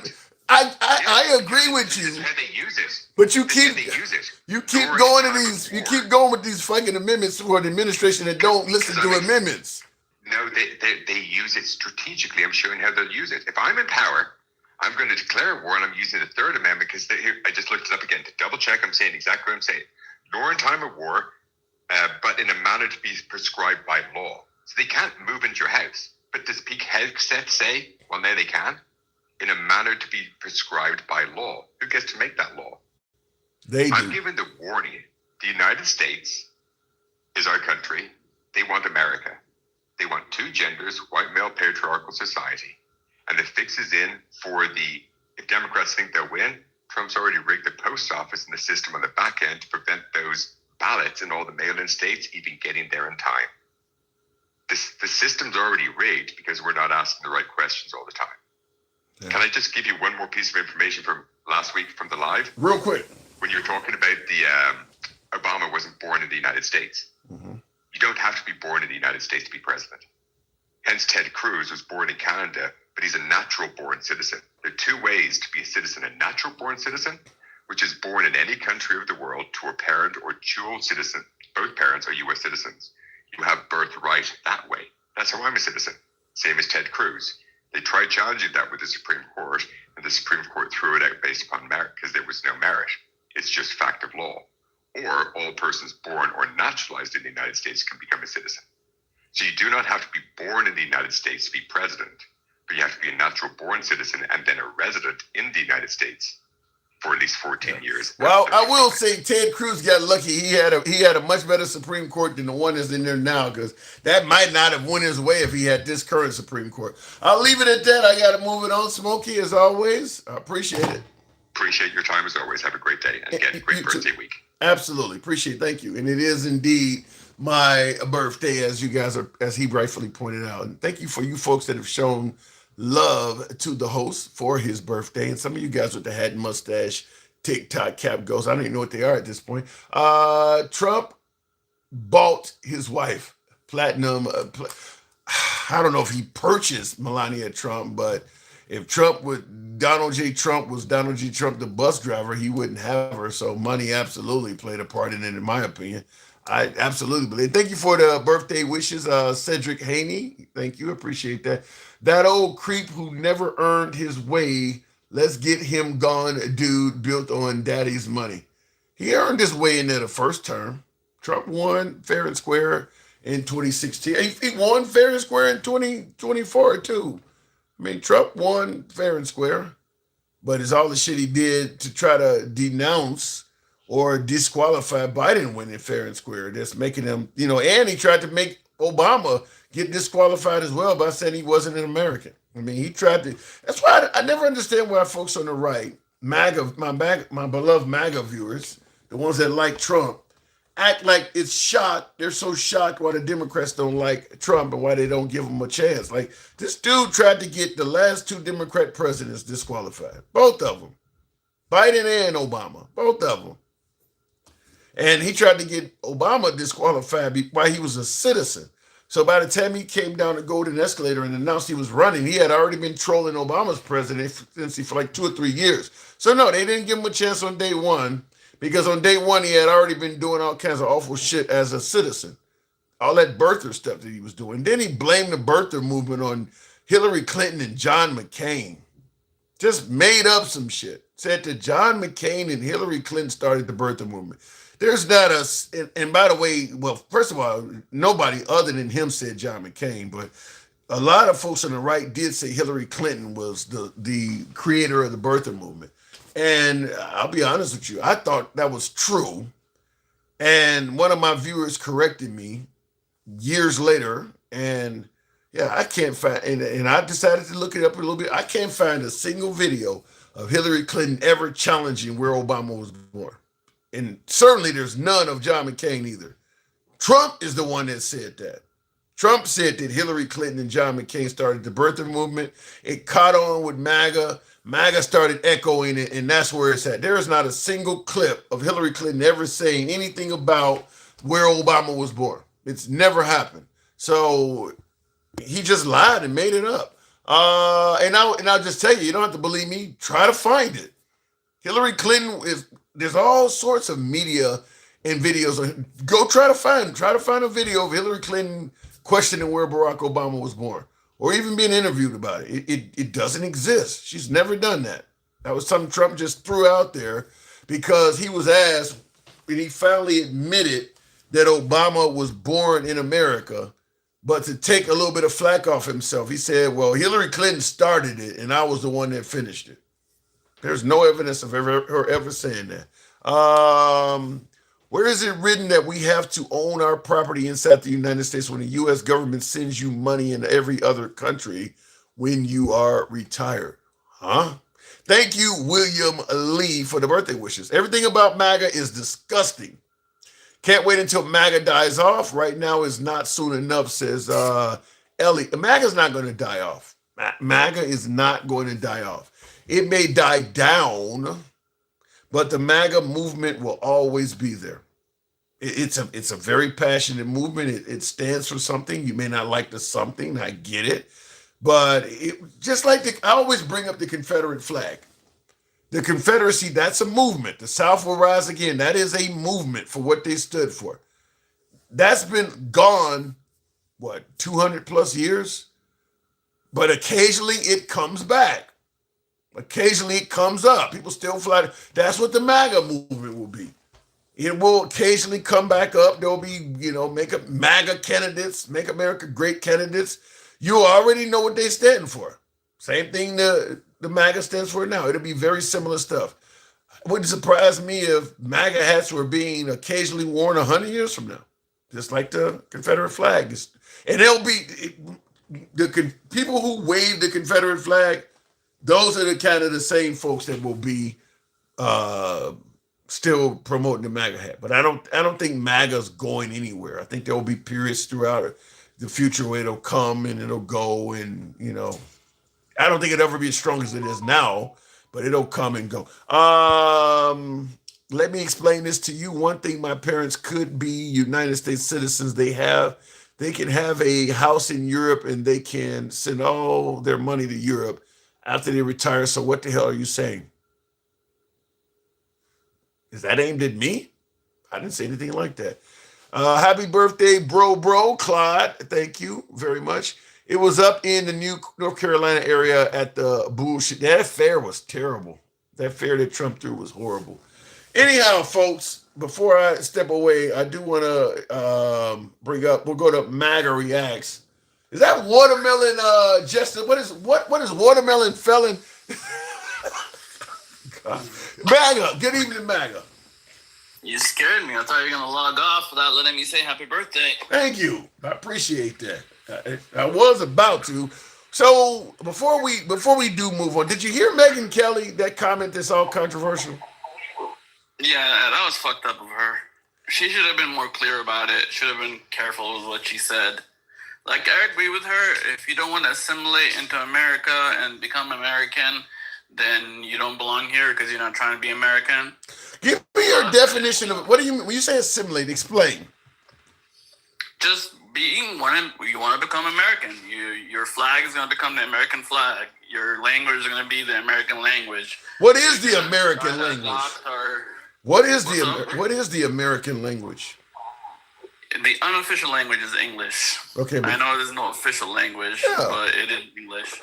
I mean, so speak local language, become, take on the local customs. Don't try to change America, but merge into it.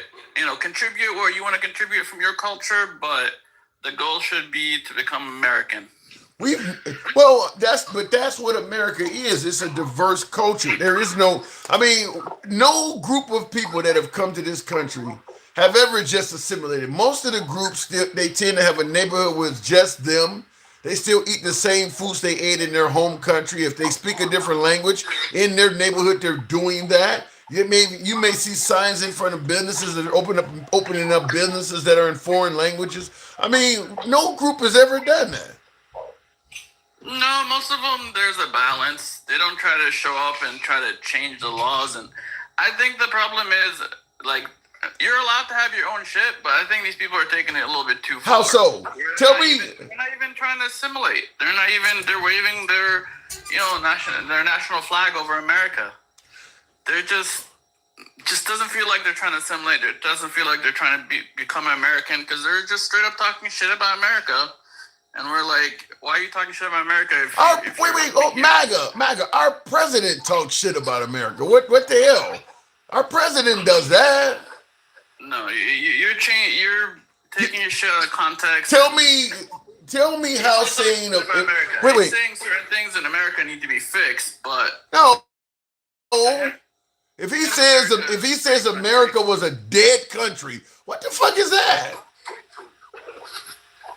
That means it was dying. It was just it's what makes it America. What? America has never been a dead country in our lifetime. What the hell are you talking about? I mean, it's just hyperbole, just to get his point across that America was losing what it meant to be American. Okay, so maybe when the Haitians criticize America, so maybe when immigrants do it, it's hyperbole too. No, I mean, we're not talking about hyperbole. When you're trying to change the law of a city to allow prayer bells and loud prayers on the streets, and when you're trying to change everything that makes America America to make it into your own country, that's different than, just there's just a balance to everything. And Americans that are more American than myself feel like these people don't respect what it is to be America. I don't, because you got Texas now going to be forcing Bible verses down the throats of children. Is that not American? No, that's a little fucked up too. I think that should be undone. It depends also how they do it. I'm okay with allowing Bibles in school, but you can't force people to read the Bible unless it's strictly for historical purpose. Like if you're just reading it for the history, then it's okay. And that includes the Quran. You could read the Quran for the history that's in the Quran because it is a historical document. And obviously they're not for religious purposes. Yeah, they obviously are not going to do anything in favor of the Quran. They're only going to do it for Christian stuff. Yeah, I I mean, their claim is that it's only historical in regards to the history of America, and the Quran wasn't used as far as creating this country. It's not part of the history of Yeah, that's America. yeah. I'm against it altogether. I think it just, allow Bible and Quran in school, but don't make it part of the curriculum. Yeah. Oh, well, we're agreeing on some of this because, they're shoving religion down the throats. All of this, we don't want trans and CRT shoved down our kids' throats. All of a sudden, they're totally okay with shoving Christianity down the throats of kids. I mean, we can come up with an excuse of why it's okay to do it, as you're talking about the history or whatever. But the fact is, a lot of children in Texas are not Christians. There is absolutely no reason whatsoever for a child to have to read Bible verses. It guarantees you virtually nothing in the, you want to have a well-rounded education when you go to school. You don't need to know any of that. You can function in society without ever reading the Bible at all. And to reply to one of the comments, even if I don't know what it means to be American, at least I'm trying to be American. We don't want, America. Who cares whatever the definition is? You at least need to try to become America. Try to assimilate. How about this one? MAGA, hold on, MAGA. SGB in the comments says, tell him I said fuck Egypt. He's an American now. Hey, listen, I am an American, but also I'm Egyptian. I'm both, and I love both countries. Although I want to say I do love America more at this point because I'm more American than Egyptian. So do you think the Mexicans that come in, they shouldn't fly their flag on Cinco de Mayo and stuff?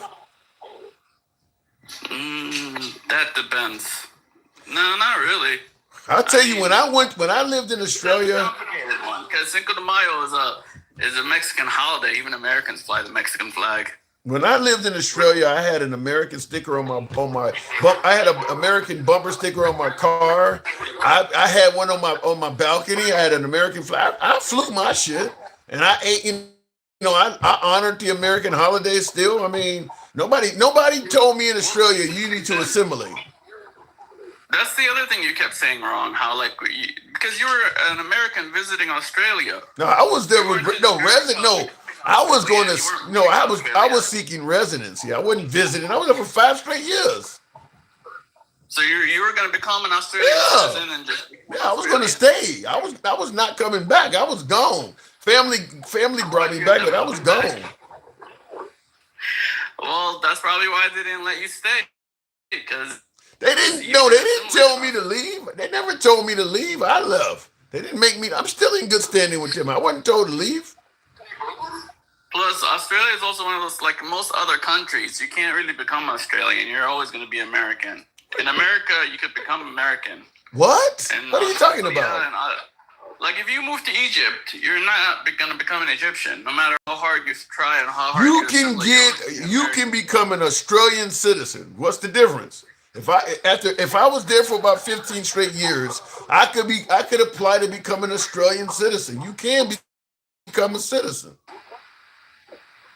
Okay, but you still won't be Australian, just like you won't be French or German or anything. America's the only country. What the hell are you talking about? If I have an Australian passport, the world sees me. What are you talking about? I won't become an Australian. It's just that's the rules of those countries. In Egypt, and that's not making any sense. That's not making it. You can never really become that. Yeah, you will. Yeah, you are. If they give you a passport, you're a citizen. You are Australian. A lot to the Germans and Australians. Yeah, what you're saying doesn't make any sense. I mean, the whole world. That's what they say. Well, maybe they're a tad racist. That's why. Maybe they're a bit tad racist. But if you show up to the airport and you got an Australian passport with your picture in it, and you got citizenship, the authorities in any country in customs, you are an Australian to them. They don't see you as something. You are an Australian at that point. I think they'll see you as an Australian citizen. I don't think they'll see you as Australian. What's the difference? I don't know. I don't either. What's the difference? Because I don't know. There is no difference. Maybe Australian is one of those where you could become Australian, but it won't happen in Egypt. You can never become Egyptian, and you can never become German. You can never become French. That's absolutely not true.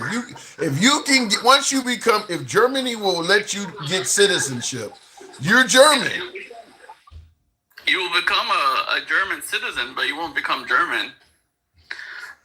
Those are just the rules of the world, man. Those are not my rules. I'm just a messenger here. Okay. Anyway, what else were you talking about today that you kept saying wrong? Well, with the Metcalf thing, the reason Carmelo Anthony can't get manslaughter is because he unalived him on purpose. You know, if you claim self-defense, that means you did what you did on purpose. You just think it's justified because of the self-defense. Manslaughter is like when you unalive someone by accident. I don't like, think he. my friend just got manslaughter.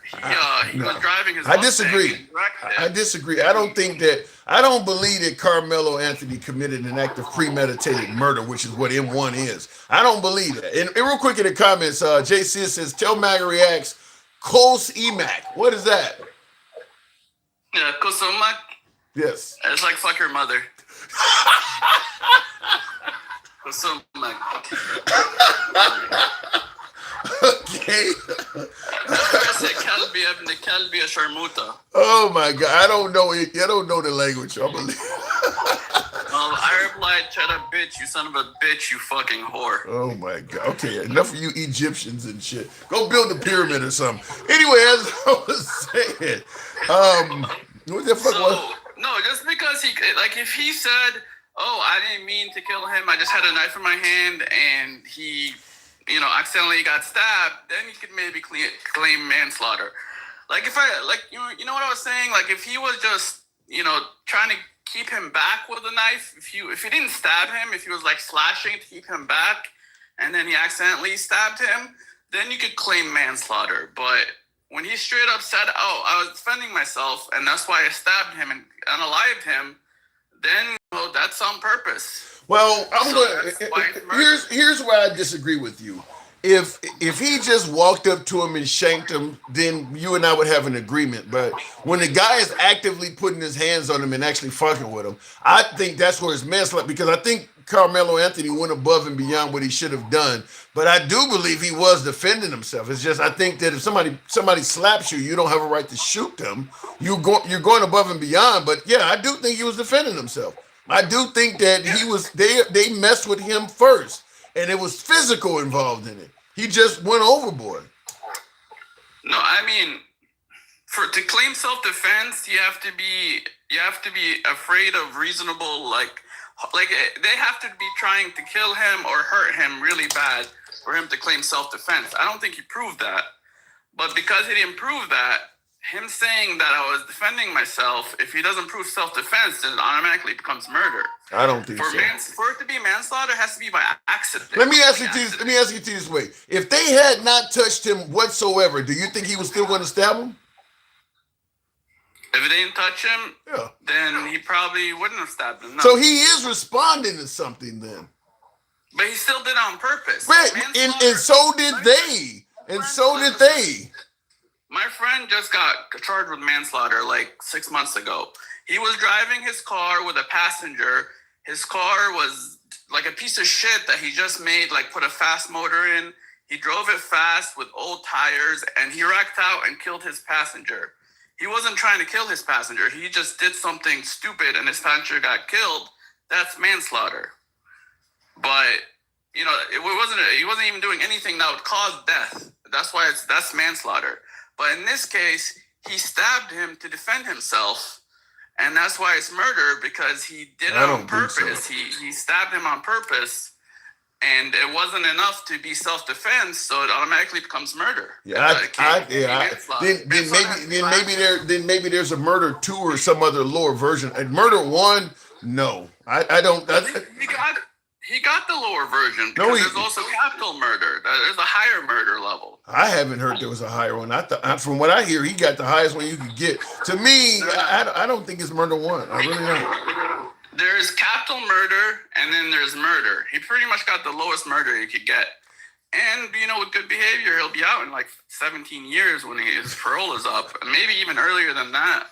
With a good appeal, he'll be out sooner, perhaps. I disagree with you on he got the lowest murder he could get. There's no lower murder. There is no murder 2 in Texas. No, murder is murder too. Like capital murder is it's like the higher murder, and that usually comes with a death sentence. So there's capital murder, there's murder, and then there's manslaughter, and then there's negligence homicide. You know, and I don't think you're getting this one right. I don't. Like I said, I don't think he should have got a murder charge. You could Google it. I don't think manslaughter applies here because he didn't. It wasn't an accident. Well, if the judge gave them the ability to pick between murder and manslaughter, that means the judge realized it applied. He didn't say you could charge the guy with pedo. I mean, he gave them charges that must apply. So the judge gave them the option of manslaughter. So that means even in the eyes of the judge, it applied. He could have been just grasping at straws. The judge? Yeah, it's like. Oh my God. Really? I mean, if you could come up with a situation where he stopped him by accident, then you could say manslaughter. But I really think he did that. I don't even know why he did that. I don't think manslaughter would ever apply in this If he was grasping at straws, the prosecutor in Texas would have told him, Your Honor, this doesn't apply. He wasn't grasping at straws. Clearly, manslaughter does apply to this. It's either manslaughter or murder. The judge knows what cases apply. Here it is. In Texas, this is the AI overview. In Texas, manslaughter is legally defined as recklessly causing the death of another individual. It is a criminal homicide where the offender does not intend to kill, but is aware of and consciously disregards a substantial risk of death. That sounds like what happened to me. No, but the intent was to kill. No, it wasn't. No. If you intend on taking somebody's life with a 3 or 4 inch knife, you're gonna shank them a bunch of times. You're not gonna just poke somebody once with that. That's you've seen people in you have seen plenty of movies of incarcerated individuals using small shanks to take. It's never just once. You're not gonna just poke somebody once if you're trying to take them out. That would have been more of a capital murder case. Like I said, if you self-defense, that means you did it on purpose. You were defending yourself. I think manslaughter. People didn't believe that it deserved self-defense. I think the way his life wasn't in danger. I think that the way this AI overview states it, to me, this fits what happened. I think he should have got a manslaughter conviction. Recklessly causing the death of another individual. But did he stab him recklessly or did he stab him on purpose? He stabbed him on purpose. He didn't accidentally stab him. Yeah, but that don't mean he was intending. That don't mean he was intending to take his life when he stabbed him. I mean, when you stab someone, it's really hard to convince me that you didn't intend to take the. No, it's really hard it's really hard to convince me that you don't know that a person could die from getting stabbed. That don't mean just like for instance, everybody knows if you have sex, you can cause a baby. That don't mean everybody who have sex is trying to create a kid, though. You know it can happen, but that don't mean that's what you're trying to do. That you know you can kill somebody if you stab them. That don't mean you're trying to do that, though. Stabbing usually leads to death a lot more. No, it don't. No, it does not. Yeah, especially if you stab someone in the heart. I mean, maybe if you stabbed him in the arm or in the somewhere like his leg, maybe you could say he didn't intend to kill him. I don't see any evidence to suggest that he was deliberately trying to murder this guy, because you're gonna absolutely poke him more than once if that's your goal.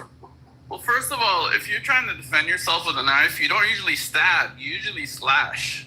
Usually, try to keep the person at distance by using the knife to keep him away. You don't fucking go to stabbing. You only stab when you're trying to fucking kill someone. For all we know, maybe he did try to slash and it just went in him. That's a whole different argument. But to me, if you're trying to take somebody's life with a poking instrument, you're gonna poke them more than once. Yeah, but like I said, he could have slashed to keep him away. Usually, if I had a knife in my hand, I wouldn't be stabbing. I would be using it to keep a barrier, to keep him away. I wouldn't be doing a stabbing motion. I would be doing a slashing motion. Yeah. That's why the fact that he stabbed him. That's crazy. If somebody like The Rock or somebody is trying to come up on you and you defending yourself with a knife, slashing ain't gonna stop that. You do want to poke him. I mean, you ain't gonna stop a bigger dude from coming up on you by. You might even poke him and not stop him. You really ain't gonna stop shit by slashing. I don't know, man. The fact stabbing is not a natural movement. Like you waving your hand around with a knife to slash, that's a natural movement. To stab, you have to like practice that and stab hard enough where the fucking knife goes in. That's like really, that's not a natural thing to do. I don't know. MAGA, killing people is not a natural thing to do. Hurting people is not natural. I don't know what you're talking about. I'm just going to tell you, if somebody is coming up on you and the goal is to stop them from harming you, you're not going to slash. You're going to poke. You got a much better chance of getting them to back off by poking than slash. Ain't nobody going to be slashing with a 2-inch blade. To keep a barrier. Ain't nobody 2 inches. You're going to be slashing with something that little. Yeah, because the edge of it will cut someone, and the slashing movement covers more area. No, most people will naturally slash unless they train themselves to stab. Because, like, stabbing is not a natural thing. Usually when you're trying to keep someone away, you fucking build a barrier, whether you're using a bat or a knife or whatever. You ain't, swing your arm to keep, like, a no-go area around you. Be like, hey, don't fucking get any closer. You're going to get hit. I think what you're saying is crazy. Ain't nobody trying to slash. So a bigger dude that's got a crew with him, you ain't trying to slash your way out of that. You poking. That knife is going to cut through his skin no matter what. I mean, for you to stab, that means you want to kill him. If you want to keep him away, you slash. It's just natural. I don't know what to tell you. And then he could have gone up and defended himself. He could have said all the things that you're saying. Like, hey, I wasn't trying to kill him. I didn't know where I was aiming. It happened too fast. But the defense would have fucking ate through him. Like, you kidding me? Like, why are you stabbing? Like, how did you even learn to stab?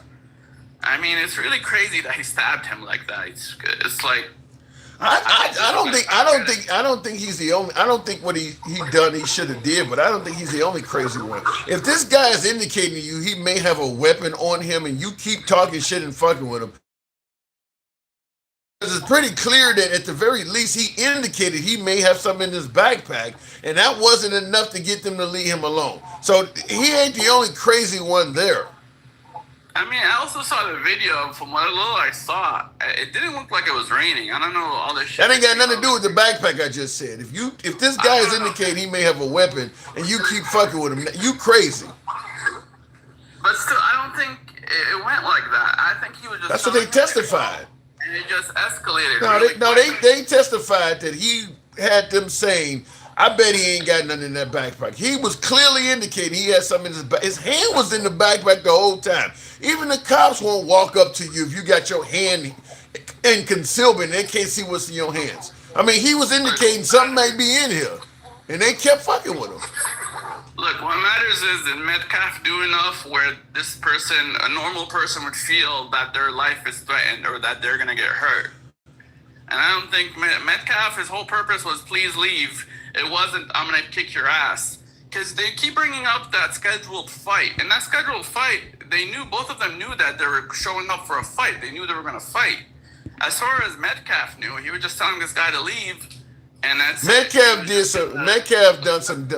Metcalf did not own the tent. Metcalf should have went and found an adult. I'm not saying Metcalf deserved to be stabbed, but he was dumb as well. He didn't do what he should have did. Instead, he decided to be physical with somebody who he had no right to be. Had Carmelo Anthony not did anything to Metcalf at all, Metcalf deserves at the very least an assault charge. He put his hands on somebody. He had no right to do that whatsoever. Oh, would he though? I don't think he did enough to he touched him. You can't put your hands on somebody. I don't think just touching someone's assault. Yeah, it is. Yeah, it is. That's all you got to do. Yes, it is. Yes, just touching someone is assault. Actually, trying to punch someone is assault. But if he wasn't trying to punch him, if he was just telling him to just go and trying to kind of push him out, I really don't think it's assault. I think you have to actually try to hurt someone. But if you're just trying to push them without trying to hurt them, that's assault. It's different. Yeah, that is assault. I mean, what's he gonna cause great bodily harm? And nothing I saw tells me he was trying to try it. I gotta move on. I'll leave it. I invite you to look up the law. Hold on. I invite you to look up the law in all 50 states. In all 50 states, touching someone is assault. All this punching you talking about. There's levels of assault. That would be simple assault, but putting your hands on somebody is assault. Like if you swing on someone and miss, that's assault. If you hit them, it's battery. If you push them, it's assault. If you grab their arm, baby, come on. Let's say you're in a club with a girl and you want her to come to the car with you. Baby, come. You just grab her by the arm. You don't need to punch them. Just touching them is assault. I don't know. Like I said, it would be more battery. Once you actually touch them, it's battery. Just swinging at them is assault. Like if you swing and the guy dodges it, okay, you're still assaulting him. I gotta go. We'll leave that. I invite you to look up the law. For you to say that touching somebody is not a crime, all I can do is invite you to look at the law. I gotta go. Appreciate it. Anyway, folks, I appreciate the 112. I've never heard somebody say that before. And certainly when it comes to men, we were talking about this before earlier in the program about women, and domestic violence and how easy guys get caught up in domestic violence. There's a lot of dudes, look, I didn't touch her. I just said, baby, can we talk a little bit more? And I stood by the door, or I just barely touched her arm and said, don't leave here angry, baby. And yeah, that's assault. Dudes went to jail for that stuff. Yeah, you don't have to do much. You don't have to do, just physically putting your hands on somebody is assault. It might be simple assault as opposed to other level, but yeah, that's assault. You can go to jail for just putting your, go talk to a cop and do that. Go put your hands on the cop. It don't take much. Anita says, I got a damn headache. All right, Anita, I'm going to put you out of your misery. I appreciate you folks tuning in on my birthday this evening. Unfortunately, just like all of you folks, I do got to get up and go to work for the man tomorrow. No rest for the weary, as they say, but 1 year older now. Wow. Yikes. You need to learn what assault and battery is, says Maga Reacts. You need to learn what simple assault is. And thank you for the happy birthday wishes, Advent comics. I appreciate that. Racist white people just want Carmelo to be guilty because he stabbed a white dude, says, yeah, there's plenty of that. I don't disagree, there's plenty of that. But in my opinion, if Carmelo Anthony and Austin Metcalf were both black, or if they both were white, I still think the stabbing individual would be probably facing some jail time. The racial element is going to bring us all into it and make it more interesting. But I do believe if both parties had been white, both parties had been black, when you take the racial element out of it, I think the charges would have put Carmelo Anthony in jail, in my opinion, just from what I've seen. Goodbye, birthday boy, says James Brantley and Jerry Gillespie. Appreciate the happy birthday wishes. Thank you, Cowboy, for the birthday wishes as well. So, I got to get out of here, but it's nice to see you guys showing your boy some love, wishing me a birthday. Look, we're getting at the age now where ain't many of these motherfuckers left. Okay. I mean, I'm a little bit young to drop, but at this point, I've already lived a full life. So at this point, yeah, thank you. Because there ain't many of these left, It is what it is. I'm going to see you guys tomorrow. Y'all take care. Y'all have a wonderful evening. It's your boy Tim. And wow, thank you with that, Fuzzard. Appreciate that, Galaxy, showing your boy some love. I'll catch you guys tomorrow, manana. And thank